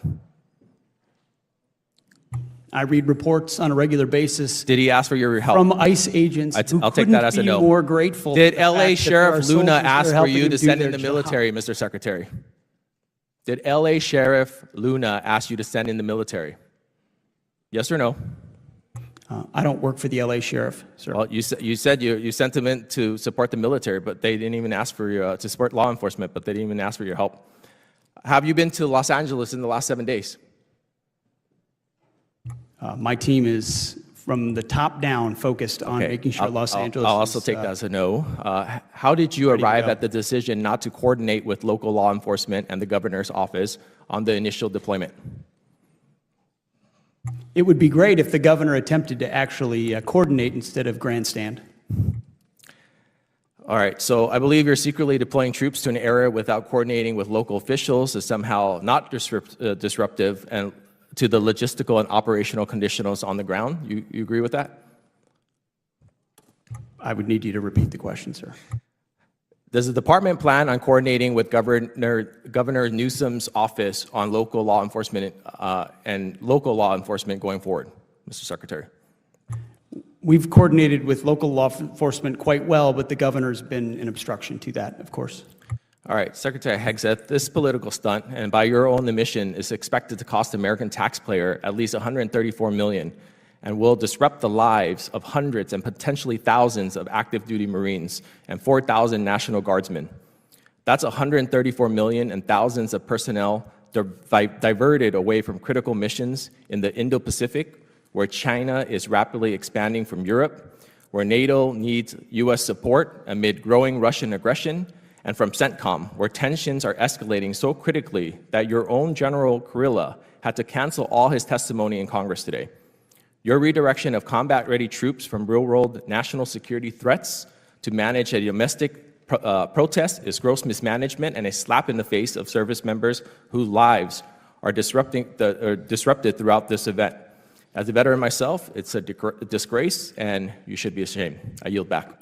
The gentleman's Madam time Chair, has expired. Madam Chair, can we add into record, please, that the gentleman from California has just stated that it is okay to have 1 mile of complete criminality in L.A. so long as it doesn't cover the 4700. That was not my statement. Madam Chair, that Mr. it's Mills- okay. Mr. it Mills doesn't has have- not Gentlemen, been recognized. This is absolutely Either gentleman, absurd. either gentleman is not recognized. have the right to over to the. You have not been Chair- recognized. Either by gentleman the is chair. recognized. The chair now And neither have you. recognizes Controls the the time. congressman And neither from have you, Mr. Louisiana, Mr. Higgins, for 5 minutes.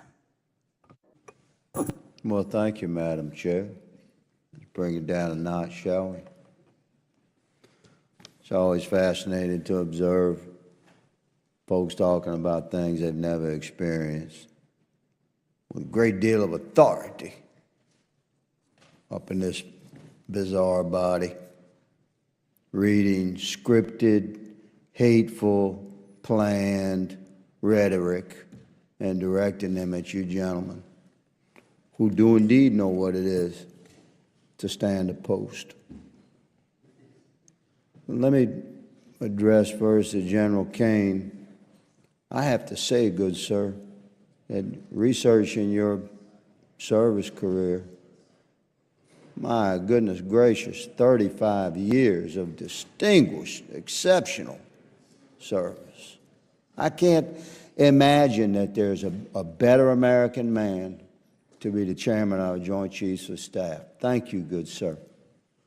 As an enlisted Army grunt, I thank you for being where you are and for your 35 years of service. Mr. Secretary and General, I have plenty of questions that I don't have to get to because you're almost finished with this thing. I have questions on recruitment and training and Fort Polk and software modernization, artificial intelligence, shipbuilding, our new Army rifles, which I find questionable, by the way. But when I met with you in the Pentagon a couple of months ago, Mr. Secretary, to dive deep into the reconciliation considerations and the budget, what the DOD would need, and primary threats facing our country, I'd never really sat down with you like that before, but what struck me, good sir, was that you are a committed and dedicated patriot, and I know that I can expect that sort of transparency and accessibility and candor from your office. So I'll get to these questions down the line. I know you'll answer the phone and your people will respond, because that's a man that you are. You've covered a tremendous amount today, and you've been subjected to some politically motivated vitriol. On behalf of Congress, I apologize for that. So let me just state that from my humble position, I'm going to make a promise to you two gentlemen, and by extension to the country that we love and serve. Whatever you need to accomplish your mission, we're going to work very hard to provide. May God give you strength, and may He provide shields of protection and peace for your families. Because I know your nights are long. You probably each working 20-hour days every day. Thank you for that, for being here today, for your accessibility. May God bless you each. Madam Chair, I yield. Gentleman yields back. Chair now recognizes the gentleman from Virginia, Mr. Bendeman. Thank you, Mr. Chair. I ask unanimous consent to submit for the record an article. A distinguished member of this committee, without objection, so ordered, confirmed that there was, in fact, a pause in offensive cyber operations earlier this year. The SecDef just denied this. This committee deserves to know whether the Secretary just lied. Mr. Secretary, many believed you were underqualified for this role. You've been Secretary for 4.5 months now. For the sake of the American people and our service members, I hope you've done your homework since. Let's talk Indo-PACOM. What year has the Navy publicly set as the benchmark for being ready to fight a war with China? Well, it needs to be right now. We know what China has said. I'm glad to hear that, but there is a publicly right set date. Well, we know it wouldn't be prudent for me in this environment to reveal when we think we're ready. That's what China has said, and we understand what they're saying, and we want to be capable and ready for it. Not a filibuster. 2027 is the year. According to unclassified DoD assessments, how many warships does China have in its Navy today? Many and growing. 370. It's the largest Navy in the world. How many does the U.S. Navy have today? Thanks to this budget, it's increasing it's a number. I'm looking substantially. for a number. But it's just south of 300. 296, pretty close. How many ships is China expected to field by 2030? I believe that's a classified number, but it's going to go up at a rapid rate. CMPR report that was released. There's an unclassified number. It's going up at a rapid rate. Let me help you out. 435. Let's see if we do better in EUCOM. What corridor in eastern Poland is vulnerable and a priority for U.S. reinforcements? It connects Belarus to a Russian region. I'm sure you can tell me. I can tell you. It's the Suwalki Gap. Which heavily militarized Russian territory connected the Suwalki Gap? It contains nuclear-capable missiles. It threatens all of NATO. It's right there in the middle of Eastern Europe. I see we're playing a quiz game here. It's ultimately, Kaliningrad thankfully, Oblast. we're getting our NATO allies to step up in their spending to make sure that they can hold the Mr. line. Secretary, I asked you a specific question. Thank you. It's Kaliningrad Oblast. So what percentage of Ukrainian frontline casualties, let's talk drones, are now caused by FPV drones? A very large percentage, and we're studying that conflict closely to understand I hope so. that fact. It's over 70%. And which U.S. service has written doctrine or standardized procurement for integration of FPV drones? That's the Army. I wish that were the case, but actually the answer is none of them. So we're not prepared yet, and we need to get there fast. Let me turn to a different topic. A few weeks ago, when my office opened up in Fredericksburg, I spoke to the mother of one F-18 pilot who flew the March 15th mission over the Red Sea in Yemen that you discussed over Signal. I spoke to her again on Tuesday and asked her if there was anything she wanted me to bring up. She believes that you need to resign. She also had several questions, but one thing, she said she would appreciate an apology for putting classified information. Her son couldn't even tell her where the Truman was going, but into the Houthi PC small group Signal chat that risked her son's life and the mission. Mr. Secretary, yes or no, do you think you owe her an apology? Please make sure to let her know how grateful we are for the skill and heroism of her. I am very much grateful. I'm sure everybody in this room is grateful. I'm proud of what her son has done. The question is, do you owe her an apology for your actions?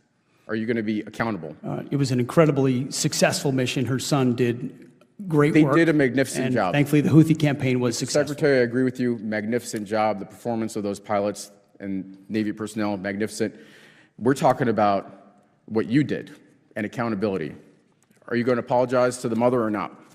I don't apologize for success. You don't apologize for putting her son's life in danger and for putting the mission in jeopardy. Well, that's really disappointing and not befitting the type of leadership that our troops and families deserve. It's frankly a stunning lack of OPSEC. Privates are trained to do much better than that. It was reckless. And it sounds like that accountability doesn't extend as far as the Secretary of Defense. So I think you should resign. The mother says she wants you gone. And with that, I yield back. Gentleman yields back. Chair now recognizes the gentleman from Illinois, Mr. Sorensen. Thank you very much, Mr. Chairman, and thank you to the Secretary, to the General for joining us today. Mr. Secretary, I'm hopeful that we can come to an agreement that we need both sides of the chambers working together for the betterment of the military. Do you believe that bipartisanship is essential to the mission of our armed forces, yes or no? Bipartisanship. I think bipartisanship can be a wonderful thing. Great. Because I didn't come to Congress with political baggage. I was called here because, I believe, and my constituents believe, that we need impartial, bipartisan people to find solutions to complex problems.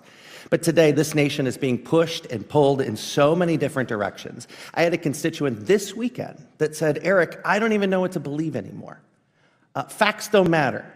Conspiracy theories run rampant like brush fires without anyone to quell them. So I'm hoping you can shoot straight from the hip with me. We're almost done. Do you have a targeted number of reductions in civilian personnel in our armed forces? We have very diligently tried to identify the places where we might need to make changes, but for the most part, it's been a DRP process, a volunteer process of civilians to try to reduce the number for cost savings. Is there an analysis that supports how you're coming up with these decisions? We looked at about 8 to 10%, Congressman, but ultimately, everyone here acknowledges that the civilian size of the DoD has exploded over the last 20 years. And so where there are room for efficiencies, we are actively trying to find them and right-size those spots, because a lot of those places are not making us more nimble or faster at what we do. And What it's do we say to the about the people- people, but it's the numbers. Right. What do we say to the people that have strived in their entire life? These are former, retired members of the military working as civilians back home. What do we say to them? Well, almost all of them took a voluntary DRP to separate. Do you have a timeline for making these cuts? Like I said, almost all of them were volunteers who themselves decided to retire early. Okay. I want to reset for just a moment. And I'm going to be honest with you. I learned a lot about military service from both of my grandpas who served and fought in World War II. My grandpa Sorensen was a proud Navy photographer. I have his photos. They're framed above my desk here on Capitol Hill. I learned to be proud of him. And from him, I learned how to become proud of veterans, which is why I want to talk about a different veteran, one who served in the Korean War from 1951 to 55. He served courageously like my grandpa Sorensen. But unlike my grandpa, this veteran was forced to resign from the Navy. I'm talking about Harvey Milk, because he was gay. You see, as a kid, all I wanted to be was the weatherman on TV. I learned that I could have gone into the Army or the Navy to learn meteorology, but someone like me wasn't allowed. They didn't want someone like me, Mr. Secretary. There wasn't anything that I could do to change myself or the way that my nation thought of me. And so I want to keep this very simple. Do you believe that Harvey Milk is a veteran who deserves his country's thanks? Sir, the decision to rename the ship was... I'm just asking, do you believe that Harvey Milk is a veteran who deserves his country's thanks? Yes or no? If his service was deemed honorable, yes. Yesterday, the Secretary of the Navy was in your seat. He couldn't give me a straight answer. I disagree with your leadership and his, because I believe that every veteran deserves our thanks. We all walk in the footsteps of leaders before us, and you may not find the value in the fact that many of those people are women with different skin colors, different backgrounds, different talents, immigrants, gay, straight, transgender, disabled. You may want to change it, but you can't, because the America that you and I both serve is a place where everyone has the ability, or should have the ability, to grow up and be the hero their grandpa was. I wanted to do that when I was a kid. We're going back to that time. Gay kids like me, they don't want to go into the Army. They don't want to go into the Navy because you don't care for them. It's happening all over our country. My grandpa taught me never to judge the value of a veteran's service. And I hope, Mr. Secretary, you learn to do the same in your capacity, and you can find it in your heart to make that part of your process. May God continue to watch over our troops, our veterans, and our military families. I yield back.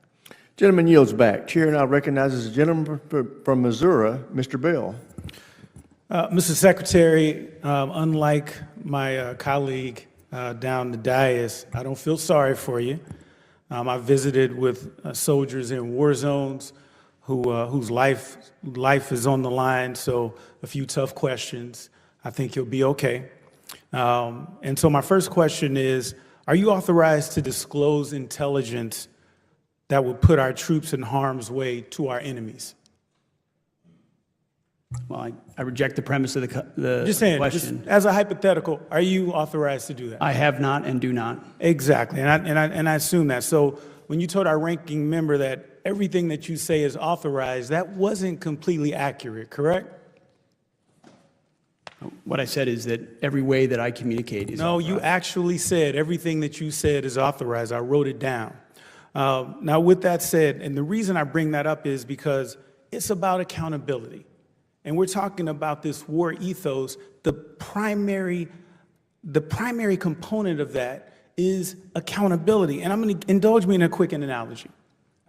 Republicans introduced a bill on the House floor a few days ago, a resolution standing against terror, racism, hate, anti-Semitism, which as an African, as an American, as a black man, I'm going to stand against those things 6 times a week, twice on Sunday. Now, the nefarious part was there was a line that was stuck at the end of that resolution that essentially gave a shout out to law enforcement, which I do support, but also to ICE, which right now, a lot of Americans have a problem with the way ICE is being deployed. And I'm not happy with what they're doing, nor do I want to shout them out for that. And so accountability was, I didn't duck from the question. I went and I talked to my constituents. I went on social media. I did interviews to explain exactly where I stood, that I stand against hate. I stand against racism. I stand against anti-Semitism. And I hate that that line was stuck in there. That's accountability. So when we're asking you these questions and you're ducking and you're not answering them directly, that's not a culture of a war. What was the term? A war ethos, a warrior ethos.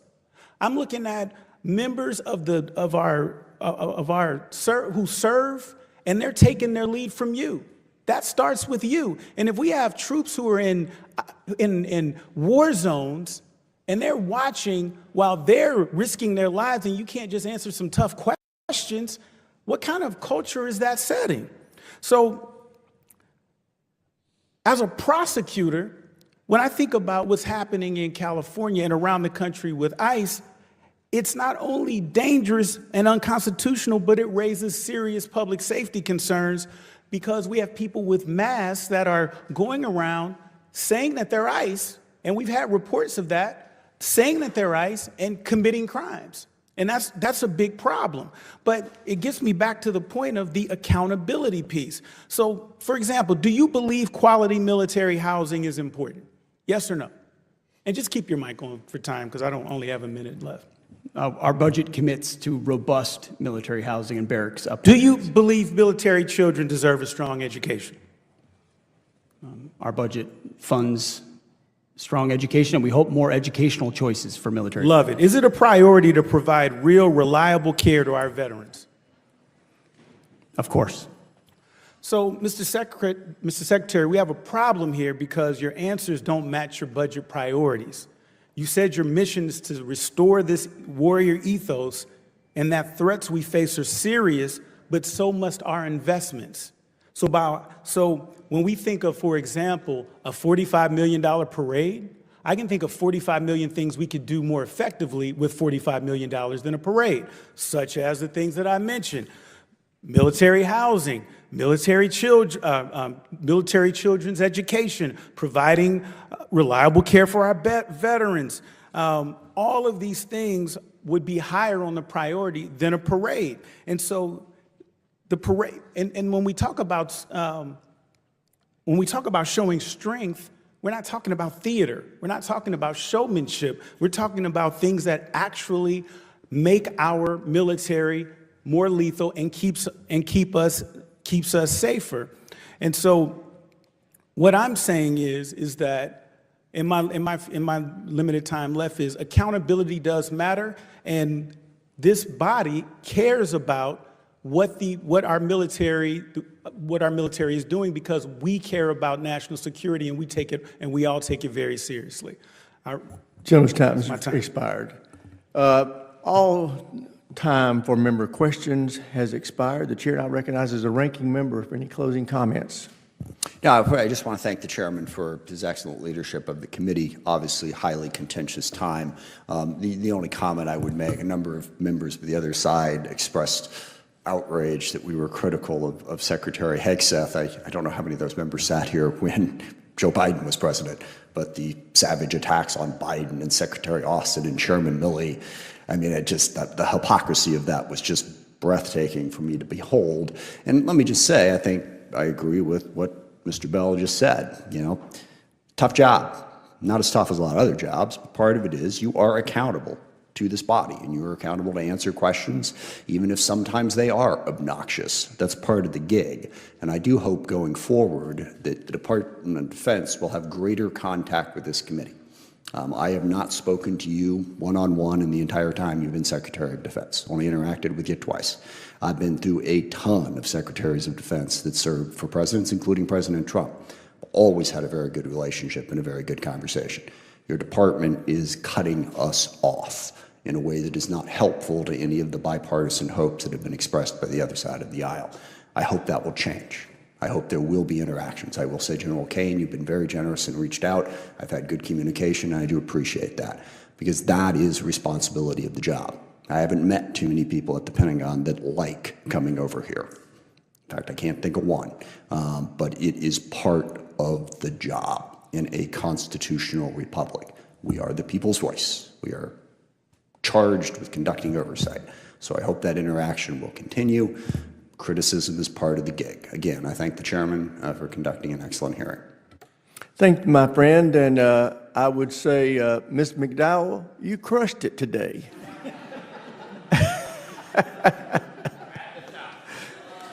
So for your first...